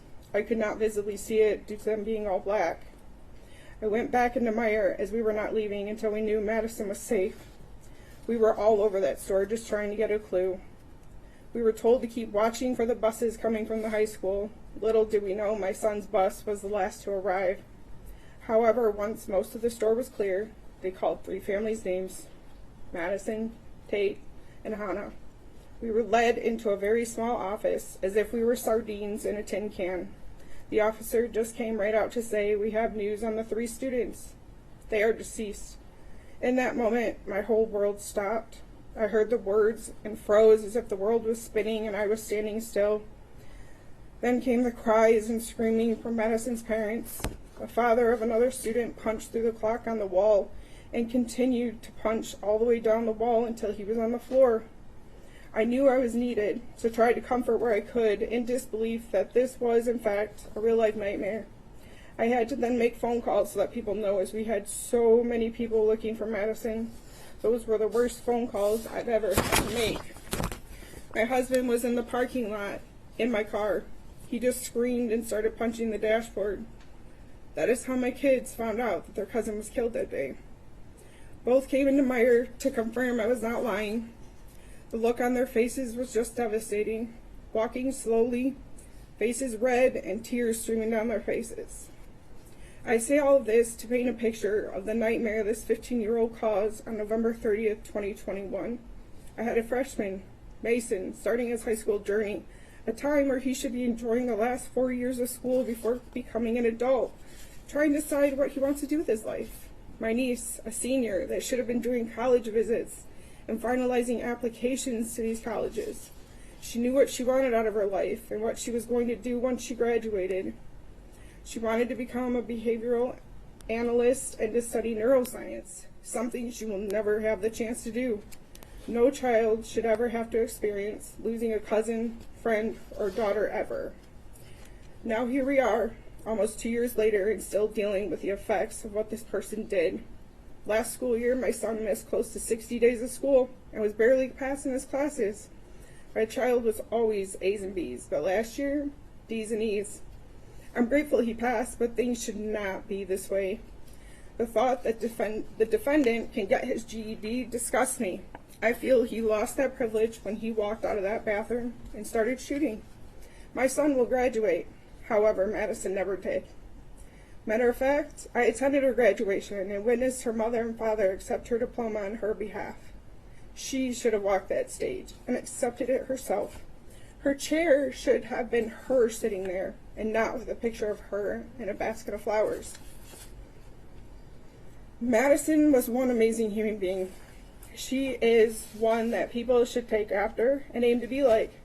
She was artistic, funny, caring, compassionate, driven, and overall just great. She was a large piece of our family puzzle. Now that she is gone, our family is broken. There are no longer family get-togethers for Christmas, and very rarely for birthdays. There's a crater-sized hole in the family. The fact that she was killed 15 feet from the door my son was behind that day guts me every time. I often think, what if? What if she would have ran and got behind door 256 with Mason? What if she ran out the doors to the outside that were mere feet from where she was found? Would the outcome have been different? Something we will never know. My son walked by a body that day, and I hoped for so long it was not Madison, since only her and Hannah were the only ones that died in that hallway that day. It was not until months later we found out it was not her, but in fact Hannah. Does not make the situation any less traumatic or sad, as no child, or anyone for that matter, should have to be subjected to seeing this. Months later, I found out the whole truth of what happened that day to Madison. She happened around the corner at the same time the defendant emerged from the bathroom shooting. She ended up 15 feet roughly from where my son was. Had he been evacuated the opposite way, he would have walked past her and not known it. Sadly, as time passes and the defendant gets the attention and quote-unquote fame he so desperately wants, it pulls the focus off these 4 lives that were taken way too soon. Madison, Tate, Hannah, and Justin. Criminals currently get treated better than the victims. The defendant needs to live in a cell for the rest of his natural-born life. With each breath he takes is one less than Madison gets to.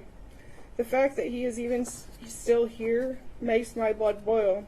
He took innocent lives, injured innocent people, terrorized innocent students, yet we get tablets and education privileges. I get it. We all have rights. What about Madison, Tate, Hannah, and Justin's rights? Right to live? Right to be here? I cannot speak on behalf of the other 3 families, but I know what this whole nightmare did to ours. Our whole world crumbled that day, and we are still attempting to glue the pieces back together, which they will never fit the same. Madison will never get to fulfill her dreams of graduating, going to college, getting married, having kids, and just enjoying what life has to offer. She was slated to do great things, and please know that she would have done just that and so much more if she were still here. Why? Because the defendant took that from her. She was scared for her life, cowering down, covering her head, I'm sure just hoping he would keep walking and let her live. But no, the defendant had to execute her as if she was some kind of threat to him, which she was not, nor would she have ever been. Madison was the nicest person you would ever meet. If everyone aspired to be half the person she was, this world would be that much more of a happier place. She was a senior, as I stated before. She had only been in Oxford High School for 3 months as she transferred from Clarkson schools. She barely knew anyone. She was in the wrong place at the wrong time, which gives the defendant no right to execute a scared girl because he needs to, quote-unquote, teach a lesson. No right to shoot anyone for that matter. He obviously missed a lot of lessons in life, whether it was from his parents, peers, or teachers. There are a lot of people in this world that have been subjected to a less than desirable home life or set of circumstances, but you do not see them out shooting up their school.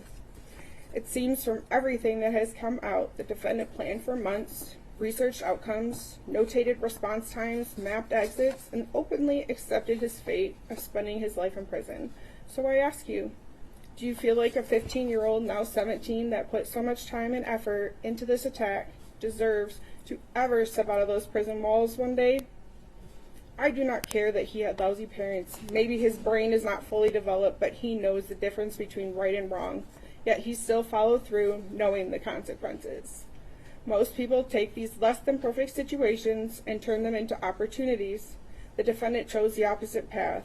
He stated in his journal he was ready to spend the rest of his life in prison. I implore you to grant him his wish and sentence him with life without the possibility of parole. Thank you, ma'am, for being here, and thank you for sharing the positive stories as it relates to your niece. I appreciate that. Thank you. Thank you.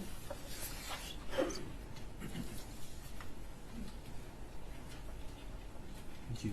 People? Do we have a minor text? Thank you. If we could, please not record the minor or photograph the minor.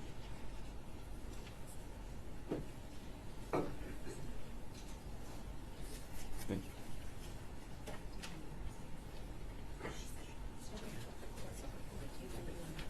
Thank you, and good morning. Because you're a minor, you do not have to say your name if you do not want to, but of course, if you wish to, you can go ahead and state your name. With that, you may go ahead with your statement this afternoon. My name is Avery Bluenstein. I'm a junior at Oxford High School, and today I want you to look at me. I have faith that the justice system will do its job and you will never see me in person. So today, I want you to look at me because it'll be the only chance you'll ever get to. As I stand here today, I'm 16 years old and I'm a junior at Oxford High School. I was 14 when you shot people right outside my classroom. As I think about it now, I can feel the adrenaline running through my veins. I was a freshman in room 256, my world history class. I sat on the floor of room 256, and there was no doubt in my mind. I was certain I was about to be murdered. More than thinking about myself, I thought about my sister, who I shared a room with. That night, she would come home to our shared room, and she would be alone. Would she get any sleep? Could she ever again? And at my funeral, what would they even talk about? I haven't accomplished anything. I was 14. I'm not done living. I wouldn't be able to hug my parents goodbye as I left for college. I thought I was never going to be able to get married because it was all about to end here in my history class. I hoped and prayed, please, when I get shot, don't let it be my face. My family wouldn't be able to handle it if I lost my face. Could my friends say goodbye if I didn't look like myself? November the 30th, 2021, I was given my very own life sentence. I was only 14. I am now sentenced to a lifetime of PTSD. I've spent hundreds of hours in therapy offices, and I've spent all my tears on this for so long. Whatever punishment the shooter gets, it will not be enough. Nothing could ever be enough. You took Hannah St. Juliana. She was so strong. She could have lived, but you stopped in your tracks and you shot her again. She didn't deserve it. My teachers, in the beginning of November, had made arrangements so I would sit with Hannah in my classes, because I was new to Oxford that year. My teachers looked through my schedule, and they looked for kids that I had a lot of classes with, and Hannah was on that list, and they knew her, and they knew that she was kind, so they told my teachers to set me with her. She was so talkative and friendly. Tate, Justin, and Madison didn't deserve it either. The only person who does is you, but much worse. In room 256, a boy announced while we were still in the class hiding, after looking on his phone, that Hannah had been shot. She was supposed to be there with me. The only thing I could think of was to text her. I, of course, didn't get a reply. She was supposed to be in my 5th hour class with me. As I was waiting for her reply, I thought, this can't be real. Come December, we'd be back sitting in history class. That night, I saw Hannah's face on the news. She was confirmed dead. Hannah had so much potential. She was set to do great things in this world. All that's left is her legacy. I used to have Hannah on the app Snapchat, and there's a feature on there where you can see where your friends are. It's called Snap Maps, and when you open up the program, it shows where your friends are. And I remember after I'd come home that day, I could still see her icon on the map, so I kept that hope that maybe she was fine. And even after, I would still see that whenever someone opened up her phone. I will never have an ounce of forgiveness for you. I will only learn to forgive myself, because I didn't deserve this. My community didn't deserve this. I still have faith in people. I still believe that most people are good. You didn't rob me of my kind heart, even though I'm sure you wanted to. I am 10 times stronger than you will ever be. You do not have any power over me.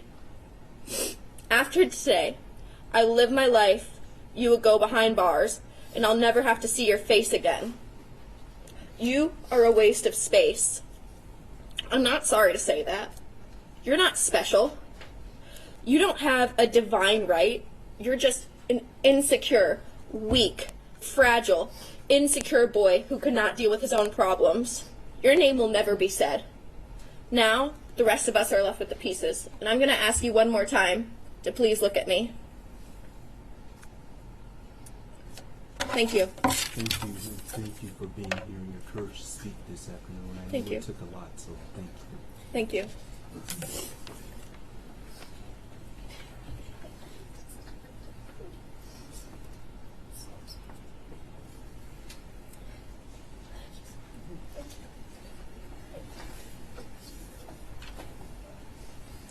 Thank you, people. Marcia Hudson. Thank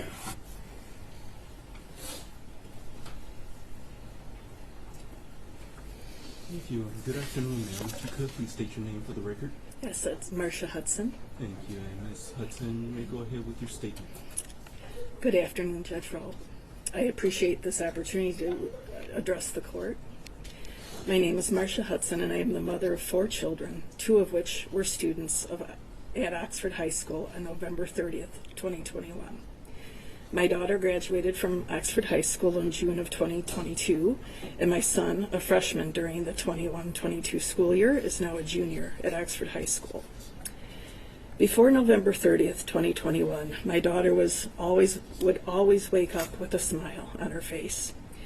Cheerful, confident, optimistic, caring, and as reported by her teachers, often seen laughing with her friends, making TikTok videos in the hallway, and basking in the glow of what was starting off to be an amazing senior year. Life was finally getting back to normal, having just experienced a global pandemic, and her outlook was bright. Before November 30th, 2021, she loved attending football games with her friends, going to dances, playing soccer, planning events, and engaging in her studies. Life was good, as it should be when you are young and full of life. She was trusting of others, always ready to lend a helping hand, and was thrilled to be accepted into Miss Getz's mentoring class, for she truly cared about the well-being of everyone within the walls of Oxford High School. She wanted to make a difference for others. On the morning of November 30th, she joined Tate, Kylie, and the rest of the mentorship class to deliver their Bully Buster lessons at Oxford Middle School, serving as mentors and friends to these younger students. After the shooting, things have changed significantly for many of us, my daughter included. She still has trouble falling asleep and quite often awakens several times throughout the night. Loud sounds, sirens, and sudden movements cause an uncontrollable reaction in her. She involuntarily begins to shake. She drops to the ground, covering her head, and begins to cry. Like many of her friends and members of our community, she has been traumatized. She has been formally diagnosed with PTSD, anxiety, and depression by her medical doctors. It is important for me to note, however, that despite it all, she is making her way through and out, taking small steps forward, healing each and every day. The light is once again beginning to fill the dark spaces. This is happening, of course, because of her tremendous strength, the support she receives from her family and friends, but primarily it is through a lot of hard work she continues to do weekly with her therapist. Her father and I are tremendously proud of her. She is currently a pre-med major at Michigan State University, and despite everything she has endured and watched her friends endure, her faith in humanity is slowly returning. She is determined not to let the evil acts that she witnessed take anything more away from her. As a mother helping to navigate not just my children's emotional and mental health, but that of my own, I too recognize the ways in which I have been affected by this senseless act of violence. The events of November 30th, 2021 have rocked the very foundation of what I have known to be good and right about the world. And despite the depth and breadth of emotions that I have experienced since November 30th, 2021, has fundamentally changed who I am today. I struggle with my emotions to this day, And the thoughts, feelings, and memories continue to rise up unexpectedly, like as I drive into the local Meijer parking lot, my mind still flashes back to the day that we all raced there, praying and pleading along the way. I remember arriving and watching my child crying, unseen, running back and forth across the parking lot, completely panic-stricken. I remember how desperate I was to get her into the car and hold her close, to hug the fear and sadness away. Simultaneously, I think about and pray for the parents of those that also raced to Meijer, so that they too could be reunited with their shaking, panic-stricken children, only to learn that they will never again be able to hold their child.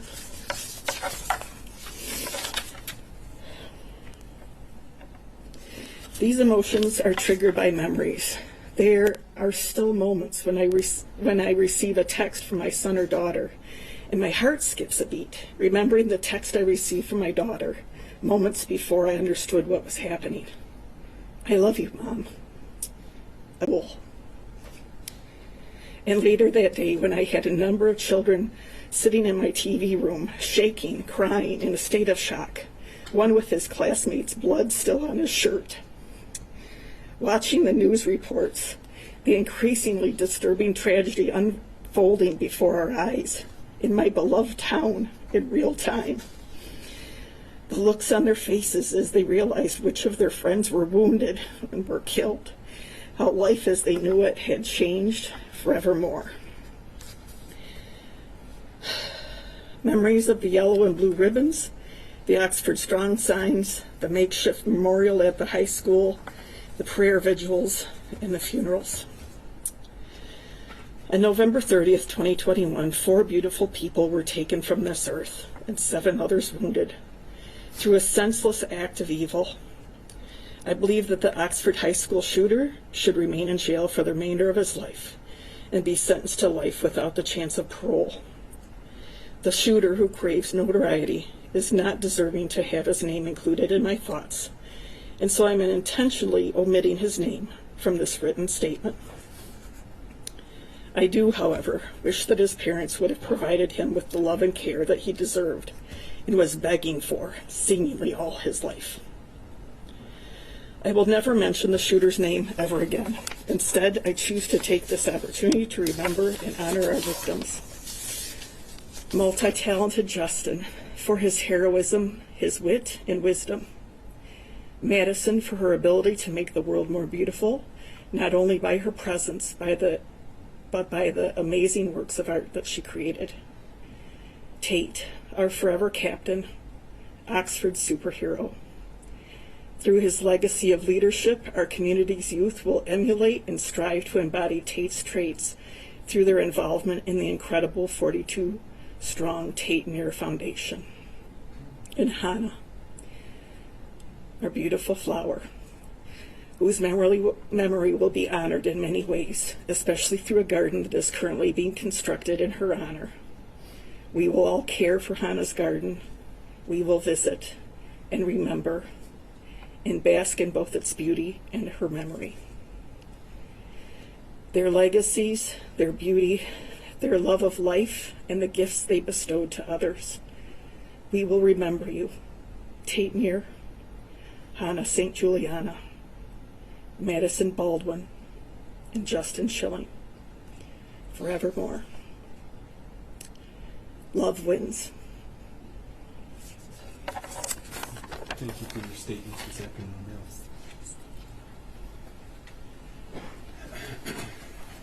Madeline Johnson. Madeline Johnson is next, Judge. Thank you. Good afternoon, ma'am. If you could, please state your name. Madeline Johnson. Thank you. You may go ahead and proceed with your statement. Thank you. My name is Madeline Johnson,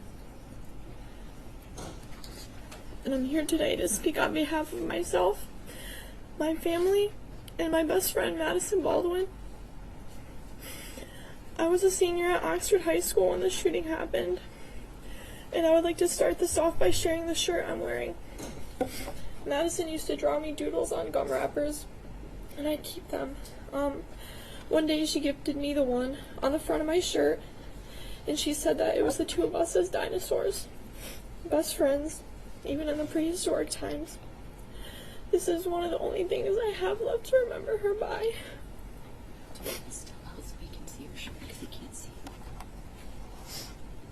This is the back. Thank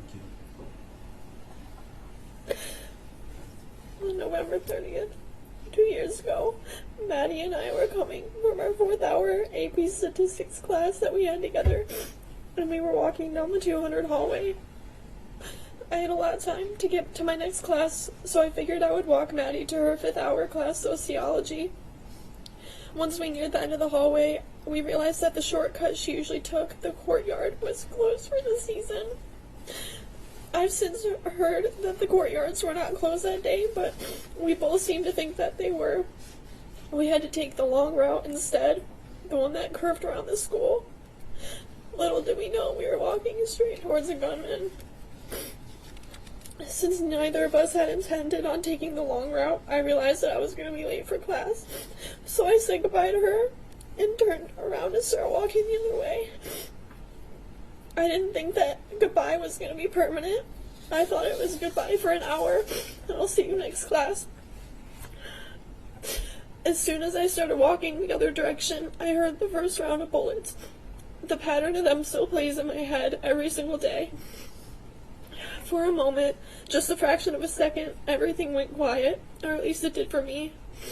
I looked around the hallway and saw looks of horror on the faces of teachers and other students. Their faces are frozen in my mind. I didn't see Madison. I couldn't see where she went. After that fraction of a second passed, it sunk in for everyone in the hallway, and it was chaos. People were screaming, running, pushing, and shoving. Doors were being slammed shut as kids desperately tried to make it to a classroom, and more gunshots rang in my ears.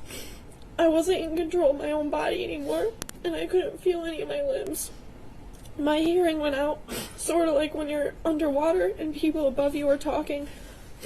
My vision went blurry, and I didn't even realize that I was running as fast as I possibly could to the other end of the 200 hallway.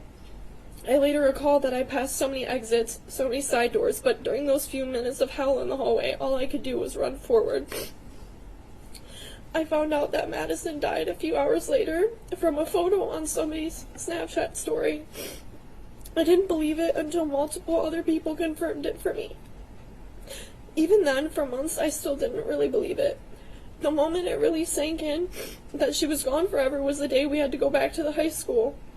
I sat in my ceramics class, our favorite class, and I watched as students poured through the door, and I waited for her to come sit at her seat right next to me, and I waited and waited, and I finally realized that she was never coming. For a long time, I blamed myself. I should have continued to walk her to class because then maybe things would be different. I blame those stupid courtyard doors for being locked on us, because if we'd taken the shortcut, she would still be here. But now I realize where the blame truly lies, and it lies with that monster sitting over there who can't even look at me. My life has been nothing short of a complete and total mess for the past 2 years. I can't trust anybody anymore. I don't make friends. I can barely keep my current friends because I can't let anyone get close to me anymore. I can hardly attend my college classes. I can't go into rooms that only have one door. I can barely go to concerts, malls, and other crowded places. I can't fall asleep without waking up in a panic from nightmares, and the only place I truly feel safe is my bedroom. I used to be a nicer person. I used to be fearless. I used to be a good friend, but I can't be any of those things anymore because the only thing that is ever on my mind are those gunshots playing over and over again on a loop. I don't enjoy things anymore, but all these combined are not even nearly as painful as it is to live without my best friend. I want the person who did this to know that Madison would have been your friend. I want you to know that she would have treated you with nothing but kindness had you not killed her. I'm not sure how much emotion you're capable of feeling, but I hope you regret it. And I hope it eats away at you. And I hope you feel even a fraction of the loneliness that I felt over these last 2 years.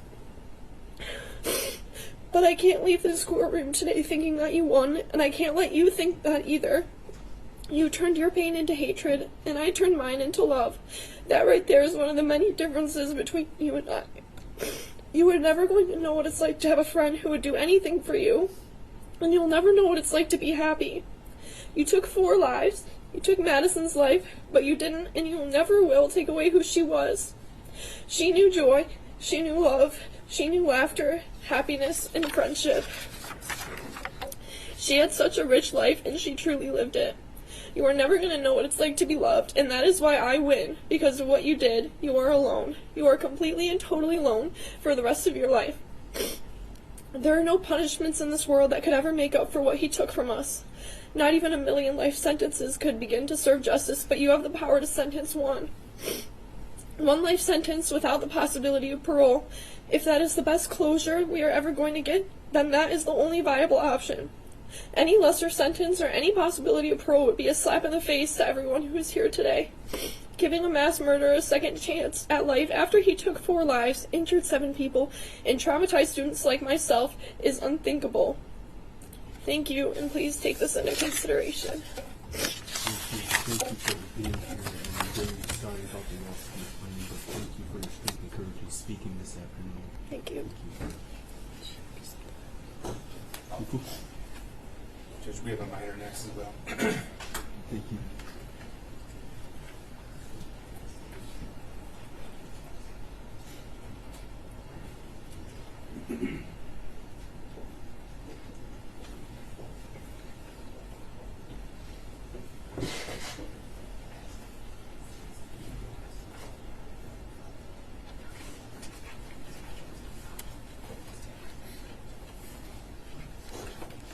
Thank you, and good afternoon to you. Because you're a minor, you don't have to say your name on the record if you do not want to, but of course if you want to, you may go ahead and state your name. With that, you may go ahead and proceed with your statement this afternoon. Thank you, Your Honor. Hello, Your Honor. I'm a survivor. My name's Addison Koss. I was an Oxford High School freshman when this tragedy occurred. Before this happened on November 30th, I was living my childhood out doing what I loved and being oblivious to the world around me and all its bad things. Before this day, I have never seen or heard a gun in person or violence around me. My life was basically perfect, but all of that went away fast. A week before Thanksgiving, there was a threat of a shooting. It was false, but I seen the defendant in the hallway, and I had a bad feeling about him, that he was dangerous. The week we got back from Thanksgiving break, the next thing I knew, I was in my biology class nervous for our test. I was going to use the bathroom before the test, but thank God I got caught up talking with my friends.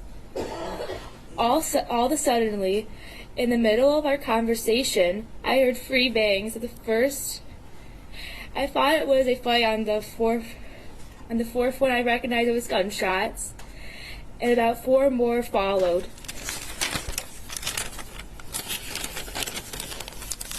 Me and my friend were near the door, and we hugged each other tight and ran to the corner. When we reached the corner, we kneeled down, hugging each other for dear life. It felt like slow motion. While our teacher was closing the door, I was thinking he was going to get into the room. Once the door was closed, I heard a few more shots. I noticed my phone was still on my desk across the room, and all I wanted was contact with my mom. That made me feel hopeless. It got me thinking I'm never going to see my family or parents again. That made my heart sink. My life was flashing before my eyes. I started crying. I wanted my mom. Luckily, my friend had her phone, and I was able to tell my mom I loved her. An hour of horror went by. Me and my classmates were crying and worried for our lives and our friends' lives. We were trying to figure out if our friends were okay. Finally, a police officer came in to rescue us. At that moment, I thought this all was a bad dream. When we finally came outside, the cold breeze hit my face, following the officer out to get searched.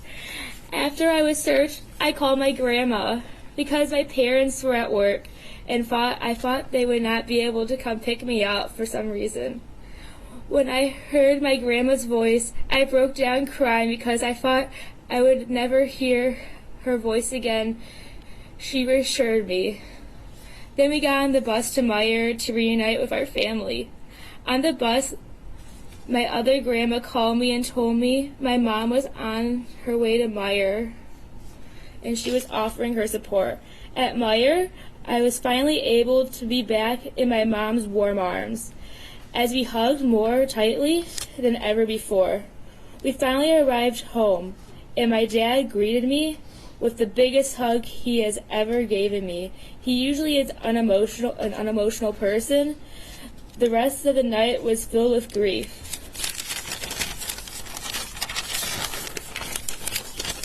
The after effects on me was I could not sleep alone for weeks after this tragedy. I slept in my parents' room for the first week, and I don't usually sleep with my dog. My dog had to sleep with me. I also now always tell my family and my friends and my loved one multiple times a day I love them because I'm scared of losing them. I also still get nervous in crowded spaces because I'm scared I would not be able to escape. But all I am sensitive to is loud noises because it reminds me of that day. There has also been many more effects on me, but this has also impacted my family and my peers. My mom sometimes still cries when she is talking about that day because she was traumatized. She didn't know if I was okay or make it out alive. And my 7-year-old cousin asked me after if it would happen to her too, and it really broke my heart because a child should not have to worry about that because she's just a little kid and no one should ever have to worry about that. This also impacted the parents who lost their babies that were dear to their heart, and my heart just breaks for them. These kids who lost their lives are the most incredible human beings to ever walk this earth. They all have impacts on their community members. Hannah, Tate, Madison, and Justin were kind beyond words, positive, and most importantly, cared for their peers in our community. There are some more meaningful traits about them that I admire. Also, the other 7 who survived are also in possession of the same traits and are strong beyond words. So, Your Honor, I am asking you to give this defendant, or should I say monster, life in prison without the possibility of parole in a maximum security prison, because this monster should never be free again and suffer because he took the life of Hannah, Tate, Justin, and Madison, and injured 7 others and also impacted another 2,000 people, traumatizing them all for life. Why should he walk free while we're suffering the trauma he put on us? Thank you, Your Honor. Thank you. Thank you for your statements this afternoon. Another minor, Judge. Thank you. And with that, we'll keep the recording down.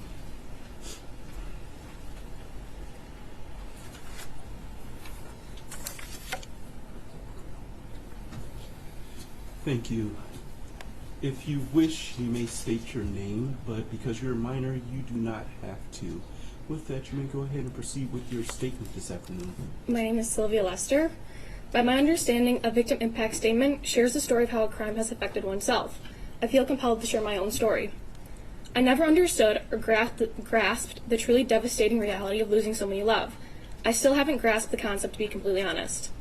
The only coherent words that came out of my mouth when I received the phone call that my beautiful best friend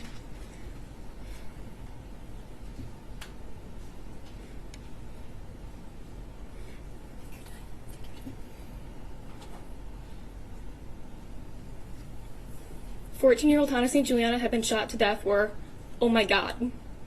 I thought her sister was lying to me on the phone, for there was no way that my Hannah had been brutally killed in their school hallway mere minutes after I left her to head to my 5th-hour class.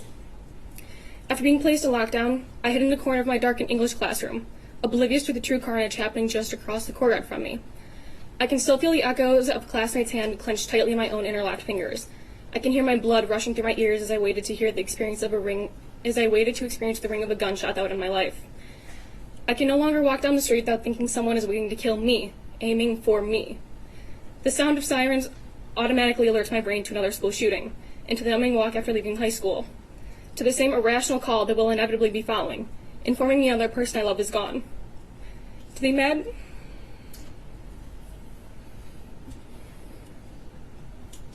imagined portrayal of Hannah bleeding out on the floor of our history hallway. This image will forever be stamped on the forefront of my mind. There are people that I now truly hate in this world. These types of people, in some way, take something from another. In a manner of speaking, they are thieves. Though, ironically, most thieves could return what they took if only they had the fortitude to do it. This thief, you, a murderer, can't give me back what you stole.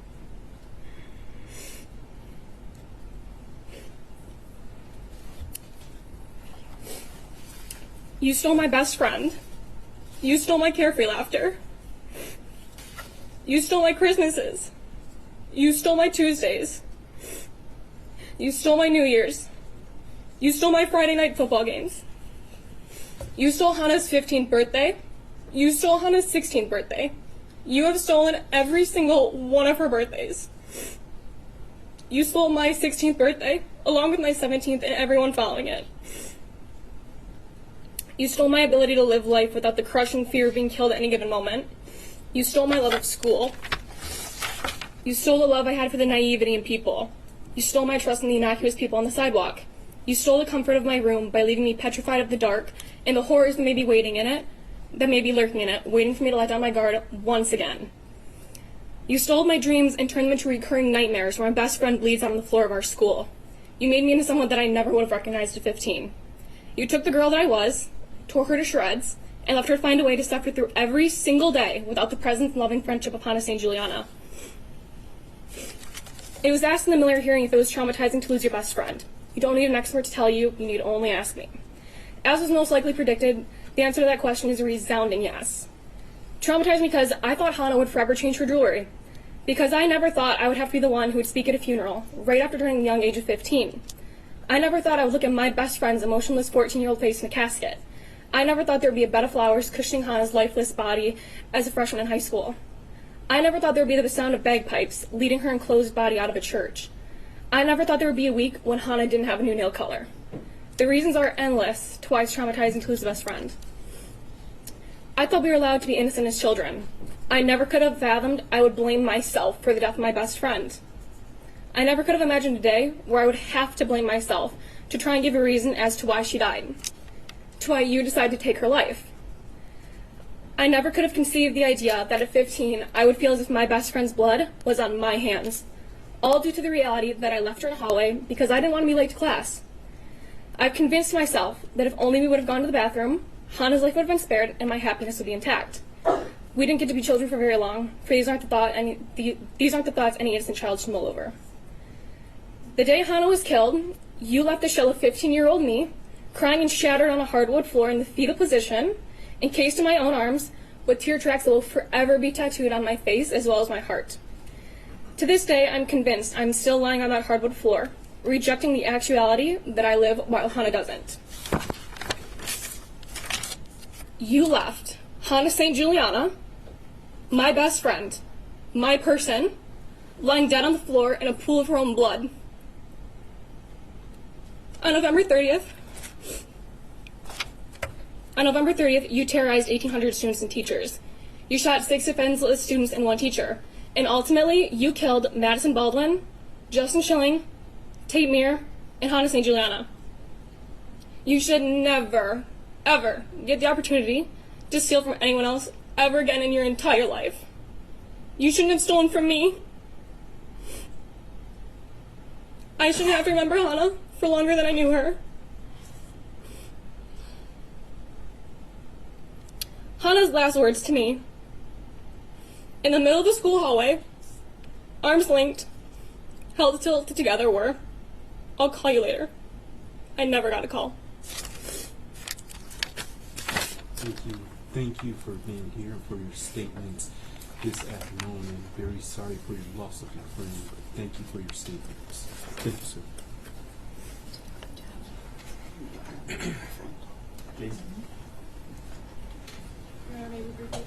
Yes. Council approach before the next individual approaches the podium.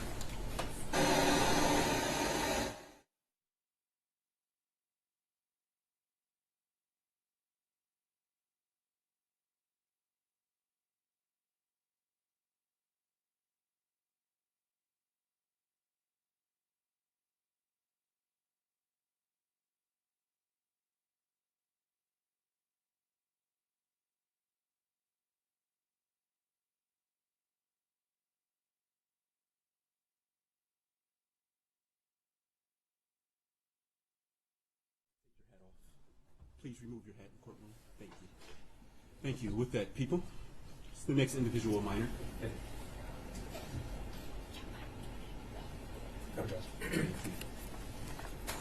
Thank you, and good afternoon. If you could, please state your name for the record. Jace McCarthy. Thank you, and you may go ahead and proceed with your statement. To explain how I was affected, I would have to tell you that I feel like my mind is stuck in a Meyer parking lot, which sounds silly.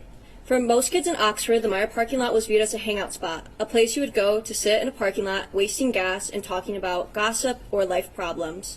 Strolling down aisles for hours trying to waste time before curfew. But most days I'm stuck in a Meyer parking lot. A parking lot filled with my peers hugging each other, cameras everywhere with reporters shoving microphones in faces, asking questions we couldn't comprehend at the time, with police sirens flooding the streets in my senses, and helicopters flying overhead. I am still there. I can feel the concrete underneath my feet. The cold, harsh wind still greets my face, even in the warmest July heat. I am still as the world spins, and my hindsight becomes blurred and hazy. I was coaxed into a state of shock for a long time. Some days I miss it, the feeling, the unknown, before it was real, when I was whole. When people started to come out and tell the world that they lost a piece of themselves that day, or they were looking for the person they were before the shooting, I didn't think I was a part of that group. Maybe I was taking it too literally, or maybe I wasn't aware enough to realize. I think for a long time I was walking around fractured and not knowing it. I didn't know when I lost that part of me. I still don't. Was it when I saw cop car after cop car from everywhere in the state? Was it before I saw 3 confirmed dead on the TV? Was it when I saw post after post of Madison's senior photo being used as a makeshift missing poster? Was it when the world stopped? My older brother came home a little after I did. He sobbed into my mother's arms. I can't remember a time he cried before that. I sat in a kitchen chair, confused, unsure what to do. So I left and walked to my room. Unfortunately, the walls weren't thick enough to prepare me for the words that came out of his mouth next. Nate's brother was shot. He was shot in the head, Mom. I felt time froze. I didn't know what to think. I didn't think I was hearing his words correctly. I was mixing up kids in my grade, scrambling for a name that I was clearly blanking out on. I remember staring blankly at my phone, hoping that it would somehow tell me magically what to do. No one tells you how to comfort someone after receiving news like that, so I stayed hidden in my room. Justin Schilling, someone my brother has known for years. The number on the TV screen felt more like a cruel weight that suffocated me. The number on the screen was real. Nothing screams real like a gurney outside the exit of your old chemistry class. I didn't sleep that night. I was hoping I would hear news about Justin, calling friends of friends who knew something. I told my mom in the early morning hours that people were saying goodbyes. I didn't want to be the one to tell my older brother. Looking back, I'm sure he knew. By 9 a.m., Justin Schilling was trending on social media. Justin Schilling is dead. I went to vigils out of nonstop guilt. I kept every candle. They've been collecting dust in a senior memory box that I made 2 weeks before my senior year, with high hopes that it would hold things like good grades and grad cards, turned into a gravesite of everything that embodies the 30th, from coping cards to Oxford Strong mementos. I still have wax on my shoes that I don't have the heart to clean. It's strange that I view that as a better time, not having to cope with the grief or loss because it hadn't hit me yet. Depending on the day, I'm aware enough to know that that wasn't a better time. A better time was not having to walk where kids bled out and died. A better time was not knowing the kid who sat at my homecoming table, or the fact that 2 months later he was going to school with a gun with the full intent on using it. A better time was worrying about how I was going to pass my math class and not how fast I could put in a night lock. I haven't been able to go to college out of fear that I'll go through another school shooting. I've watched friends drop out, Every day I fear for my siblings who are still in school. I fear for my friends. Every time I hear a whisper about a campus threat, I find myself praying, begging whoever's up there that my friends are safe. I can't bring myself to even think about the worst scenario. I don't know if I could go to another vigil. I don't know if I could go through it all over again. I hate cameras flashing. The sound of cameras clicking gives me the sense of unease. You never really get told the after. It's not just one thing, it's many. No one tells you the after. The only way you know is when you go through it. My friends and I's grief will forever be for the public view. Our faces on the front page above the fold or trending on some news network. Our tears will forever be ingrained in film. The worst day of our lives will forever be attached to our names and to our faces. One quick search shows us at our absolute lowest and most vulnerable, and no matter how far I run, no matter where I go, I can never escape the everlasting fear that the 30th has instilled in me. I do not get to move on. Every day I'm reminded of the 30th. Each time I feel my hair get blonder, I hear myself repeat 151 days till graduation in the back of my mind. I hear voices of people I haven't spoke to in ages. I hear cameras clicking, and I feel the weight of my brother's cries washing over me for the first time all over again.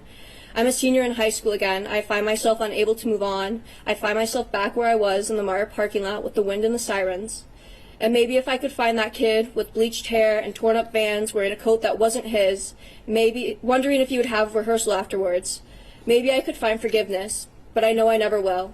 I chase after him most days. I see him across the street or down the hall. He haunts me, a constant reminder that I will never be the same, that death and trauma isn't something that can be scrubbed away no matter how hard I may try. My words will never be able to paint a perfect picture or make an outsider truly understand the haze the world turned into in that Meyer parking lot, a haze that somehow turned into hours within a blink, and then it was days, which somehow turned into months, and when I woke up from it all, I was left with a heavy burden of loss, grief, and guilt that will forever ache in my bones and taint the air I breathe. It's more of a person, a friend, something that knows my ins and outs, and I'm sure I'll be holding its hand for a very long time. It'll greet me when I least expect it in the years to come. It waits on the edge of my bed every morning and tucks me in at night. It follows me around, always looking over my shoulder. It's the voice that tells me to check my exits, follow the rule of 3. 3 exits, 3 hiding spots, 3 things I can use to defend myself. That open spaces aren't safe, that loud sudden noises means it's life or death and I need to run. That backpacks don't just hold books but lethal weapons that someone is just itching to use. It tells me I will never be safe. It makes me second guess when I hear sirens. I can never tell if they're real. If my room gets quiet enough, I can hear them. They're more than a familiar sound, yet when my body hears emergency vehicles, I can't help but tense up. If I can't sleep at night, it crawls into my bed beside me, making me think of what ifs, or what I'll do, who I'll call, what I'll say if it happens again. And as the 30th approached closer, I find myself in sleepless nights. The cold air gets harder to breathe. The weight on my chest becomes ever more present, and I'm looking over my shoulder. Every small noise becomes a mental game of am I safe? Even the crunchy snow becomes a cruel reminder. Passing by the school around this time of year gets harder because when there's no cars, my mind convinces itself that I'm on break, that I'm 18 again. I have to look in the mirror and I have a hard time seeing the person who's looking back at me, because sometimes time isn't linear to me. I expect to see the person I was. I have a hard time to remind myself that I haven't been 18 for a minute, that I'm not playing Nancy Drew over deer head conspiracies, and I'm not skipping my online class for the 80th time that semester, or I'm not going to walk into 5th hour and listen to the girl next to me talk about her teacher. That I am 20, that the world moves on, and I just didn't know it would move on without me. That it's mostly in my mind or in my head. Time is a very strange thing. Some days the 30th doesn't feel real. It feels like it was decades ago, and others I'm right back in it. I don't know why pain and trauma are like this. I don't know why it tends to rush me or corners me. I don't know why it acts like I have places to be. I ask myself a lot, why is the weight on my shoulders? Why is the guilt of surviving on my doorstep, and why is it pounding on my door? Often I wake up, and the first thing I do is pull myself together. I find myself trying to scream my way out of nightmares. It's become my go-to method of waking myself up. It gets my mind to the real world. People who have never gone through something like this will view this as closure, an ending, moving on. When something is over, I don't get to move on. That weight and guilt doesn't dissipate over me. This traumatic event has changed me indefinitely, and there's never going to be an undo button. I will never hear the chance of Sean talk about Justin in the present tense again. I will never hear friends talk about future plans with Hannah or Tate, only what-ifs and promises never seen through. We never get to wake up and move on with the loss. It lives with us and appears with us in least expected ways. And that is something the shooter will never have to endure. He will never have to go through what he made us go through on the 30th. And for as long as I have to carry on with the weight of his actions, I believe he should too. So maybe I'll forever be in that Meyer parking lot, the guilt and grief being more familiar than the back of my hand. And maybe I'll forever be chasing the idea of who I was that day. The looming fear of never getting better or healing will always dangle over my head. But just like the what-ifs and nightmares, I know for as long as I live, I will pray and I will hope that there is a shadow of incarceration and karma haunting him for the rest of his life. Thank you for your statement. Thank you. With that, we're going to go ahead and we're going to break for lunch. We're going to break very briefly. I do want to attempt to get this hearing done today, and so we're going to break. We will return to court at 1:35 p.m. With that, to the individuals that are in the gallery, please be seated until the defendant has exited the courtroom. With that, deputies, you may take the defendant.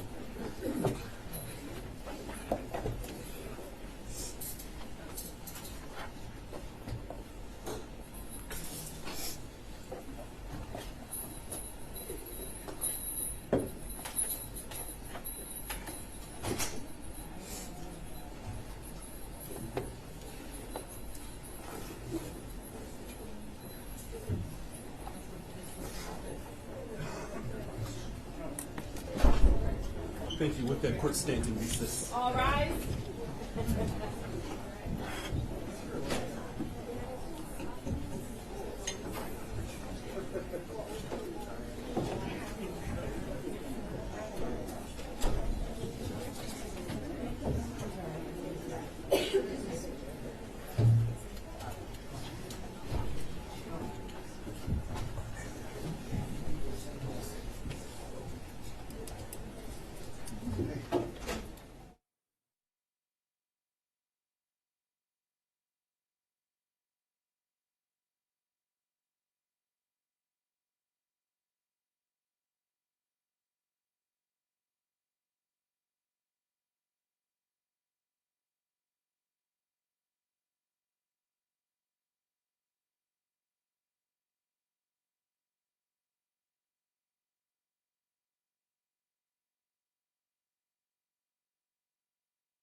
Check, check, check.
Sure.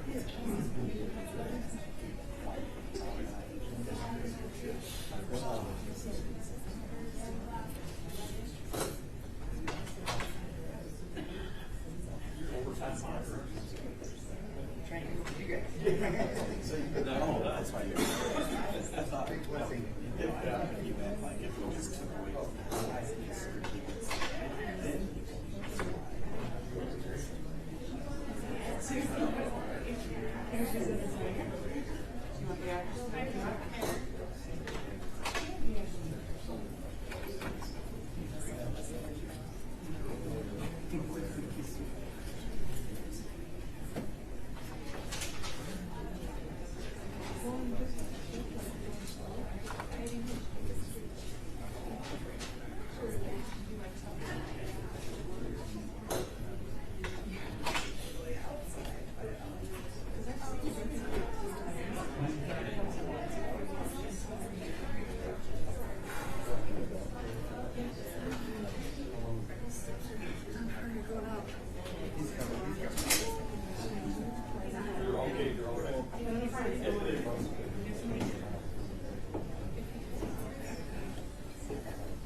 Usually I get that close to someone I'm usually there for.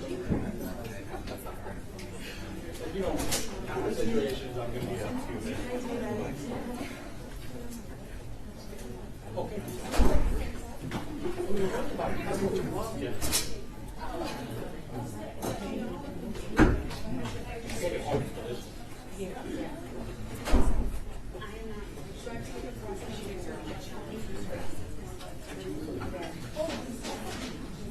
Oh, you're like, it's like going on a hotel, you're not going out.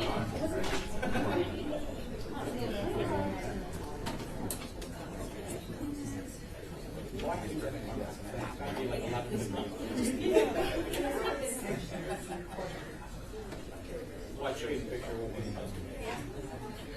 what weird. Actually, the beer came after.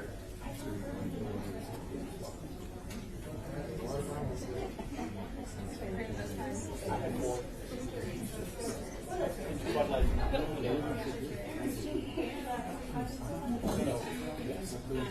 mean, we started like 5 minutes. Caleb came home and not like, she had to like refine and finish.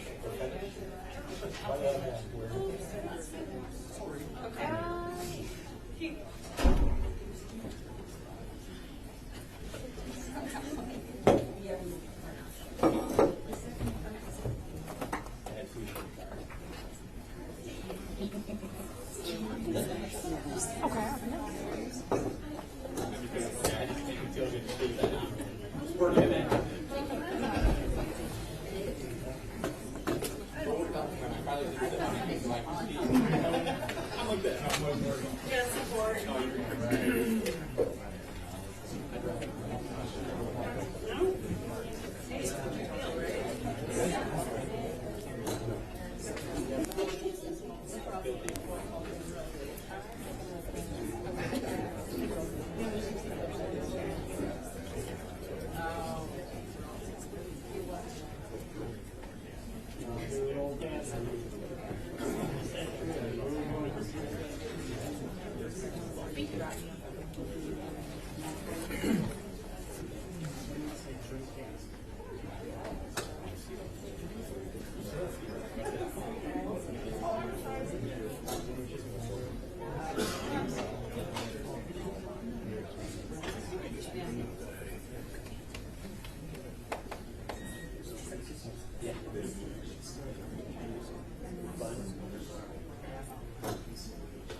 All rise. Oakland County Circuit Court is now in session with the Honorable Kwame Rowe presiding. Thank you, ladies.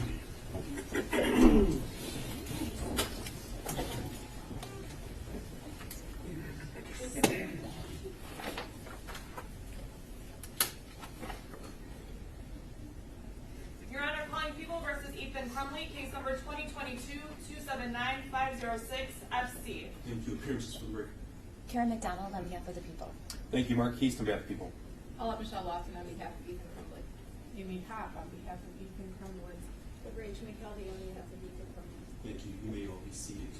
Before we begin, I would note that the court did shorten the lunch period here to make sure that we can hopefully finish the proceedings this afternoon. If anyone needs to step out to eat additional food, the court will allow that. However, we need to conduct these proceedings efficiently and forthwith.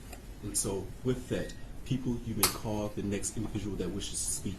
Thank you, Judge. Miss Olivia McMillan. Thank you. Thank you, and good afternoon, ma'am. If you could, please state your name. Olivia McMillan. Thank you. You may go ahead and proceed with your statement to the court. I've thought about what I might say for almost 2 years now at the time of writing this statement. I don't think I could ever put into words or will ever be able to put into words the emotions I've gone through since that cold, icy day of November 30th. Desperation, numbness, guilt, fear, grief, loss, anger, hopelessness, yearning, the list goes on. I don't even know where to start or how to start. Since 2018, at the young age of 13, I've feared school shootings. I observed the harsh realities of the Parkland shooting through Snapchat videos taken in classrooms as they were surrounded by their dead friends and peers. I was so fearful of this happening to myself, my friends, my classmates. I had vivid nightmares, took the drills and lessons in schools about what to do in these situations very seriously. I always knew where the nearest exit was, in a new room, building, choosing my seat carefully, and paying attention to who was around me in public. This was all before. But I entered high school, a new environment, new friends, new classes. Everyone talks about how wonderful high school is supposed to be, how it's supposed to be some of the most pivotal moments of your young life. I was lucky enough to make some friends who truly made it feel like these were the moments you live for. Justin Schilling was one of those friends. I've known Justin since the beginning of middle school. We rode the same bus. He was the last stop in the morning and the first stop in the afternoon. He had a big smile with these round cheeks and crooked teeth. We weren't anything more than acquaintances at the time. We had mutual friends, probably talked here and there on the bus, but there was nothing more than that. It wasn't until the beginning of our freshman year that a friendship started to flourish. He still had the same big smile and crooked teeth. He was such a light to be around, always doing something to make you laugh, wishing you good luck on whatever sporting event you had going on, helping you with your homework, asking you about your day, the list goes on. I've been friends with Justin for well over 5 years now, and words will never be able to describe him. I can say how charming, funny, sarcastic, encouraging, and wise beyond his years he is, but these words only demonstrate an inkling of Justin and who he is. I had just walked into my AP statistics class around 12:49-ish. I remember I sat down, texting one of my friends, playfully complaining about one of our other friends that I had just seen in the hallway. Right then, my class heard shots. I looked directly at my teacher, and my brain was telling me it was a senior prank. Someone was slamming or banging on the lockers. It was something along those lines. My teacher was closing the door because she didn't want to deal with whatever prank was going on outside in the hallway. It was far from a prank. I don't know when my brain flipped and knew that I was in danger and began to move desks, tables, chairs, filing cabinets to barricade the door. I don't know when my brain told me to get someone to hand me my big metal water bottle just in case we needed to fight. I don't know when my brain told me to text my parents. And I don't know when my brain told me to text the group chat with 3 of my other best friends in it. But I did. I wanted to make sure they were okay. Justin was in that group chat. I sent a simple text, "Are you okay?" just asking if he and my other 2 friends were safe. The response we got still makes me sick to my stomach. Justin told us he was in the bathroom with the shooter, and the next text we got from him after was, quote unquote, "I love you guys." Little did I know that would be my last text I ever received from Justin. I didn't think he was dead. I really didn't. I believed he was going to be okay. From what I was being told, I knew it was most likely going to be a difficult recovery, but I believed for another 20 hours that he was going to be okay. I was planning on going to the hospital in a few days to visit Justin, hang out with him, and help him through this, just as he's always helped me with whatever I needed and whatever I was going through. The night after the shooting, I was sat in my room alone. There wasn't a future that didn't have Justin in it. He was going to get better, and he was going to continue to tease me. He was going to go to prom with us. He was going to graduate and walk across the stage, probably brag about all his honors and rewards that he was going to get. We were going to celebrate it. He was going to be there for our last summer before college, swimming, bowling, having bonfires, taking film photos, and then after that experiencing college and making years of memories. From the day I met Justin, I knew I wanted to be his friend, and as I got to know him, he became more than just a friend. He became family. I knew he was going to be in my life for years to come. I just didn't know it was only going to be as a memory. He wasn't able to finish his senior year. He wasn't able to go to prom or graduate. It was ripped from him all in one of the most horrific and gruesome ways possible. I dream of what could have been. I have vivid nightmares of what has happened and what could happen. If myself and my classmates were gunned down in our high school, what makes that any different from going to a grocery store or on the street or a coffee shop or a restaurant? There isn't a difference. I don't trust people anymore. Anyone walking by in a car sitting 2 seats over, I don't trust anyone in any circumstances. Noises, I wonder if it was a car. Why are there so many sirens? Was that a gunshot or just a bang of the dumpster, the crash of metal? Or maybe a pop of an old banged up car driving by? Or at least that's what I hope. I try to lay down at night and escape the real world, but I can't. It's almost worse as I try to fall asleep. Sleep paralysis haunts my nights. All my fears and anxieties I've been pushed down throughout the day come full force in the most nights, paralyzing me in fear, not allowing me to sleep peacefully. Peacefulness never comes. I believe that the defendant should be given the maximum sentence, life without parole. I never want to see the defendant or hear about the defendant ever again. The defendant took the lives of Hannah St. Juliana, Tate Meir, Madison Baldwin, and my best friend Justin Schilling. And they will never be able to experience the world, so why should the defendant? Now I only have memories of Justin because of the defendant's actions, and I would like to share one. For those who have known Justin, knew that he gave the best advice, even when you didn't ask for it sometimes. While I struggle to remember every piece of advice he's ever given me over the years, I wanted to share this one. Quote, "There's no reason to be sad because it all doesn't matter. Life will end. And that's why you can't care about everything, you know? Just care about what makes you happy because that's all that matters. Because in the end, we don't have much time. So do what makes you happy." And that was from Justin Schilling.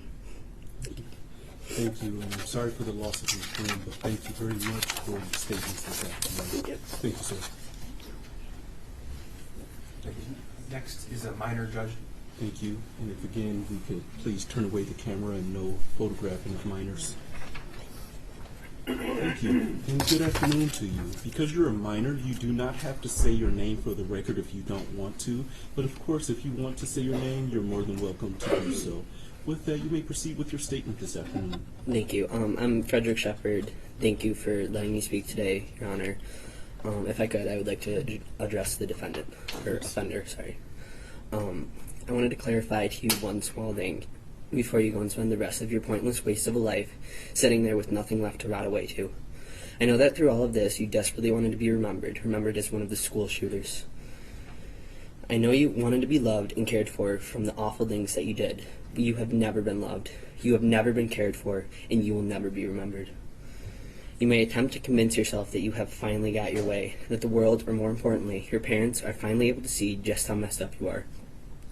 But even to this day, nearly 2 years later, they don't. Once they found out what was happening that godforsaken day, they did not care about you. They didn't text you to find out if you were okay. They never called just so they could hear your voice. They never said the words, "I love you." And once the dust had settled, they didn't attempt to find their child, who had supposedly just been through the most traumatic experience of their life, but instead they ran. They ran as far away from you as they possibly could. When even your own two parents, who are supposed to love you and care for you, no matter what the world may throw your way, don't love you, you know you are unloved. You may think that in some small way the news has to be remembering you. The news has to remember you any time they report on the story. But they don't. They do not care about the actions, but instead the consequences. They do not care about the person who committed the crime, but instead the people affected.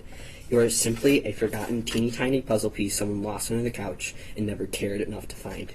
You will never be remembered. Your microscopic brain may still believe that because you committed the heinous act of unthinkable violence in a public building that remains standing, you will be remembered and cared for. You will not. In 5, 10, 15 years, no one will remember you, let alone what happened in that building. They will not remember the predator, but instead the prey. They will not remember that one cold, hell-like day a student had enough of this world and decided to take it out on innocent people, but instead the innocent lives who were cut entirely too short. You may think that in some incredibly small ways, the families who are yelling at you, insulting you, screaming obscenities at you, must care about you. They don't. They couldn't care less if it was you sitting in front of them or if it was someone off the street. They are not mad at you. They are not upset with you. They are not wanting to kill the person sitting there. They are mad at the situation. They are upset at the situation. They want to kill the situation. No one cares if you are a part of their life or not. Your speck of a brain may still believe that when the family speaks of their loved ones, they have to be reminded of you. They don't. When they speak of their loved ones, they remember the laughs, the cries, the ups, the downs, the in-betweens, and the love, not the fear, unsettlement, and sense of danger they had to endure in the last seconds of their life. They remember the beautiful, amazing lives they lived, not the horrendous last seconds they had to interact with you. You may still have the idea that by me standing up here in front of you, by me expressing all this anger, I must hate you, which in your jumbled translation means I love you. I hate the feeling that every time I am somewhere in public, I need to have people constantly surrounding me, so I can easily blend in and escape. I hate the feeling that I constantly need to stay on guard, and constantly need to mark every possible exit, think through every situation, watch every single person that seemingly looks suspicious to me, just in case someone came in wanting to kill me. I hate thinking that every time I go to bed, there's someone just outside my window, someone who has been stalking me, waiting for the perfect moment to shoot me dead. I hate constantly being reminded of the hell that I endured. I hate seeing flashes when I close my eyes at night. I hate hearing bangs in my head. I hate hearing sirens. I hate picturing that hallway I was in. I hate that my trauma is all I can ever think about. I hate the position you have put me in. But I do not hate you, and I certainly do not love you. I remember giving my loving dog a hug and seeing my normally hyperactive boxer standing so still, staring up at me, seemingly knowing I was in pain and I needed her. I remember telling my new fish that I almost didn't make it home that day and wondering if my parents would have forgotten to feed them if I died that day. I remember the realization of what I meant to my family when my mom had to frantically search for me, her only child, knowing that if she lost me, she wouldn't have anything.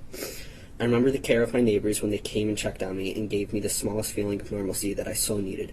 I remember the rush of love I felt when so many people in my life called me or came to see me, so they could comfort me and see my face. I remember the noisiness in my head as I desperately tried to make sense of what had just happened to me. I remember how wide my eyes were as I stared at the news coverage, how I snapped at my parents to keep the TV on while I sat there with a pillow, the button digging into me, motionless, zombie-like, staring at the footage of the room I had just escaped from.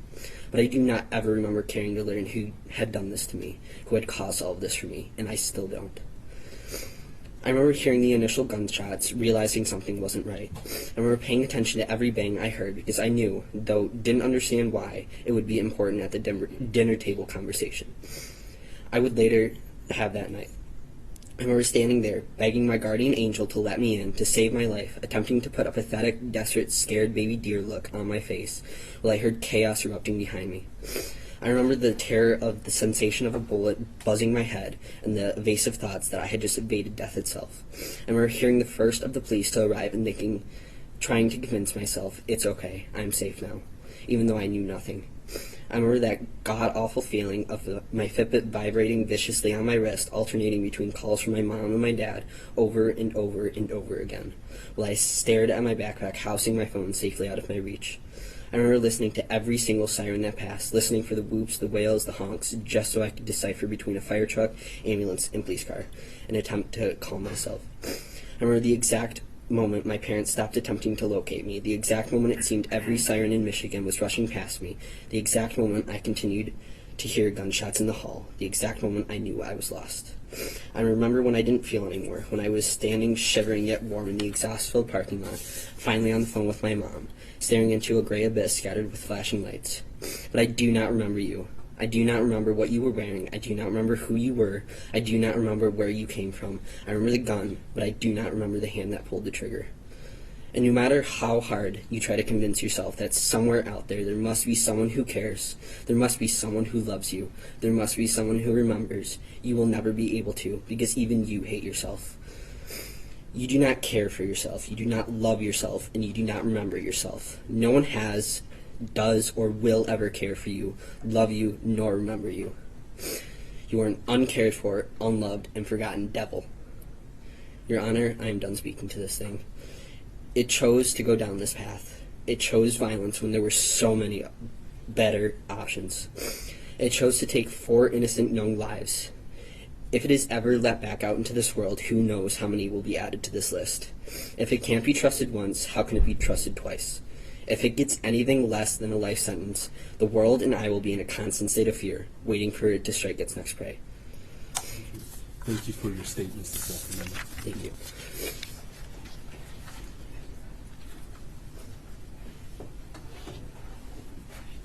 Next speaker is a minor as well, Judge. Thank you. The next speaker is also a minor. Thank you. Thank you, and good afternoon to you. You do not have to state your name because you're a minor, but if you wish to state your name, you may. But again, you don't have to. With that, you may proceed with your statement, and good afternoon as well, ma'am.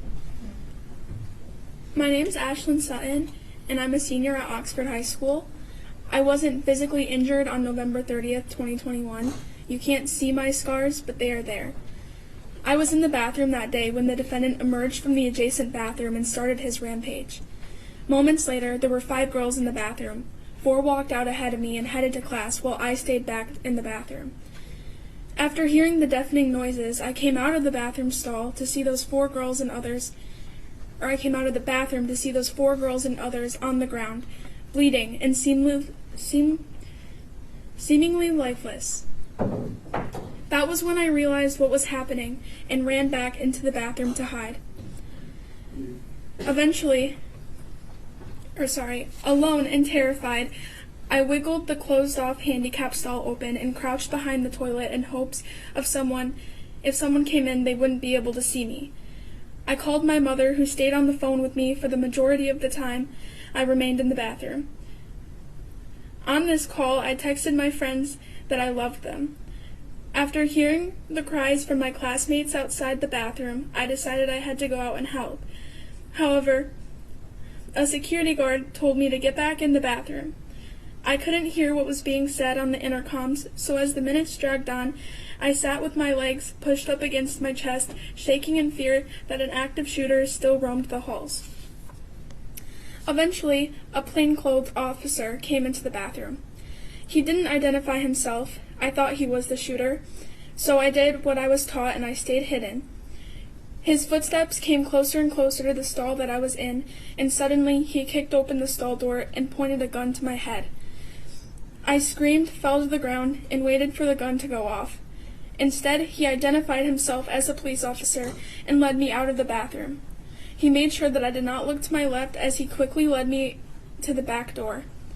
I didn't look. I had already seen enough. The relief of realizing he was law enforcement did little to erase the trauma of that moment as I was let out of the bathroom, forever changed. The impact of that day has followed me through every aspect of my existence, casting shadows on what was a life filled with innocence. I was a sophomore and just 15 years old when this happened. Before that day, school was a place of growth and companionship.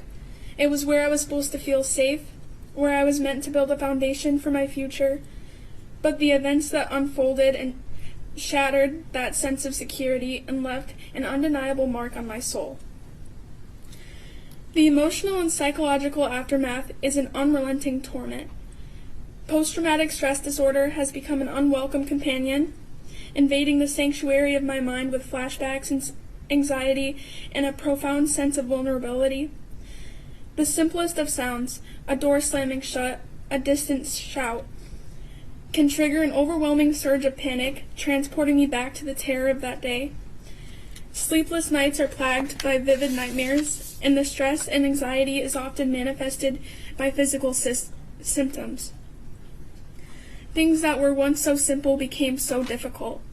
I couldn't even walk into a public bathroom for months afterwards.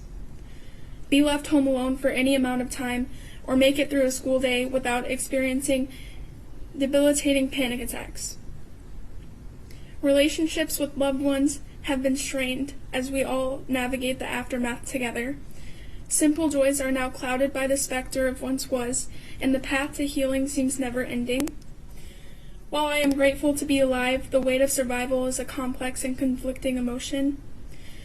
I feel a responsibility to honor the memory of those who were lost, yet the guilt of living when others did not is a heavy burden that I and others like me must bear.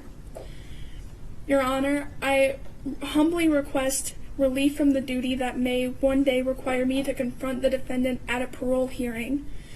It is in my solemn plea that the possibility of parole be denied, ensuring he never has the opportunity to harm another person. As you deliberate on the consequences for the defendant, I implore you to recognize the enduring impact on survivors. Justice is not only about punishment, it is about acknowledging the depth of our pain, the strength it takes to endure, and the resilience required to rebuild shattered lives. Thank you for your time, consideration, and understanding of the profound impact this tragedy has had on my life. As a survivor, I want not only to talk solely of the pain, but also to emphasize the strength that can emerge from a tragedy. In the face of unimaginable pain and loss, I have discovered an inner strength that I never knew existed. It is a strength that has propelled me forward, allowing me to rebuild my life and find purpose amidst the chaos. May our collective experiences serve as a catalyst for change, a resounding call to address the root cause of senseless violence. Thank you. Thank you for your statements this afternoon, and your strength definitely shines through your statements this afternoon, so thank you for those statements.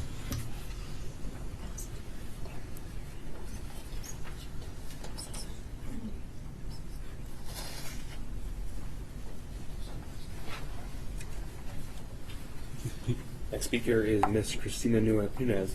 Thank you. Is she a minor? No. Thank you. And good afternoon, ma'am. If you could, please state your name for the record. Yep, I'm Christina Teles-Nunes. Thank you. You may proceed with your statement. Thank you, Your Honor. I will be reading on behalf of my younger sister. This is her statement. I'm currently a 17-year-old junior at Oxford High School. I wanted to reach out and share my story in order to make my peers feel less alone and to be an advocate for myself. New to Oxford, I was a freshman when the security of my school was broken. At 15 years old, I was put in a scenario where a classroom of less than 10 students and no teacher had to lock down. The first classroom behind the bathrooms, room 325, had 2 doors and little resources to use. However, as a group, we managed to move a filing cabinet to block the door, gather scissors, textbooks, and any classroom materials we could find in order to defend ourselves. I cried and hid under a desk while I called 911. Those who stayed in the classroom when the gunshots were fired were the students who, like me, responded by freezing in place. I remember sitting under a table, texting my sister, asking her to pick me up. Asking, I don't know if it's a realistic drill, but we heard gunshots and I'm scared. Could you pick me up when this drill is over? I remember writing notes to my family in case something happened to me. They were the first thing on my mind. I remember finding out that night through social media that a sweet girl like Hannah passed away. When I moved to Oxford, I didn't know anyone, but I'll never forget Hannah's kindness as she helped me brainstorm ideas that could help me fundraise for my project. Sweet suggestions of jewelry making and bake sales motivated me to branch out more at school. Her compliments in my math class always made me feel welcome. I owe her so much for making Oxford feel like home. No student should ever have to fear for their safety in school. For months after November 30th, I struggled with sleeping due to the nightmares I would have. I needed outside help for me to sleep. Now, at 17 years old, I still fear for my own safety at school and in public. I always look for the nearest exits in crowded places, and when I get stressed out, I have recurring nightmares of the shooting happening again. In order to move forward, I need to know that he will never have the chance to see my school again. This was an act of terrorism, endangering a crowded public space, instilling fear in a community, and leaving behind many victims who will have to deal with this event for the rest of their lives. The Oxford community is brave and loving. Please consider aiding us in granting the security, closure, and support that we need. Thank you. Thank you. Thank you for your statements this afternoon. They're truly appreciated. Thank you.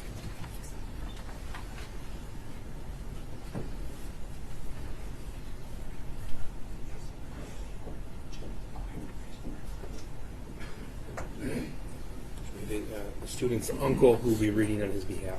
Thank you. Good afternoon, sir. If you could, please state your name for the record. My name is Jeff Bean. Thank you. You may go ahead and proceed with the statement. Thank you. I'm reading today for my niece, Imani Tenorio Penter, who was a junior at Oxford High School in November of 2021. Deputy William Bean has worked at Oakland County Jail for 36 years. He became a second father figure when I was 3 years old. I look up to him every day. And even though he has been a sheriff deputy for this long, I can confidently say that I have never heard a live gunshot until November 30th, 2021. That day was filled with loss. The loss of my best friend, the loss of trust, the loss of my childhood, and the loss of respect for a lot of people. I've been walking around the curb hall at OHS. I passed room 256 and kept going. I was supposed to be in room 242 that day, but instead, I was in 244. I did what an average high school student would do. I stopped in the hallway and talked with my friends before class. That is when I heard something I had never heard in my life. When I heard the second shot fired, I realized what it was, and it was terrifying. I was the last one to enter my classroom door, panicking and shaking. The window that was directly next to my head was shot out as I walked through the doorway. I slammed the door shut, ran into a desk very hard, which left my legs swollen for a couple of weeks. I was in the room with about 20 to 25 other students, no teacher, and a door that was unlocked. I felt fear, but I also felt the need to be strong for the kids in the room. At 12:51, I called 911, and my friend spoke to the operator. I was scared, hurt, in shock, and I could not for the life of me stop shaking.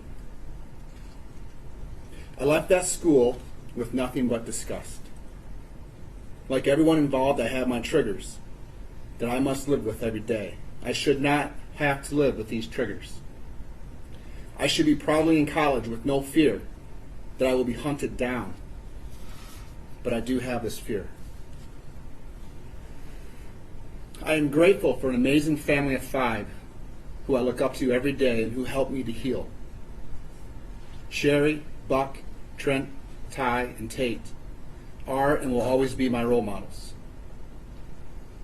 Tate Muir was killed on November 30th. And what did the Muir family do in the aftermath? They created an organization to help other kids like the shooter, so they have support, so this will never happen again. They're the strongest family I know. Helping others is what we should be doing. But instead, we're here today trying to decide if the shooter should have life in prison with or without a chance of parole. This person should have life in prison with no chance of parole because Tate, Hannah, Justin, and Madison have no chance of going to college, no chance of getting married, no chance of having children, or even simply eating dinner at the table with their families again. I am overwhelmed by the unfairness these 4 families have to suffer through and the 7 who are going through a very long recovery process. The shooter stole something for which I will never be able to forgive him. I also know the shooter wants to see this terrible trauma students, staff, and our community members went through on that day. But what he needs to know is this: Our community is way too strong to allow that. So instead, we fight for what is right.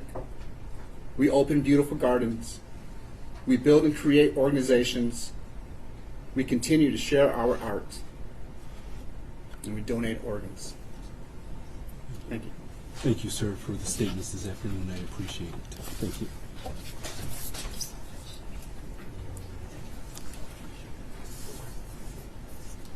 Next speaker is a minor, Judge. Thank you. The next speaker is also minor. Thank you. Thank you, and good afternoon. Because you're a minor, you do not have to state your name for the record, but if you want to state your name, you may if you wish. With that, you may go ahead and proceed with your statement. And good afternoon as well, ma'am. Thank you. My name is Grace Viviano.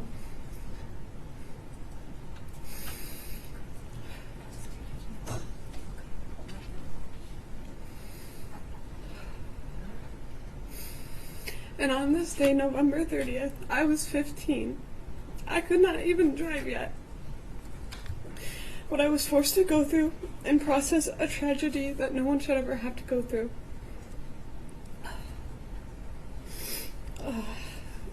And I never thought this would ever happen at my school. After this day, I couldn't sleep for weeks. I had a lot of survivor's guilt and was overall angry. I was angry that this day made a place that I loved to be at, somewhere I felt safe in, somewhere I hated being. I never wanted to step into Oxford High School ever again, but I wasn't going to let him take that away from me. Now whenever I go to other schools or anywhere else, the first thing that I look for is an exit, just in case this were to happen to me again. Just in case I'd have to run for my life again. And for the waste of a human that's sitting in this room with us, love will always win. You will be forgotten in a few years, and the 4 that you selfishly took away from us will live on. In your honor, I hope, because of the terror and disregard for human life, I hope you give him life without parole. Thank you. Thank you for your statements this afternoon. It showed a lot of strength to be here, so thank you for that. Thank you. Thank you.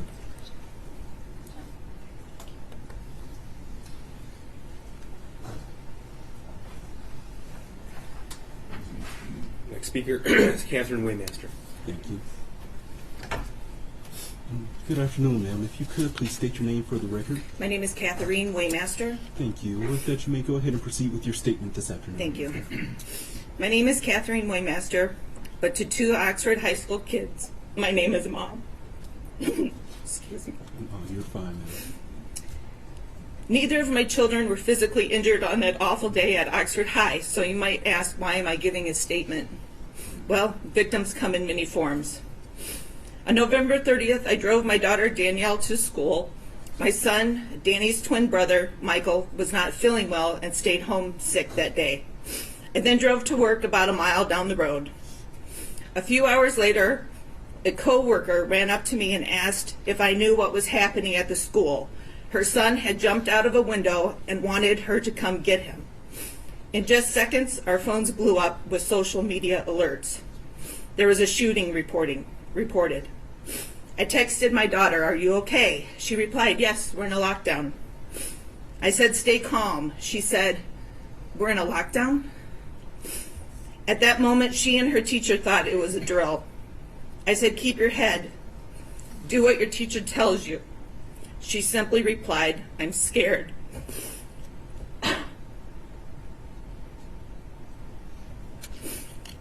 I ran out of work and headed to the school. I arrived in minutes before roads were closed and the bulk of the emergency responders had arrived. The radio announced that a shooter was in custody. But of course, no one knew at that point if there was only one. I watched as hundreds of emergency responders arrived. I watched ambulances unload empty stretchers and leave with full ones.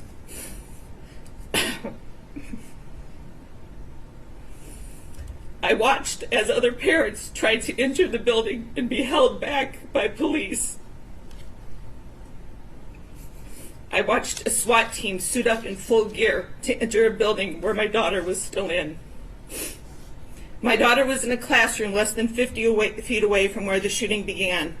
She was huddled in a corner with her classmates, holding items to use as weapons in case the shooter came in. My daughter chose to arm herself with the star from the top of the classroom Christmas tree to use as a stabbing device. Let that sink in.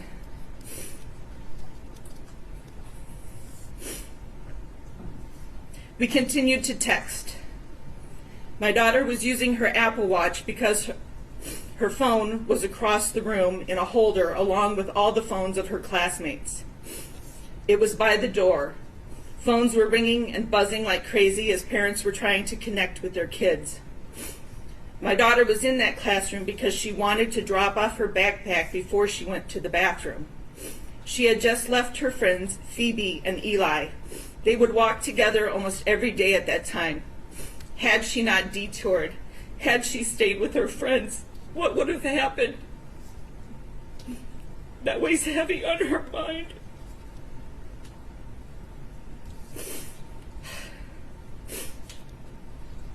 After some time passed, my daughter's classroom was evacuated.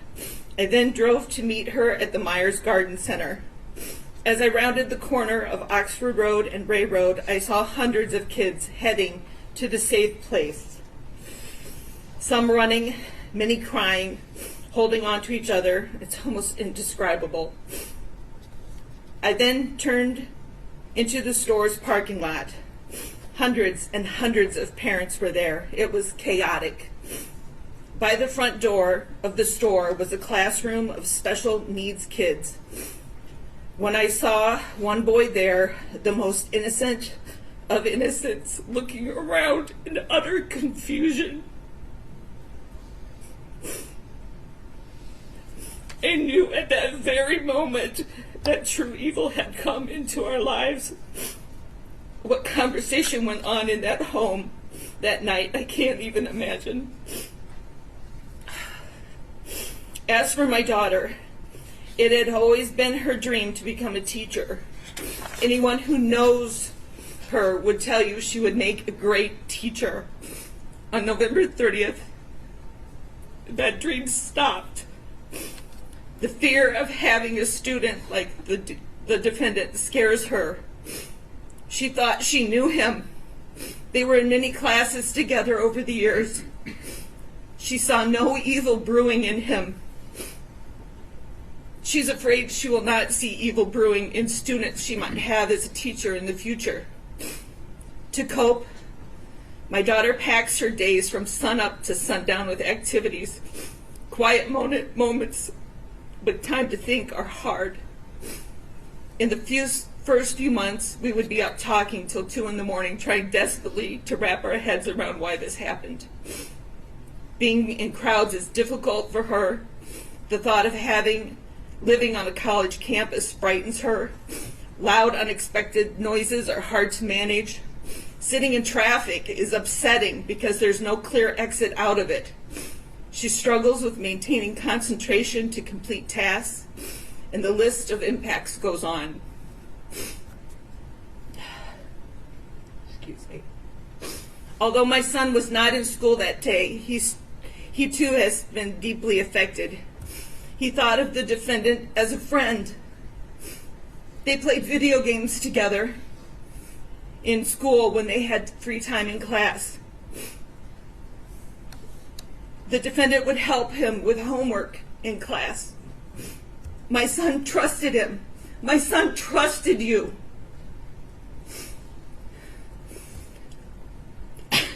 Now my son trusts no one. He keeps to a very small group of friends. He was not a fan of school before the shooting, and now every day is a struggle to get him to even show up. He hates being in that building. He dropped out of sports, moved to some online classes because he doesn't want to be on campus any longer than he needs to. He can't wait to be done and graduated this spring. Mike has decent grades. Imagine what he could accomplish if he actually wanted to be there. My son Like a lot of the boys from Oxford struggle with controlling anger, and his emotions are extreme. Oxford is a small town community, has a small town community feel. It seems that everyone kind of knows everyone. So many notable things have happened to my circle of friends because of these events, and I'd like to share a few. The kids of Oxford School were forced to leave their belongings in school that day. Hundreds of cars remained in the parking lots because the keys were in the backpacks they left behind. One friend's son held vigil over his dead friend's car so no one would mess with it while it was parked there. At a town vigil, a sound system crackled, sent the crowd running in all directions. A co-worker of mine was trampled and broke her collarbone. I found my kids huddled in fear in the basement of an old building. My friend's daughter refused to go anywhere without a support dog by her side.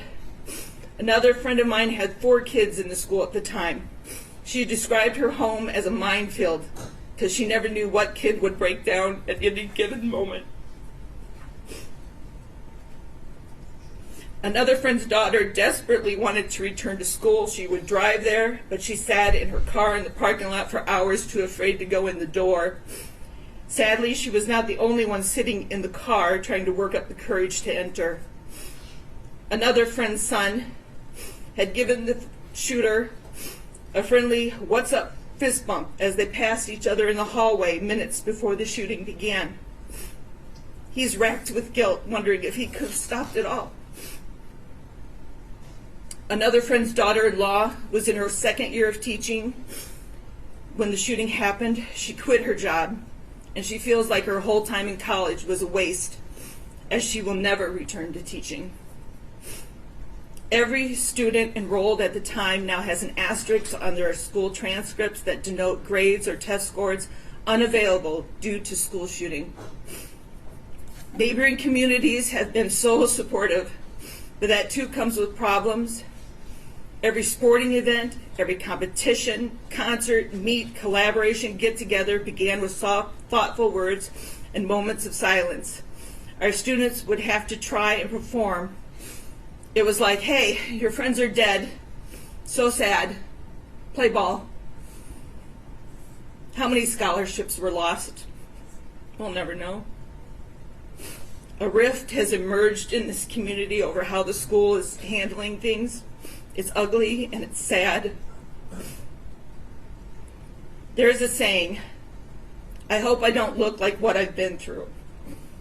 Our kids are desperately trying to act like normal teenagers, yet in the back of their heads, this event taints every moment they try to enjoy. I have a lot of parent friends, and each one of us has one or more children grieving in so many different ways. It's heartbreaking. I feel that each of these kids deserve justice. There were nearly 1,800 students and staff in the building that day, nearly 300 first responders, and hundreds of parents like me all left to pick up the pieces of the defendant's quest for fame. On the count of terrorism, I ask this court to sentence Ethan to the maximum allowed, and I want to thank you for this consideration. After I wrote this statement, my daughter was asked to write an essay at school, and I would like to include the words that she wrote. She had to write a statement of something that changed her mind or changed her perspective, and this is what she wrote.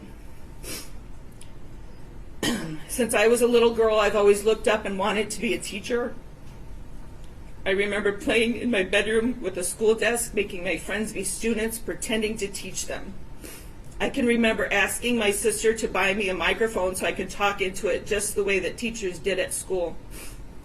I've always looked up to my teachers and have always wanted to become one.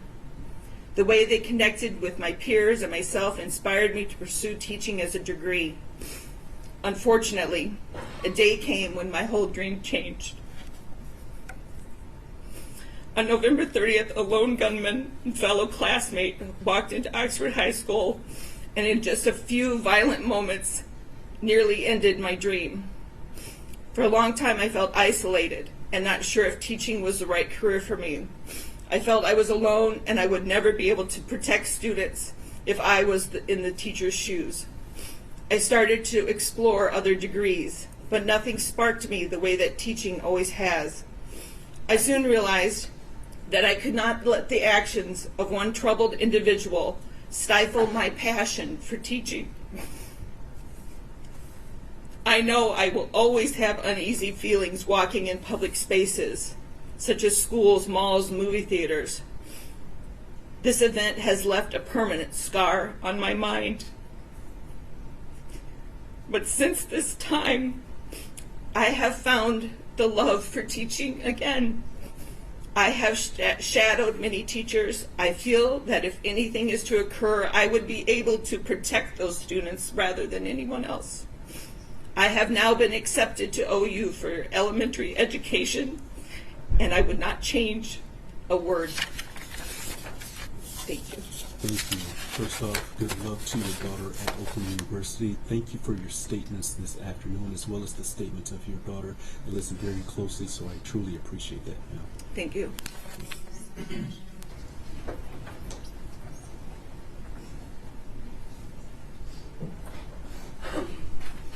One moment.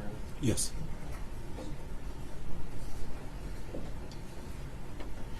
Judge, our advocates are going to confirm that nobody else is here to read. A minor student did ask that I read his statement for him. Thank you. You may proceed. His initials are EK. November 30th is a day I will always remember. November 30th completely changed my life. Never in a million years did I think I would be standing here today talking about the impact the school shooting at my school had on me. I shouldn't even need to be here. But on November 30th, that all changed, and that distant thought became my reality, as well as everyone else in the Oxford community. Everyone knows what happened that day, so I won't share anymore, but I will tell you exactly how this boy changed my life. Ever since that day, I have constantly tried to find ways to heal and live with this new reality of life. What is this new reality? This new reality of life all stems back from the events that took place that day. I feel as if I can't live a life without worrying or being afraid of reliving what happened on November 30th. The thoughts of reliving that day haunt me. I think about it all the time, and that is something that shouldn't happen. I'll go to class and I'll constantly look for an exit. I'll be at a party and I watch everyone and not be able to have fun because the constant thought of something going wrong will always be in the back of my mind. Those events took my innocence in a way that I will never be able to get back. I used to be able to have fun and enjoy every moment of everything, but now I struggle to have fun because one individual took that away from me. At times, I hate that I am the way I am. I want to be able to have fun and live a normal college experience. But instead of having fun, I feel like I need to be proactive in case something happens, and I need to be protective in case something happens. I need to get my people that I love out. Another big thing that hurts is when I go home from school, I expect to hang out with all of my closest friends from high school. Many of them I can and still do hang out with. However, one of them got taken away from us. And instead of hanging out with him, I hang out with his family and remember him and all the good times. Or I go sit at his grave. When I'm around anything or anyone that reminds me of Justin, I get overwhelmed, as if he's there with us, but not physically. Even though it feels good to know he's there, it's still the hardest part. On that day, not only did I lose one of my best friends, but I also lost a teammate and one of my mentors. I played football with Tate and was on the verge of quitting, but if it wasn't for him and another teammate, I would have lost so many amazing memories and things I will forever hold. In the locker room, I see how Tate led everybody, and even throughout the school, I strive personally to lead like him. At the time, I was 18. An 18-year-old should never have to experience the events that my community and I experienced. Nobody should, ever. Now, almost 2 years later, I still struggle with the effects and feelings that I developed after that day. As for sentencing, I feel like all of the community wants only one thing, which would be for this boy to be sentenced to life without parole. To end off my impact statement, I just want to say that this is very hard for me. Not because of the person sitting across the room with handcuffs, but because it's hard to relive everything that happened over and over again. I also never wish this pain on anybody else, and I could never imagine how the families feel, and I think about them daily. I love everyone in the community and will never forget. Thank you, Judge. Thank you, Mr. Case. Judge, we have no further victim impact statements. Thank you. With that, counsel, please approach.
With that, we're going to take about a 10 to 15 minute break. To those in the gallery, please be seated until the defendant has left the courtroom. As I indicated, when we come back, I will hear from the people, I will hear from the defense. At that time, then the court will give its ruling. With that, deputies, you may take the defendant.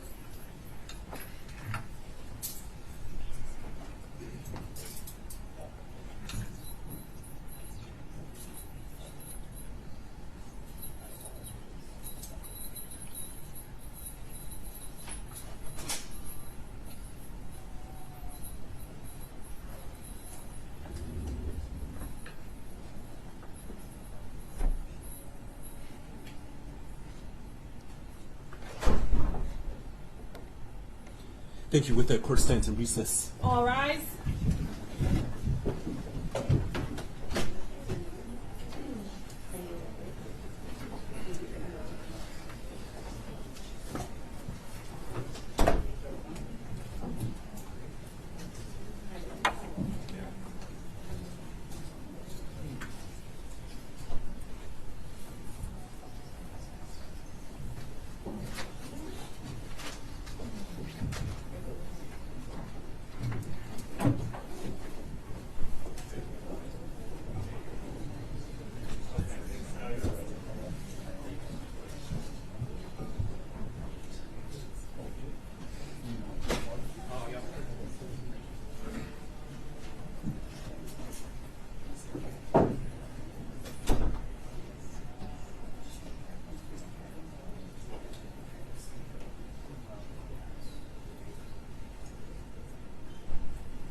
7 hours here besides being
Amy, can you just watch the cord?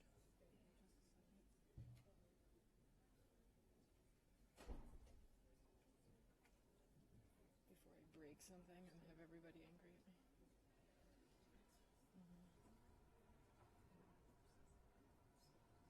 Oh, I think the tables are too close to each other. Way heavier than I thought. Oh, yeah, that is not moving on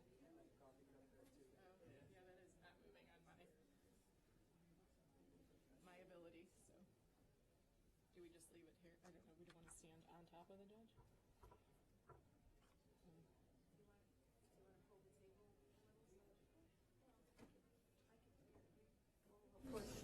It isn't going to take much, actually. I told you it's really. Yeah, it'll fit.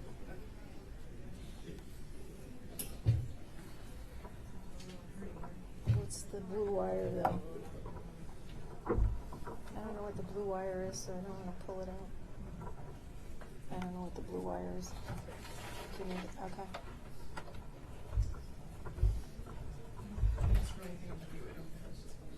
Is that about, is that good?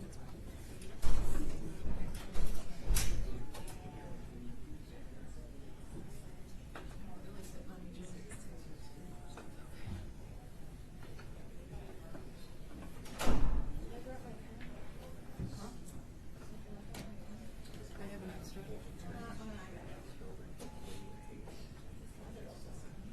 Oh, there it is. I got it. Yeah.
Thank you. You may be seated.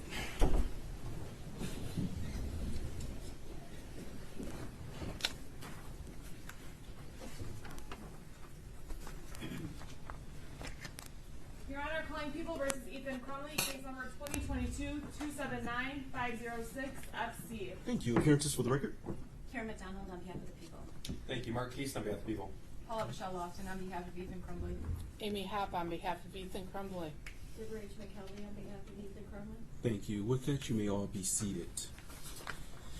With that, people, you may proceed with your elocution.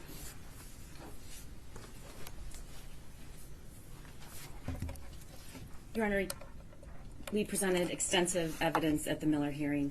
I know the court has read our briefs. I do not intend to make any of those legal arguments here and rely on the testimony and the briefing that we did during that hearing. I do need to address, however, newly additional arguments that the defendant made in his sentencing memorandum, referencing the guidepost report and essentially placing the culpability on the school officials. I want to say that there's not any dispute based on that report and all of the other facts that we know that there were numerous failures on that day by various individuals. But none of those failures diminished defendant's responsibility and the culpability for the decisions that he made up to and during the school shooting. And in arguing that other actors should have done more to intervene and stop him from his own planned, conscious actions, defendant fails to acknowledge that he consciously chose not to reveal his plans and that he, along with his parents, sought to cover up the fact that his parents had just bought him a gun. And finally, all of those were decisions, there were numerous decision points where he had an opportunity to choose another path, had an opportunity to say, I want help, I'm planning on shooting the school up in that office. Despite the failures that occurred that day, I do not believe that it is, I find it hard to stomach that those arguments could be used during these proceedings to somehow take the culpability away from the defendant. The court heard from some of the victims during the Miller hearing. However, as the defense argued and objected numerous times, it was not a victim impact statement. That hearing was indeed not about victims, not about hearing from victims. It was about the defendant and his actions. Your Honor, today was about victims. Today we learned their names, their faces, and we heard their voices. It's been 2 years. 2 years. The statements made here today are just a small portion of the victims, and their statements are only brief, but they reflect hundreds and hundreds of others. I'm not sure if the court is aware, but there were a lot more victims who initially intended to give their oral statements, and as today approached, and even today, decided that wasn't something that they could do, which is further evidence of the trauma. It's impossible to give anyone a realistic description of what the last 2 years have been like for these students, brothers, sisters, teachers, dads, moms. It takes courage to stand before the court in this room and relive the most painful thing that has ever happened to someone. It will take courage and grit every single day for the rest of their lives. We will all go home when this is over. But for these victims, there is no going home because their loved one is not there. And their kids are forever changed, injured, traumatized, and working to get through each day, as you heard every single one of them tell you.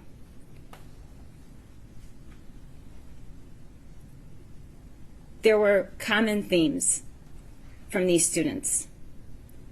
They don't trust anyone anymore. They don't trust any place anymore. They don't think they're safe. Some can't sleep. Some have to sleep in their parents' room. There's a deep, deep loss of safety, loss of loved ones. But most importantly, what I heard was they lost themselves. And they're working very hard to find who they were, with the acknowledgement that they will never be the same. And these are people who don't have a scratch on them from that day. Unfortunately, the data and the research support what you heard today. Escaping without a physical harm, we know, for hundreds and thousands of children and educators who survive these tragedies carried out, leave scars for years to come.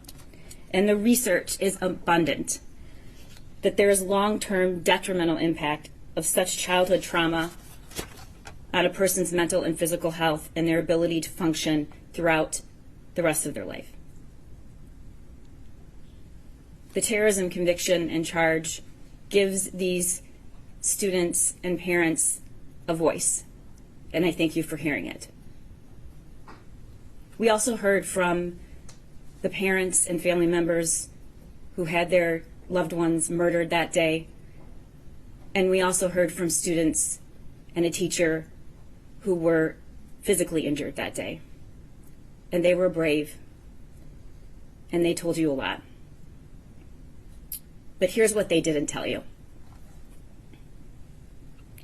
Steve St. Juliana did not tell you about getting a call from me on December 1st, telling him about the charges that were being issued for the murder of his daughter when he was still trying to process that she was gone.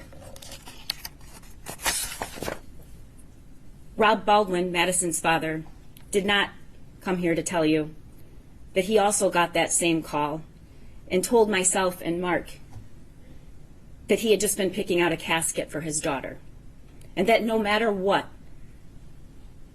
he cared about most and hoped most was that Madison was not in fear when she was killed.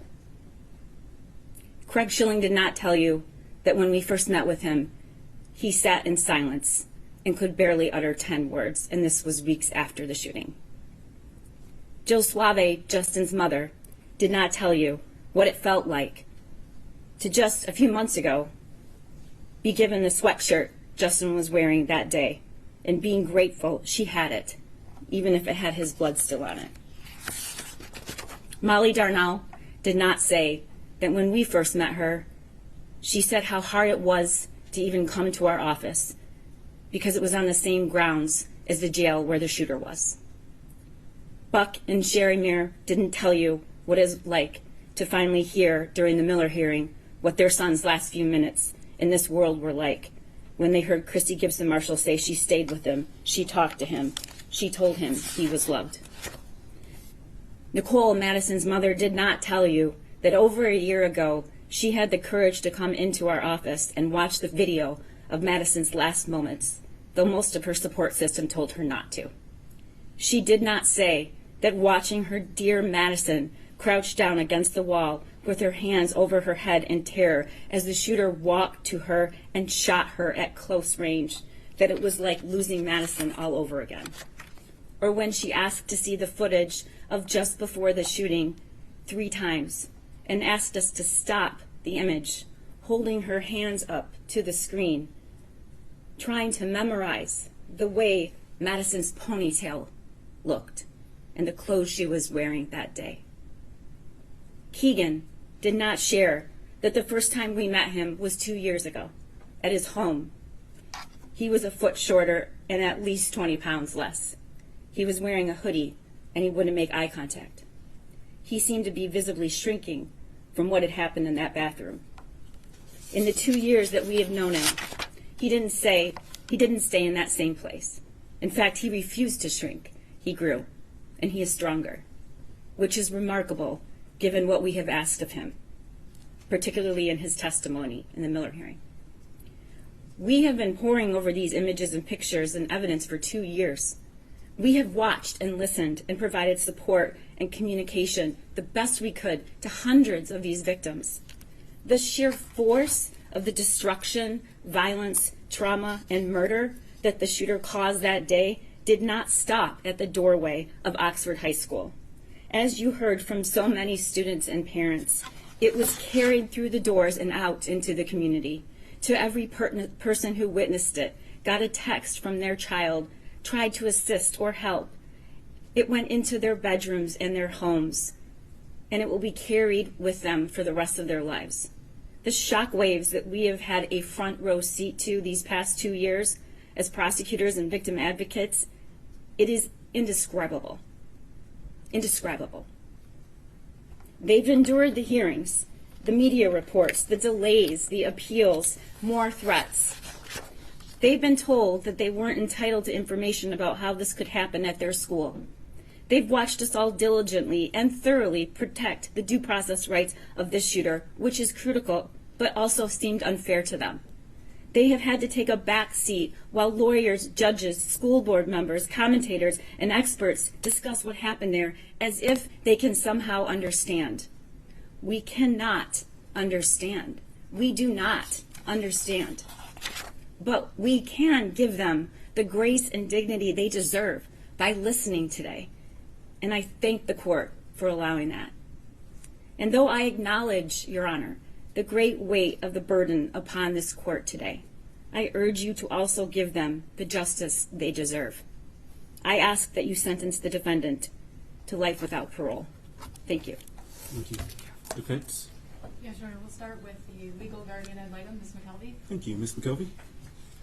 Good afternoon, Your Honor. Good afternoon. Your Honor, approximately 2 years ago, I was appointed as Ethan's lawyer guardian ad litem because of the situation with his parents. I have been in a unique situation in the sense that I have gotten to know him as an individual from that day forward. Unfortunately, everyone, or almost everyone here, only knows him from the incident backwards. And we've heard some, he's a monster, he's trash. I have to tell you that he is a life. He is a human being. He is a person. And as an appointed attorney for the last 33 years, one of the things that I've learned through that practice is no matter what a defendant has done, they are a human being. They deserve respect. They deserve representation. But I don't lose track of the fact that they are a human being. And he is one. He was 15 years old when this occurred. I don't believe anyone on the defense side, including Ethan, has diminished the act that he did. No one. He has never diminished that. He chose to plead, and here we are for sentencing. He did not want anyone to have to go through any more than they have to. But he is not the same person that he was then. I have discovered that he is a bright young man. He is an artist. He is an historian. And there have been days where I have been oblivious of the fact that I have sat in the little cell in I Block for 3 hours just talking to him. As the court knows, the jail is not designed for juveniles, so it's a very isolating experience. And so my role was more to keep him company, to not have him feel so isolated, to make sure that the needs he has, as every other individual who is housed at the Oakland County Jail has, and that they are being met. But his life is salvageable. His life is rehabilitatable. There was a book that I know was referenced during these proceedings, and I believe in the parents' proceeding as well. And it is written by Gillian Peterson and James Densley, both PhDs. And the book, the title is The Violence Project. And there was an interesting few sentences in there that struck me when I read it. They equated someone in crisis like a balloon full to bursting. When a balloon is inflated and stress or tension is applied, stretching the body over the air, the bigger the balloon gets, the more likely it is to pop. A fully inflated balloon becomes so fragile that it must be handled carefully or it will break. Prosecutor McDonald said there was a lot of failures here. It doesn't diminish what he did, but there were a lot of failures that someone could have deflated that balloon a bit, that could have potentially prevented this incident of occurring and us being here today facing the decision that you have to make. But to me, his life is worth salvaging. His life is worth rehabilitating.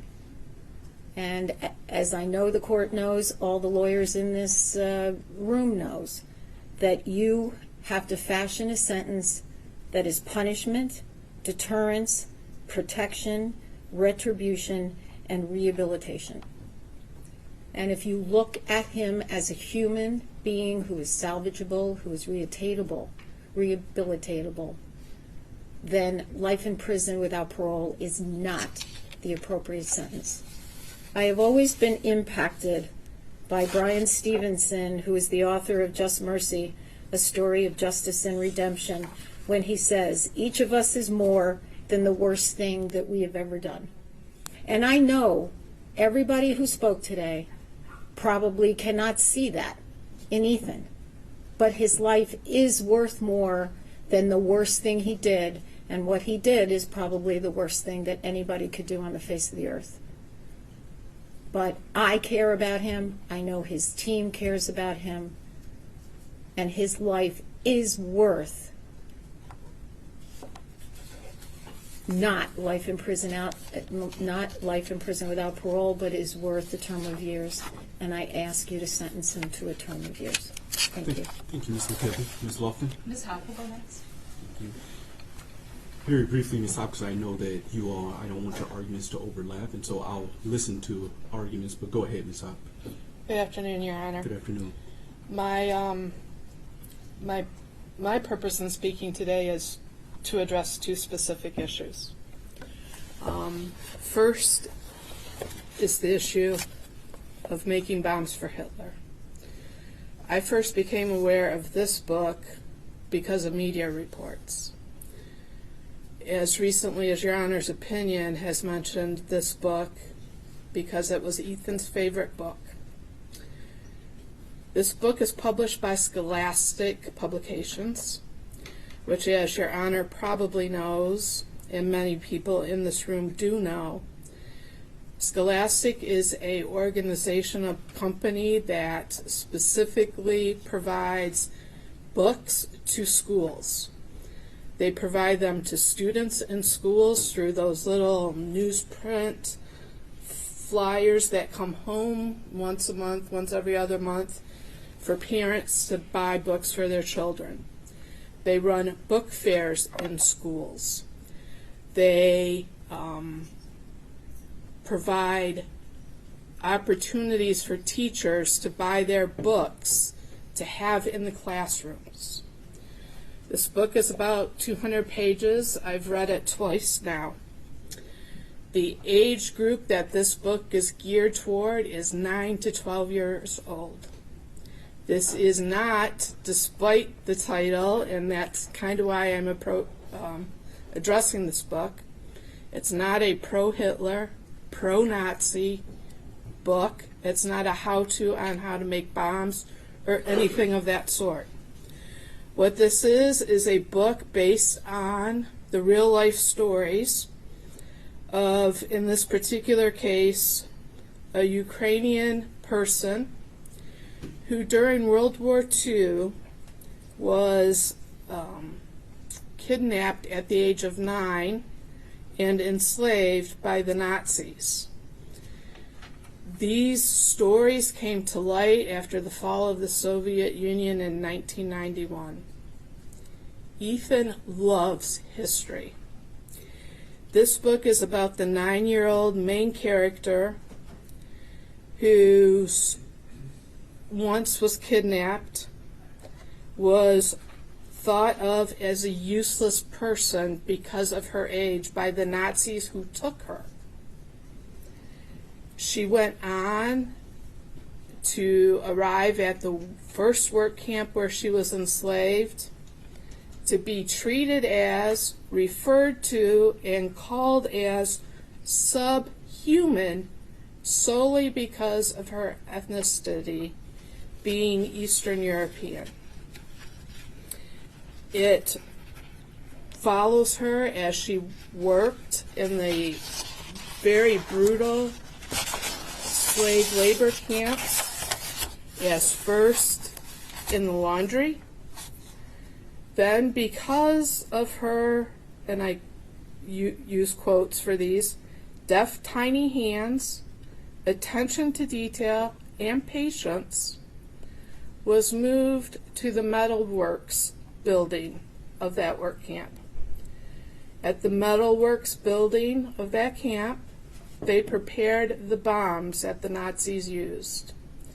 Her specific job was to load those metal bombs with gunpowder. She and the 5 other girls, because they were all maybe 15, 13, 11, 9 years old, came up with the idea of replacing the gunpowder with the dirt around their work facility in order to purposely sabotage the bombs of the Nazis, because they were anti-Nazis. They were hoping for the day when the Allies would free them not only from Hitler, but from Stalin and his force or influence over the Ukrainian citizens. This is one book in a set of 3, each from a different perspective. This particular young lady had a younger sister whose life was very different. At the end, when the war was over, this book, as well as the second book, who's about a friend of hers from the camps, talk about going from camp to camp, looking to reunite families, and how they did that with messages. It also indicates that they weren't able to successfully return to their country of Ukraine or Russia, because under Russian law, at that point, Stalin considered them Nazis because they had worked in these enforced, enslaved labor camps. It's actually a very captivating series, and even as an adult, I enjoyed it. And I'll disclose I have a major in history, so history is also close to my heart. I can definitely see why, as somebody who enjoys history, Ethan would have liked this book. And again, because the title is so misleading about the contents of the book, I thought that was important to bring to the court's attention. Secondly, and I'm not going to detail or go over again the testimony of Dr. Romanowski from the Miller hearing, but I do want to talk about our prison system very briefly. The goal of our prison system is punishment and rehabilitation, and we know that because there are cells with doors that lock, but there are also programs.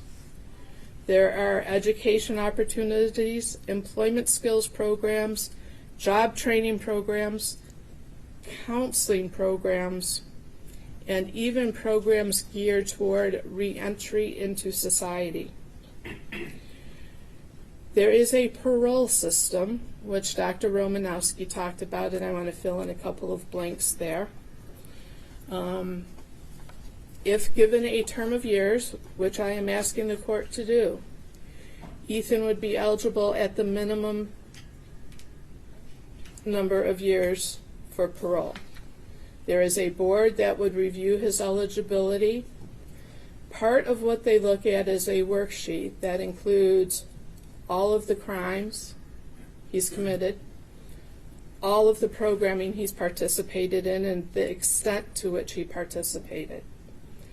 It takes into account tickets and discipline that he incurred, if any, in the system, his mental health, And they also calculate the statistical risk of reoffending. This is all brought down to a number which tells them what risk Ethan or any other defendant in the prison system has of reoffending, low, medium, or high. And that's part of the basis of the parole board's decision. The other part depends on input from the prosecutor's office, input from victims and victims' families, an interview with the defendant, him or herself. The decisions of the parole board at one time used to be appealable. If parole is denied, the inmate can no longer appeal that decision. If parole is granted, however, the prosecutor's office has the opportunity to appeal that decision.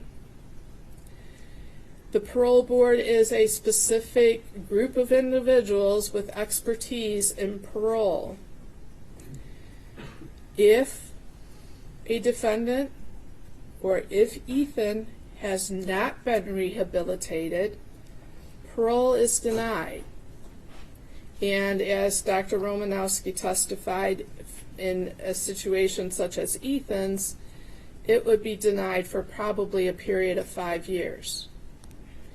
There could be a situation where, depending on Ethan's participation, that he may be eligible for parole within the lower numbers if he were given a term of years.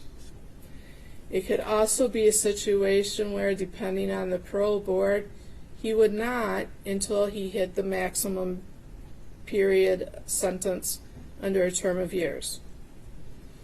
Considering the period that is currently under law, 60 years, plus the 2 years he would have to do as a felon using a firearm in the commission of the felony,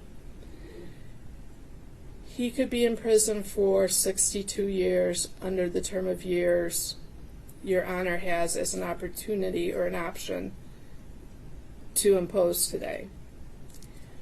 That would put him at around age 77. So even a term of years is a very, very lengthy sentence and may likely be a life sentence.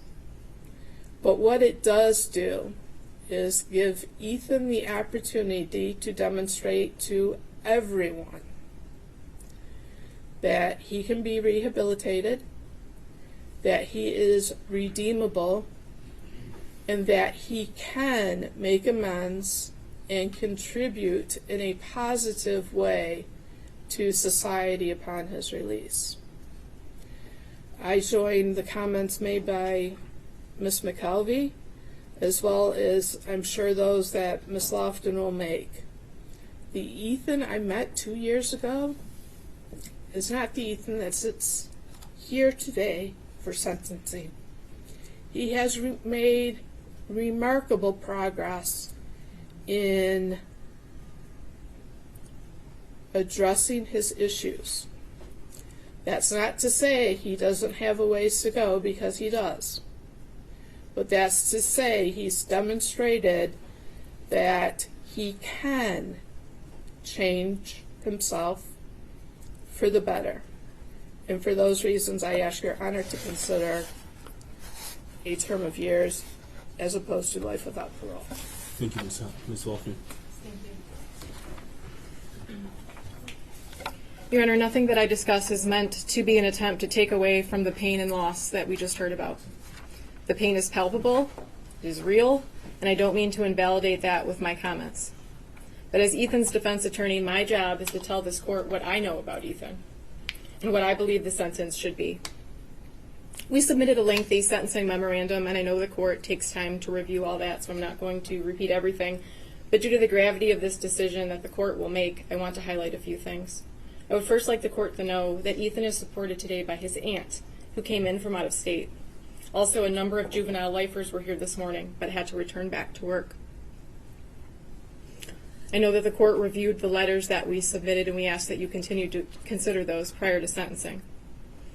I first met Ethan on December 4th of 2021. That day I met a broken, an extremely sad and hopeless kid. He didn't look up. He didn't make eye contact. He barely spoke. In the first few months, I wasn't sure that we would actually make it to sentencing. He was depressed and still suffering from the mental illness that he came in with. After being arrested, he never saw the news or social media or the vigils that were held. He committed these acts and then was locked in a vacuum. When we had the initial placement hearing, it was the first time that he experienced the anger of his community and the pain that he caused. He did not take that lightly. Over the last 2 years, I have watched him go through all of the stages of grief. Ethan has never bragged about what he did. Ethan dreaded in court hearings because, unlike what has been said about him and what he wrote in that journal, he doesn't like attention. After being on medication and seeing a psychiatrist for 2 years, after having upwards of 175 visits with me, visits from Miss Hott and Miss McKelvey, after talking to his aunt weekly, reading the Bible, reading novels, and spending so much time in solitary confinement, he is a different person.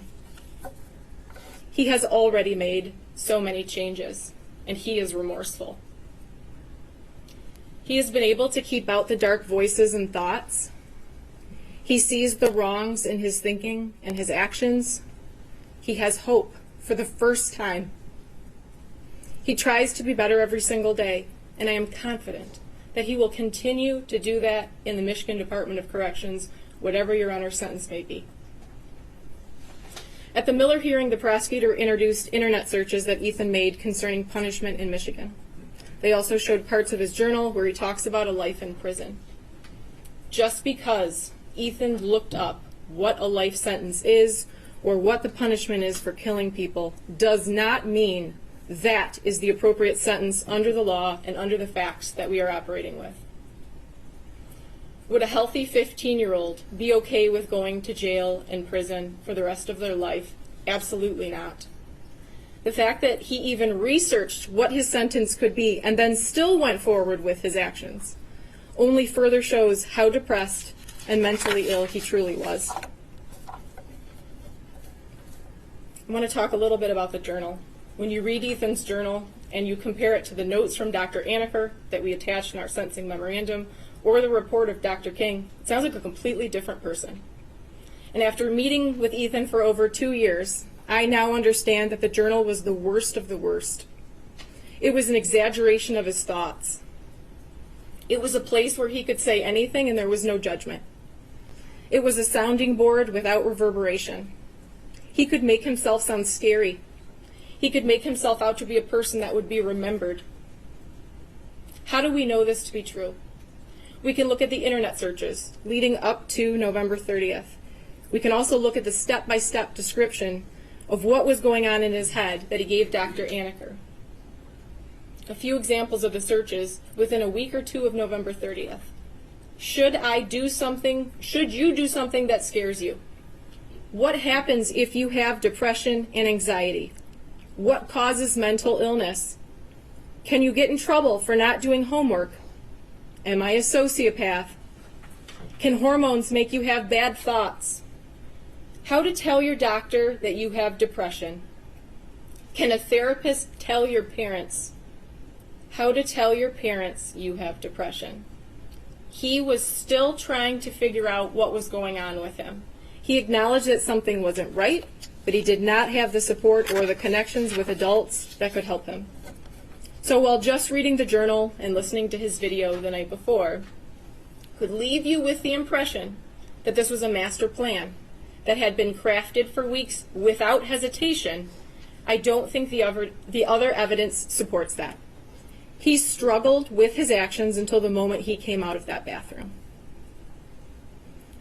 I want to touch briefly on the guidepost report, and I have never said that that report diminishes Ethan's culpability. Ethan pled guilty, not even no contest, and wanted to move directly to sentencing. Dr. Colin King, in his detailed report and while testifying, discussed implicit bias as a reason that the school acted in such a manner when dealing with Ethan. He came to this conclusion because nothing made sense about Ethan being sent back to class. We obviously, at that time, at the time of the Miller hearing, we were not privy to the inner workings of the district. But the guidepost evaluation and report goes so much deeper than the rationale of implicit bias. The report says the school failed Ethan. The report found that the school should have conducted both a threat assessment and a suicide intervention assessment in light of Ethan's conduct, and he should not have been sent back to class. The report says they had a student with recent mental health concerns raised by a teacher who previously had mostly flown under the radar at a big school with poor grades, fair attendance, and no serious discipline history. A student who now on back-to-back occasions violates school policy, first by viewing bullets, and then by watching a video of a guy gunning people down. That raises a serious red flag. It's not a close call. Ethan's concerning behaviors and statements at the very least might suggest physical violence or a threatening situation. So why is this relevant in this case and at this stage? Again, this report is not offered as an excuse or justification. This report is not offered to minimize the gravity, but we argue that this report, combined with the other things that we have mentioned, should persuade this court to a sentence of a term of years. If the professionals didn't recognize that he was on the precipice of a crisis, how do we then expect a mentally ill 15-year-old kid to be able to recognize that he was spiraling and come right out and ask for help? How can we expect a 15-year-old boy to tell a counselor that he had no relationship with his deepest, darkest secrets, the thoughts that took over his mind? Finally, I want to discuss rehabilitation. Montgomery versus Louisiana.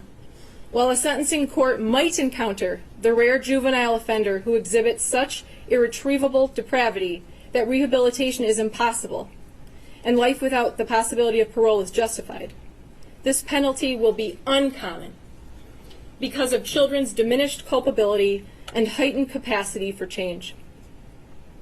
When there is no evidence that the defendant could not be rehabilitated, there is no reason to conclude that the defendant, like the great majority of youth, lacks the capacity to change and mature. People versus Taylor. No one has a crystal ball. And while it's impossible to say that Ethan will be able to be rehabilitated and be a productive member of society worthy of release, it will not be impossible to make that determination with decades of daily records of his behavior and human interaction. The parole board can evaluate everything that you do not have at this point to determine if he is rehabilitated. If you give Ethan a term of years, he will have to prove himself every single day. In my sentencing memorandum, I attached triumph reports from SATO that highlighted a number of juvenile lifers that were released under Miller. I also attached a number of letters from those same individuals who are supporting Ethan. In each of those cases, 20 to 30 years ago, a judge told them that they couldn't change, that they were irreparably corrupt, and they were wrong. Many of those individuals had no idea that the law would ever change or that they would get another chance to be released into society. Even knowing that, they did good things in prison. They took classes. They stayed out of trouble. They became better people. And when the laws changed and the court found that they could be released, they became productive members of society. Rehabilitation is possible, and those people are living proof. We are looking at the ability to be rehabilitated. We need not actually prove that complete rehabilitation has happened. He has participated each week in therapy and is on medication by his own choice. He has taken those initial steps to change. Ethan Crumbley is not the rare juvenile offender who exhibit such irretrievable depravity that rehabilitation is impossible and life without parole is justified. Your Honor, we ask that you sentence Ethan Crumbley to a term of years. Thank you very much. Thank you, Ms. Lockman. With that, Mr. Crumbley, is there anything you would like to state before I pass sentence? Your Honor, may he stand? Yes, you may.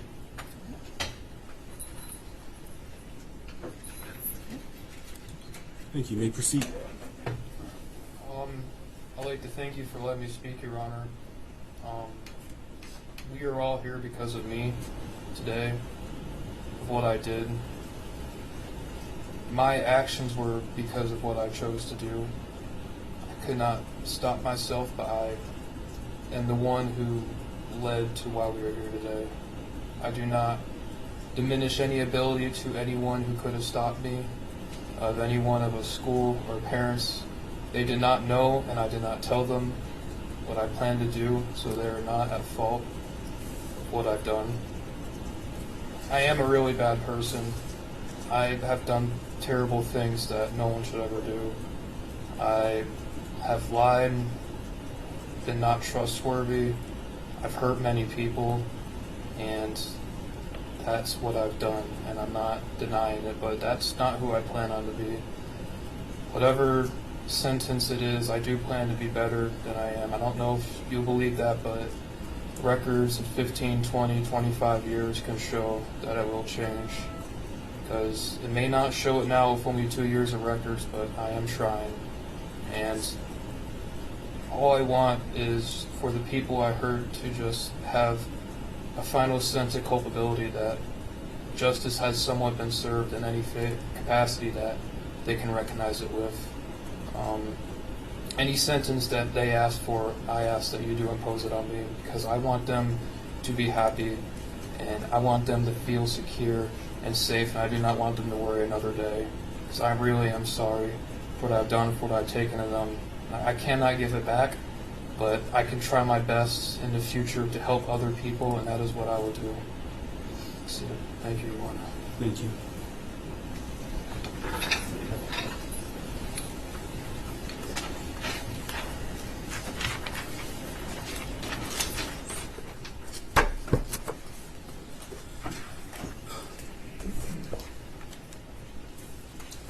With that, this court has listened to extensive evidence in this case. I heard 4 days of testimony from the Miller hearing. I've presided over numerous placement hearings. I conducted the initial placement hearing in this case, and so the court is fully aware of the defendant's upbringing. I'm fully aware of the circumstances that brought him before the court. First, to the victims of the deceased, the court sends out its sincerest condolences to their family. To the injured victims and to those victims as it relates to count 1, terrorism causing death, thank you for your courage and strength in speaking today, as well as sending written correspondence. As counsel has pointed out, the court has read everything that you've submitted. I've read the defendant's sentencing memorandum. I've read the people's response thereto. I've read all of the exhibits that were attached, and I've read every single victim impact statement over the course of 3 days. Probably took me closer to 36 hours to read all of this, and so I've read everything and have gone back through the complete file. The letters truly gave the court a sliver of insight into the unique and amazing personalities of Justin, Hannah, Tate, and Madison. The court cannot begin to imagine the fear that the parents of those students at Oxford High School had on November 30th, 2021. I cannot even begin to fathom. To have to wait in mire to see if your loved one would return is heart-wrenching, and that's true terror. And not to have your loved one show up at mire, the court could not imagine the pain. I know that whatever sentence the court imposes will not bring your loved one back or cure the mental anguish or lifelong physical scars that some of you have. But I hope that this sentence does allow you to close one chapter in your life. I also want to thank law enforcement that responded that day, because I know this has not been easy on them as well. As previously stated, the court has read defendant's sentencing memorandum and the people's response. Again, defense argues that defendant should receive a term of years because of defendant's alleged mental illness. Defendants cite People v. Bennett 335 Mich. at 409, a 2021 case. The court notes that it is not saying because the defendant may be mentally ill that that automatically means he's irreparably corrupt. What the court notes is that he has an obsession with violence, that this act involved extensive planning, extensive research, and he executed on every last one of the things that he planned. As the court stated in its written opinion and order regarding the Miller hearing, defendant's alleged mental illness did not interfere with his ability to extensively plan for months his actions, nor did it interfere with his ability to execute those plans. This started with him asking for a better gun to conduct the school shooting. He had initially a .22 caliber weapon that he wrote would not do enough damage.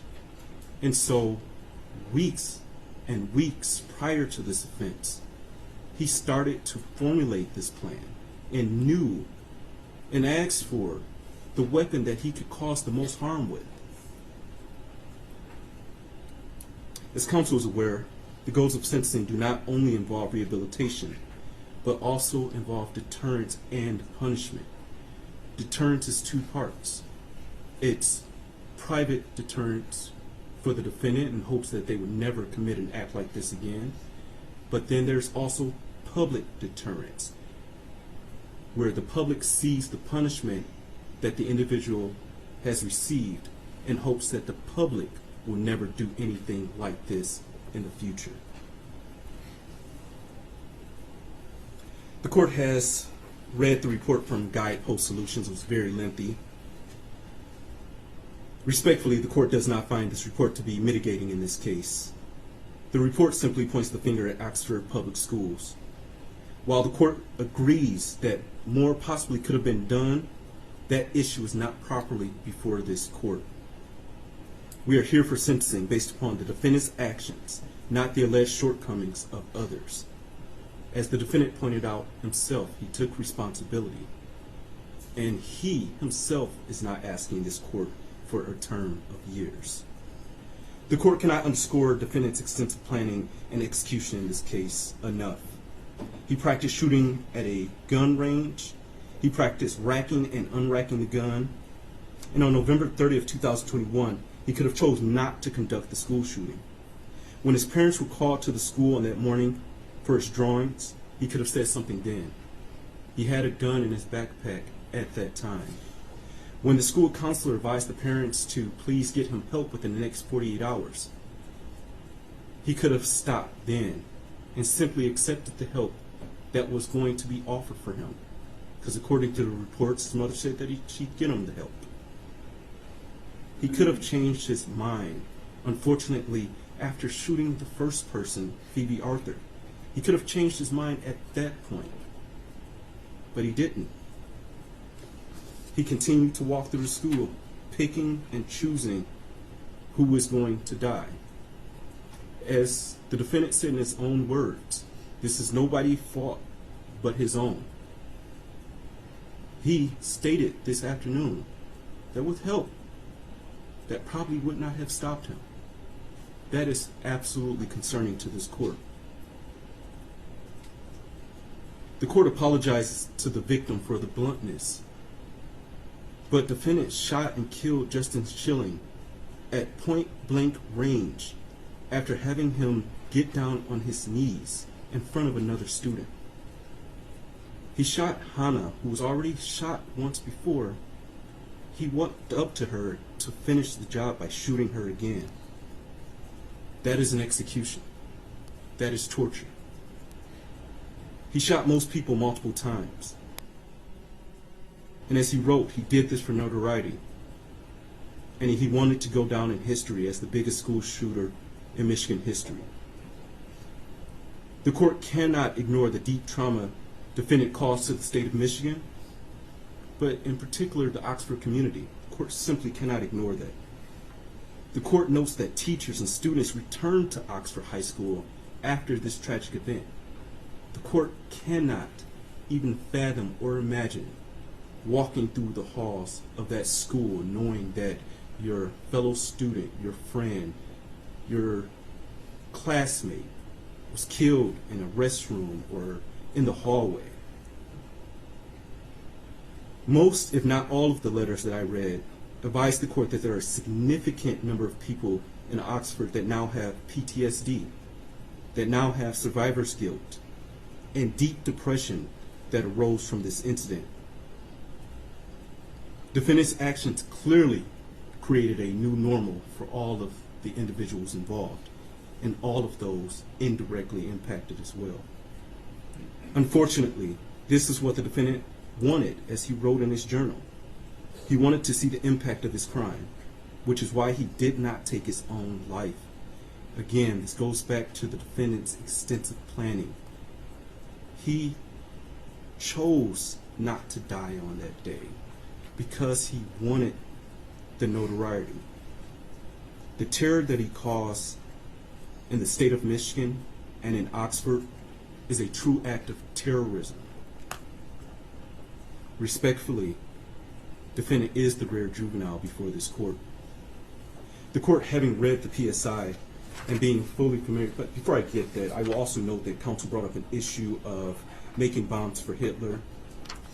The court, that does not change the court's opinion about the defendant's obsession with violence. I thank Ms. Hott for bringing that to my attention, but it still does not change the court's opinion about him being obsessed with violence, because his obsession was also outlined in the websites that he visited.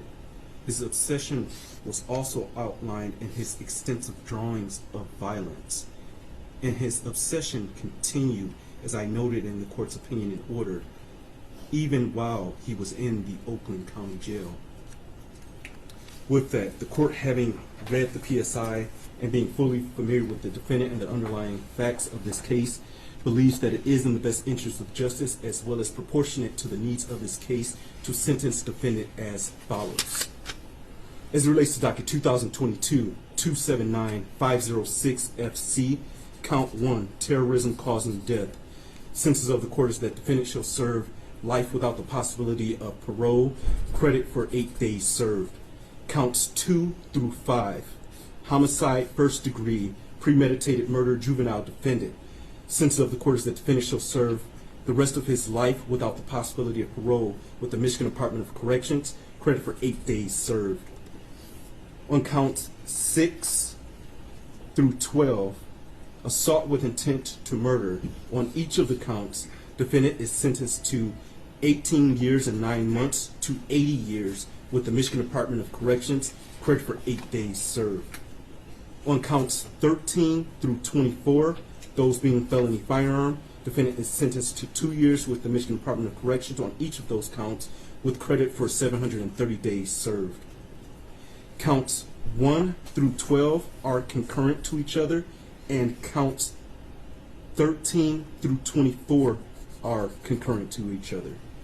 Count 1 is consecutive to count 13, count 2 is consecutive to count 14, count 3 is consecutive to count 15, count 4 is consecutive to count 16, count 5 is consecutive to count 17, count 6 is consecutive to count 18, count 7 is consecutive to count 19, count 8 is consecutive to count 20, count 9 is consecutive to count 21, count 10 is consecutive to count 22, count 11 is consecutive to 23, and count 12 is consecutive to count 24. All of those consecutive counts are by reason of the felony firearm statute.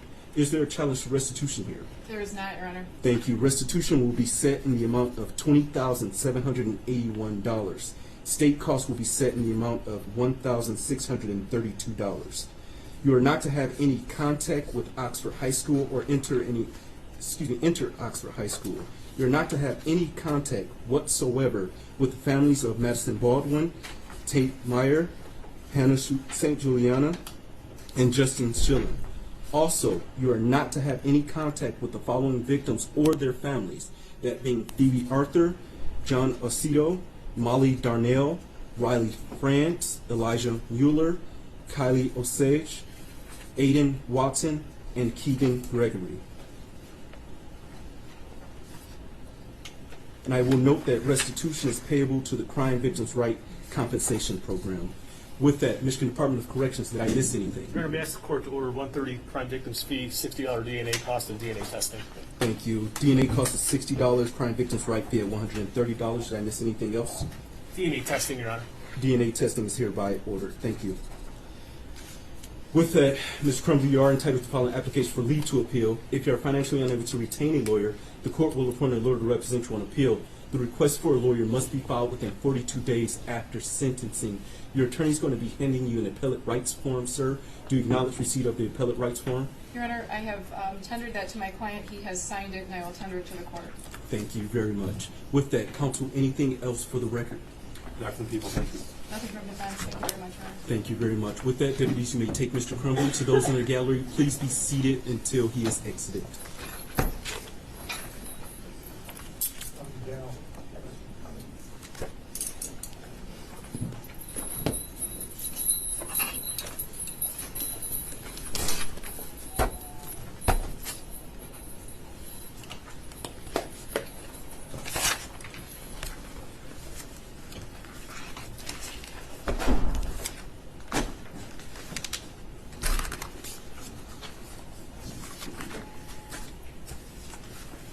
With that, thank you all. The court will stand in recess. All rise.